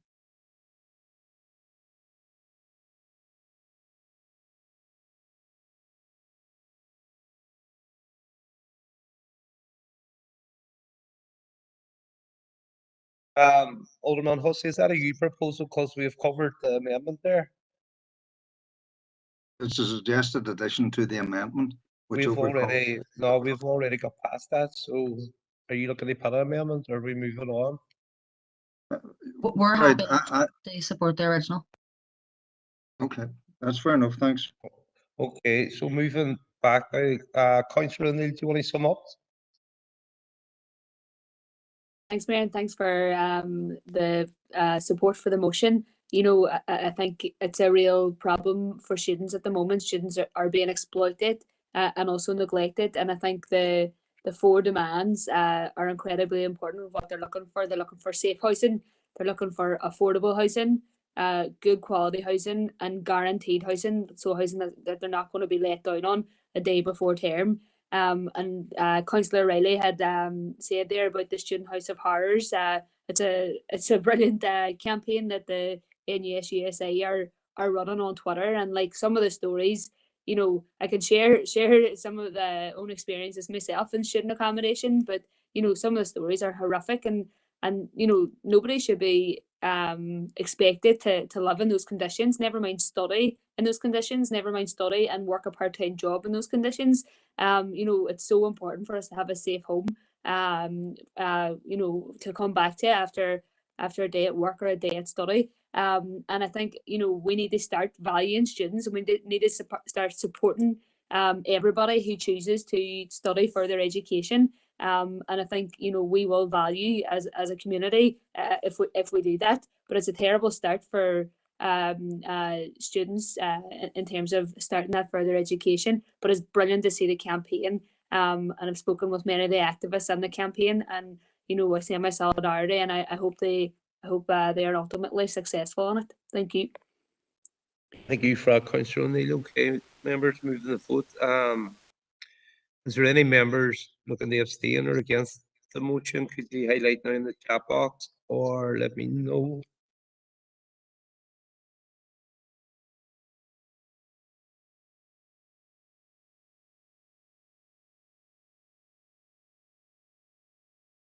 Okay, members. The motion from Councillor O'Neill passes unanimous. Moving on now to the motion of Councillor Donnelly. Chair, I'll take it the motion is read. And it's seconded by Councillor Carr. Yep, go ahead. Yeah. Chair, not to learn Irish is to miss the opportunity of understanding what life in this country has meant and could mean in a better future. It is to cut oneself off from ways of being at home.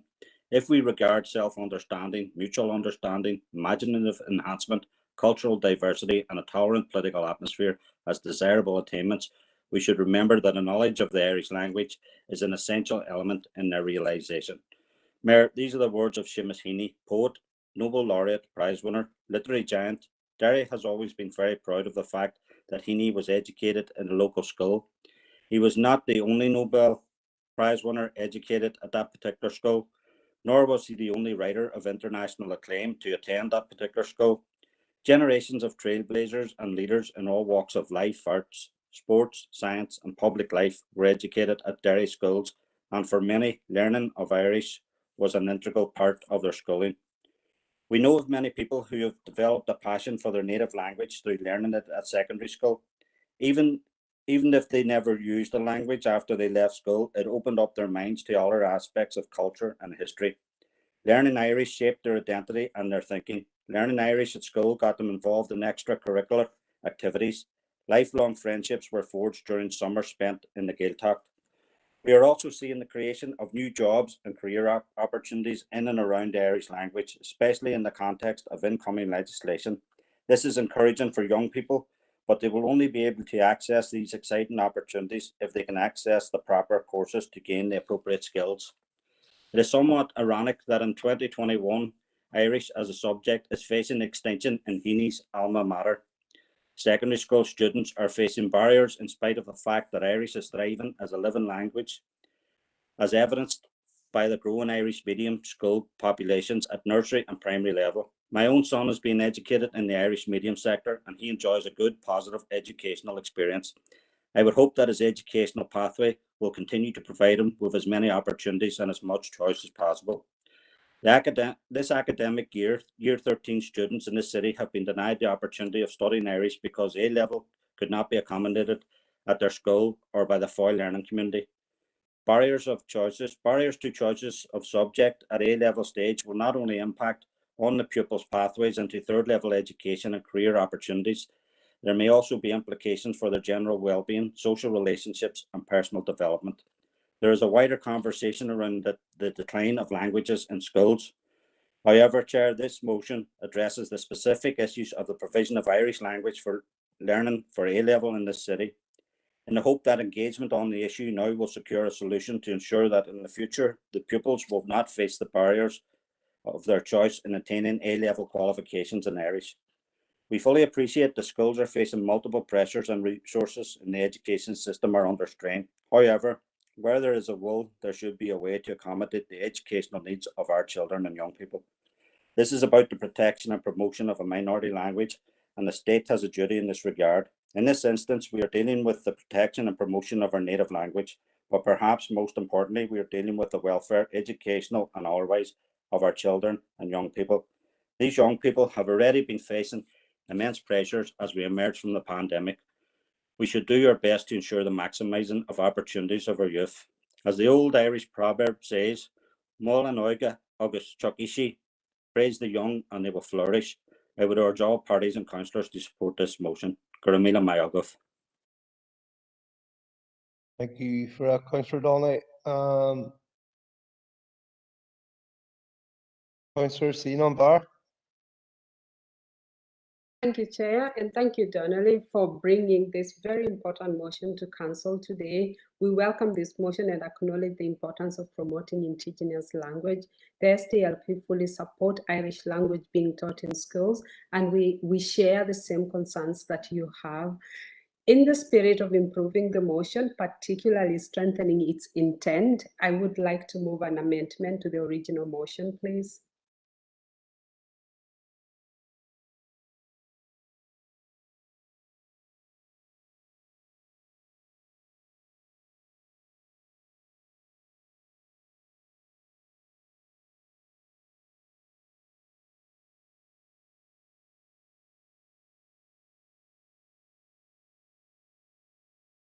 Yeah, happy enough with that. Thank you. We have a seconder for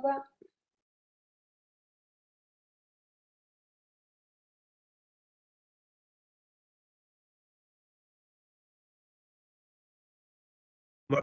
Councillor Riley, second that, go ahead. Thanks, Mayor. So before I make my contribution, let me put on record my sincere thanks to Niall Comer, lecturer, researcher, and course director at the Irish Language Department in Ulster University, for working with me on this amendment. Mayor, Irish is the Indigenous language on this island. Having access to one's culture enhances our sense of pride in where we come from. It opens knowledge about the society we live in. Of course, Irish is a living language and Derry is adjacent to the Donegal Gaeltacht. Many research studies show that secondary language instructions improve overall school performance, cognitive development, problem solving and creativity. Children and young people need to be exposed to language from an early age. Not only does this expedite fluency, but it increases children's confidence in and appreciation of their native language. You may not know that I speak 9 different languages, including my indigenous language, Maasai, as well as 3 non-indigenous Kenyan languages, including English language, a colonial language which I learned in school.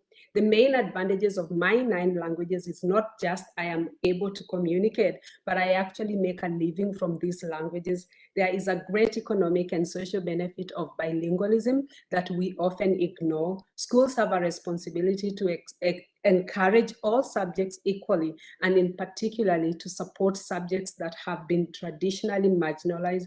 This is why my amendment is calling for the development of a strategic plan involving all stakeholders in the council area, including primary and post-primary school, as well as the Irish department within Ulster University.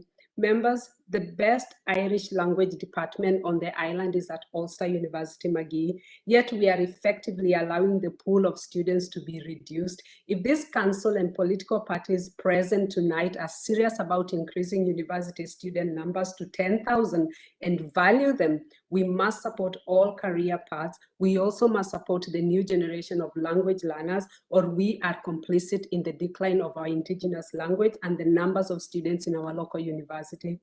Irish is often politicized because it is associated with one community, but until the 18th century, Gaelic was widely spoken among Presbyterians. Many are rediscovering their lost heritage.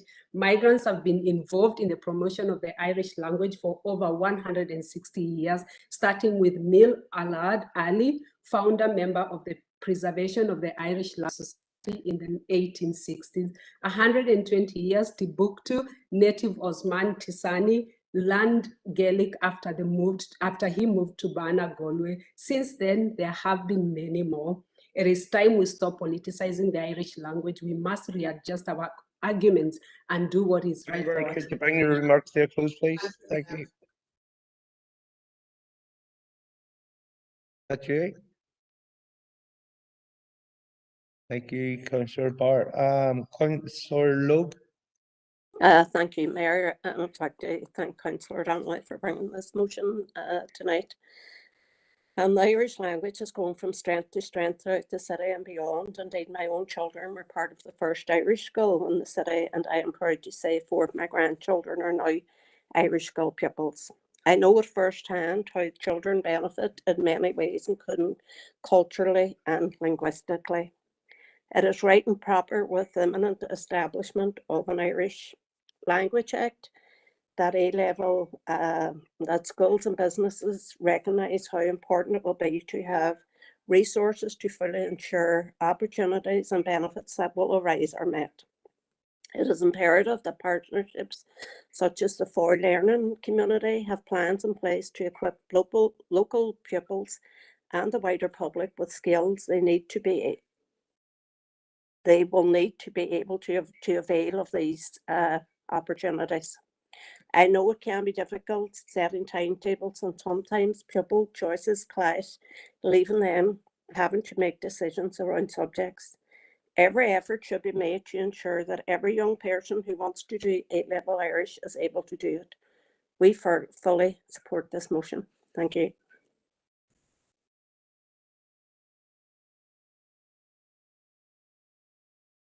Thank you for Councillor Loeb. Alderman Jose.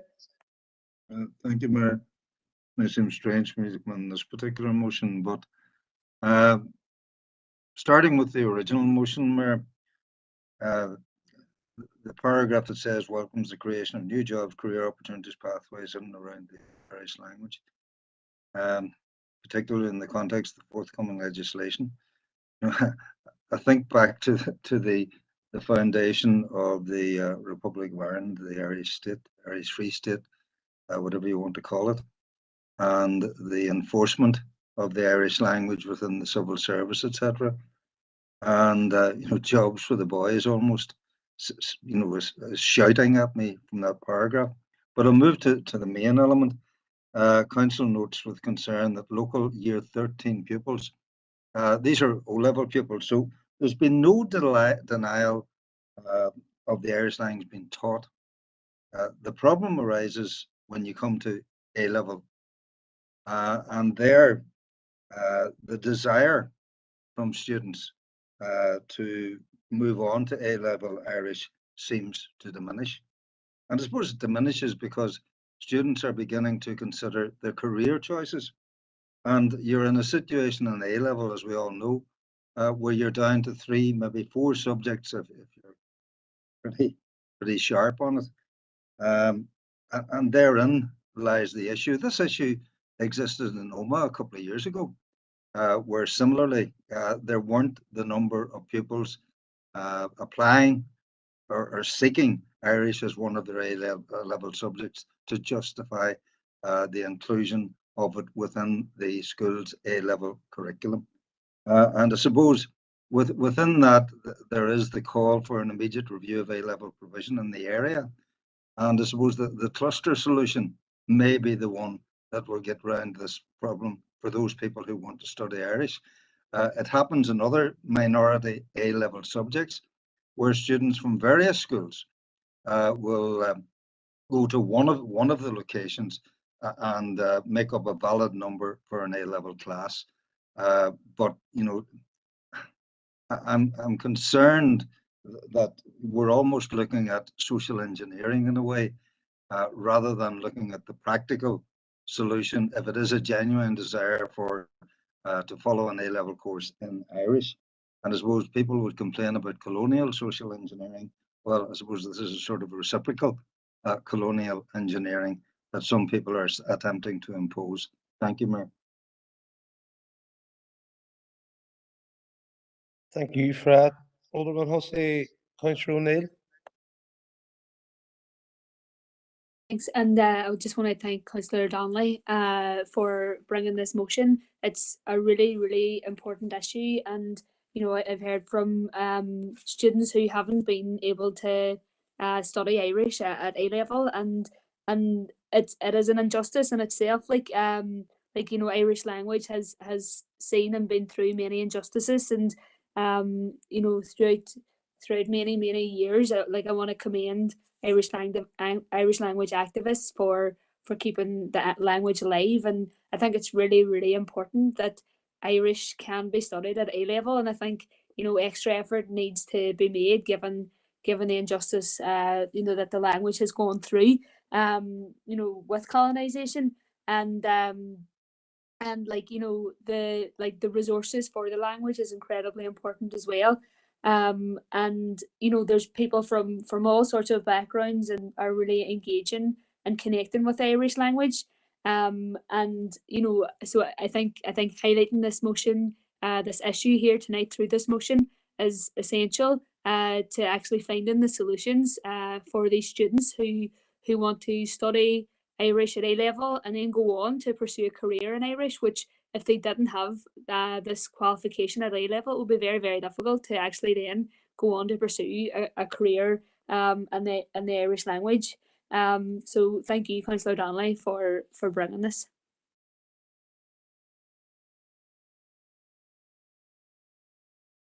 Councillor Donnelly on the amendment. Hey, Chair, look, there seems to be a pattern developing here tonight for the SDLP.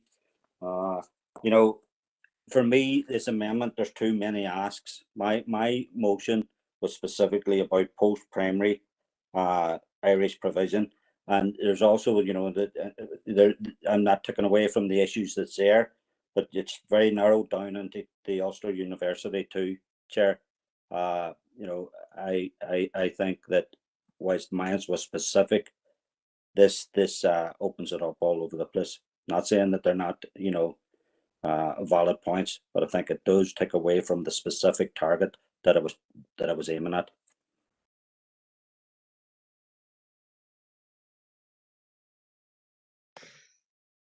Thank you, Fred. Councillor Donnelly, Alderman Devaney. Thank you, Mayor, for allowing me in. And look, I want to put on record our party. We have no problem with Irish. At the end of the day, I was taught Irish at school when I was born and reared in Donegal. And I do take on board Councillor Sinewy Barr, our comments in around taking politics out of Irish. And I have to say, that is what has stained the Irish language across Northern Ireland. It has been used as a political football to beat others on the other side. And I don't know whether Councillor Sinewy Barr remembers or heard of the comments. Every word in Irish spoken is like a bullet fired in the fight for Irish unity. And just to put on the record that she knows that. Look, at the end of the day, when I look at even the amendment here, you know, it's calling to send students to the summer college in the Donegal Gaeltacht. And my connections and relatives down there, and what I read in the news down there, the government in the Republic of Ireland has bothered funding Irish language in the Gaeltacht, and it is, for those Irish speakers down there, it has been in decline over this last 10, 15, if not 2 decades. So I would be concerned about that we're sending down people down there and they don't have the numbers themselves that want to speak Irish, nor do they have the funding to push that. Yes, you know, I would have thought in this here, and I want to put on record, Mayor, we will not be supporting the recommendation, or we wouldn't have been supporting sorry, we're not supporting the amendment, and we wouldn't have been supporting the recommendation, because really, this is another ask for more money. And when I look and read and look up the media reports, you know, when I look from 2015 to 2020, 150 million spent on Irish education. And when we look at mainstream education today, as we look at it, could you bring your remarks to a close, please? And we really can't make ends meet in the mainstream. And I will say, Mr. Mayor, that's what concerns me, that this is an ask for funding, putting more pressure on an education system that is stressed out there. And look, I will say, Mr. Mayor, this was an issue that I thought should have came before the language committee or working group that has been sent up. And we'll see how this goes. And I might make an amendment later on to follow that up. Thanks, Mayor. Thank you for that, Alderman Devaney. Just Councillor Gallagher, we've already ruled on the amendment, so we're moving on. So, John, I'm going to pass on to you. Thanks, Mayor. Alderman Breslin? Against. Alderman Devaney? Against. Alderman Guy? Against. Alderman Hussey? Against. Alderman Carrigan? Against. Alderman McClintock? Against. Alderman McCready? Alderman McCready? Alderman Ramsey? Against. Alderman Wark? Against. Councillor Jason Barr? For. Councillor Raymond Barr? For. Councillor John Boyle? For. Councillor Michaela Boyle? Against. Councillor Carr? Against. Councillor Cusick? For. Councillor Donnelly? Against. Councillor Doyle? Councillor Duffy? Against.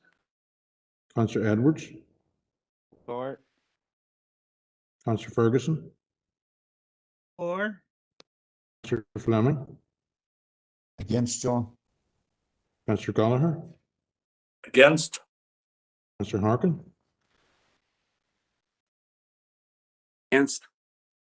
Councillor Heaney? Against, John. Councillor Jackson? Against. Councillor Kelly? Against. Councillor Logue? Against, John. Councillor McGinley? Against. Councillor McHugh? Councillor McHugh? Councillor McKeever? Against. Councillor Mooney? For, John.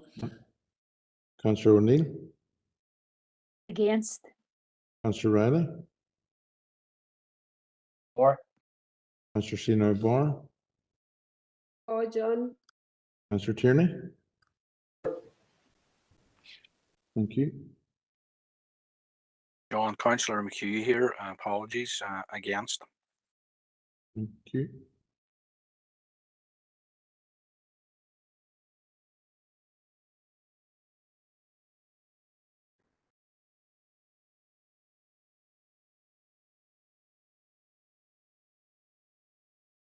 Mayor have recorded 10 for, 23 against, so the amendment falls. Thank you for that, John.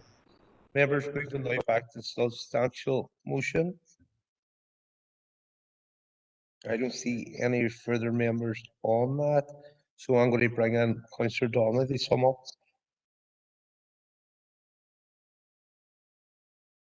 Thanks, Chair. Does that go back to the substantial motion? It does, Councillor Donnelly, go ahead. Right, and it has to be voted on yet, or? Correct, yes. Yeah. Look, this again, like one of the previous motions, like Councillor McGinley, I'm disappointed, and Councillor Barr, what done here. So look, this is a specific motion, and I would encourage people to vote for it in the interest of the children that we're talking about here from Argov.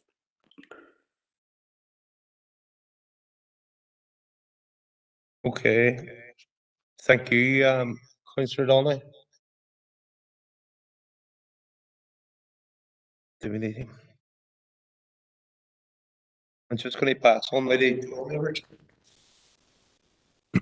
Thank you, Mayor. Alderman Breslin. Against. Alderman Devaney. Against. Alderman Guy.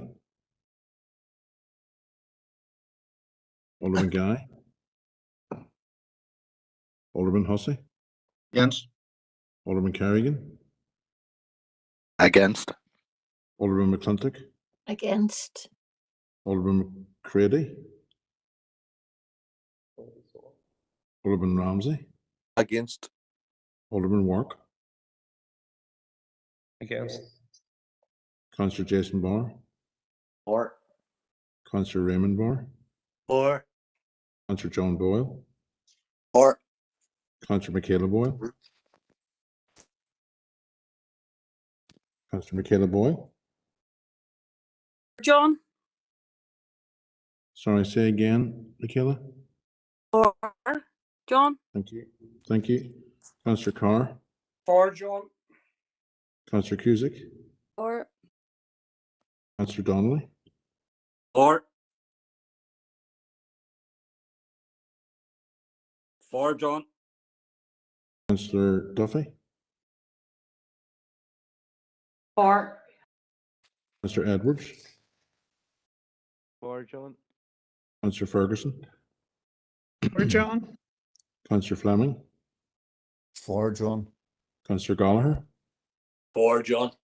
Councillor Harkin. For. Councillor Heaney. For. Councillor Jackson. For, John. Councillor Kelly. For, John.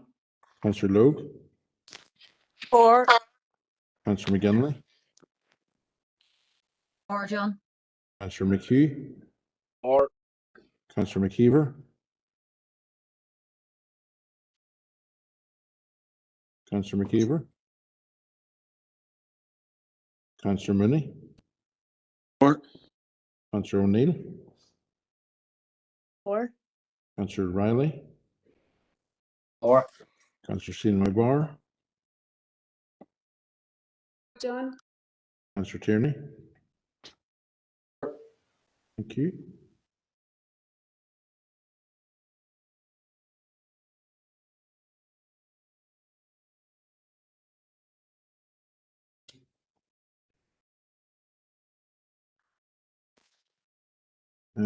Mayor recorded 24 for and 7 against, so the substantive motion passes.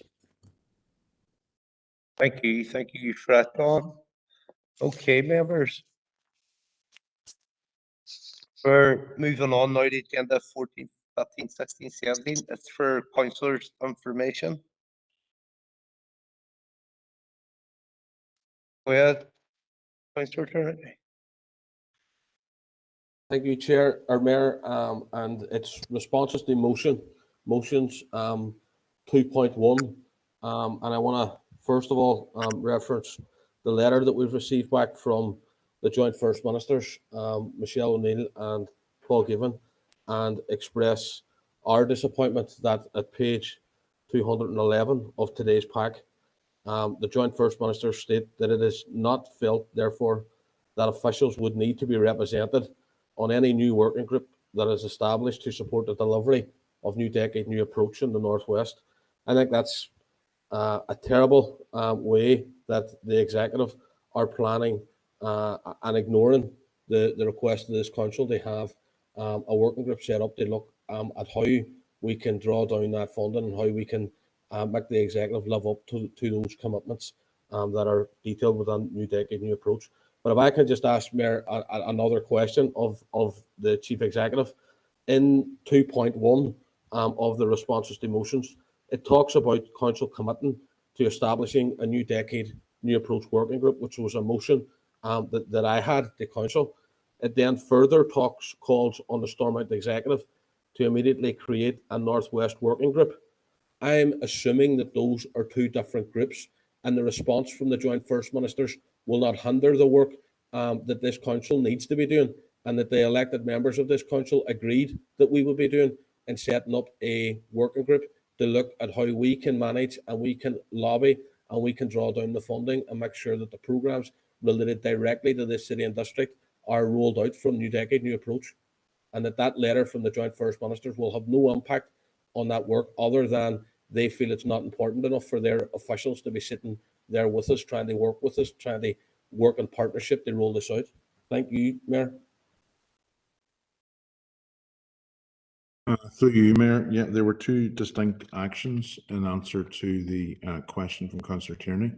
A paper was presented to the Governance Committee. Nominations have been sought, and we will be meeting as officers to prepare initial papers and send out to members the first proposed date for that working group, hopefully to take place now within the next few weeks. Thank you, Chief Executive. Thank you. Thank you for that, John. Thank you, Councillor Turney. Councillor Hargan. Yeah, on the same issue, first, just on the council working group, the new one that's been set up, I think that there are still parties and independents that need to be added onto that. I know we haven't nominated anyone yet, but we would certainly like to. I found the response from the executive office very, very disappointing, especially in light of the what we've heard from the Vice Chancellor of Ulster University, because this is why this body, in my opinion, is necessary, because the executive is quite happy for the Derry and Strabane Council to set up a working group to try and get delivery of commitments that the Stormont Executive has agreed to. But I believe that it should be the Stormont Executive making this happen. The onus shouldn't just be on us. If they are serious about advancing and delivering for the Northwest and for Derry, it should be led out of the executive. So I suppose I'm somewhat frustrated in that, or I'm trying to equalise Councillor Tierney's disappointment with the comments earlier about there's not too much to worry about in terms of the Ulster University Vice Chancellor's comments about 10,000 isn't happening for McGee on his watch, because it would be up to the Stormont Executive to have to do things to make that feasible.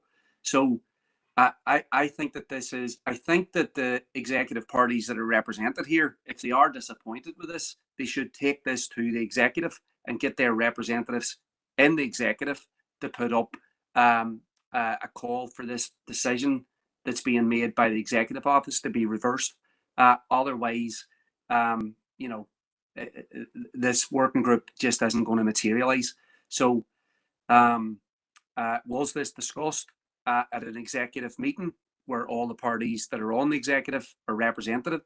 I'm sure that that's possible. So if the SDLP and Alliance and UUP are disappointed with this response, I think that they should be able to find a way to raise it in Stormont and not just talk about that being disappointed here. Thank you, Mayor.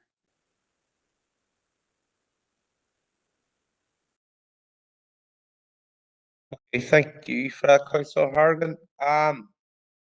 Members, I'm going to call the meeting to a close. The time is now 11:26. So well done, everyone, tonight in getting this meeting done. And I wish you all a very, very happy Halloween. And we'll see you soon. Sorry, Mayor, do you need a proposal for the seating list?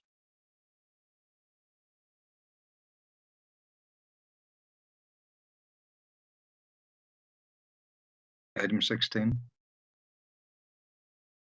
Alderman Husses for information. Item 16. Okay. Members, happy Halloween. I'll see you soon. Bye now.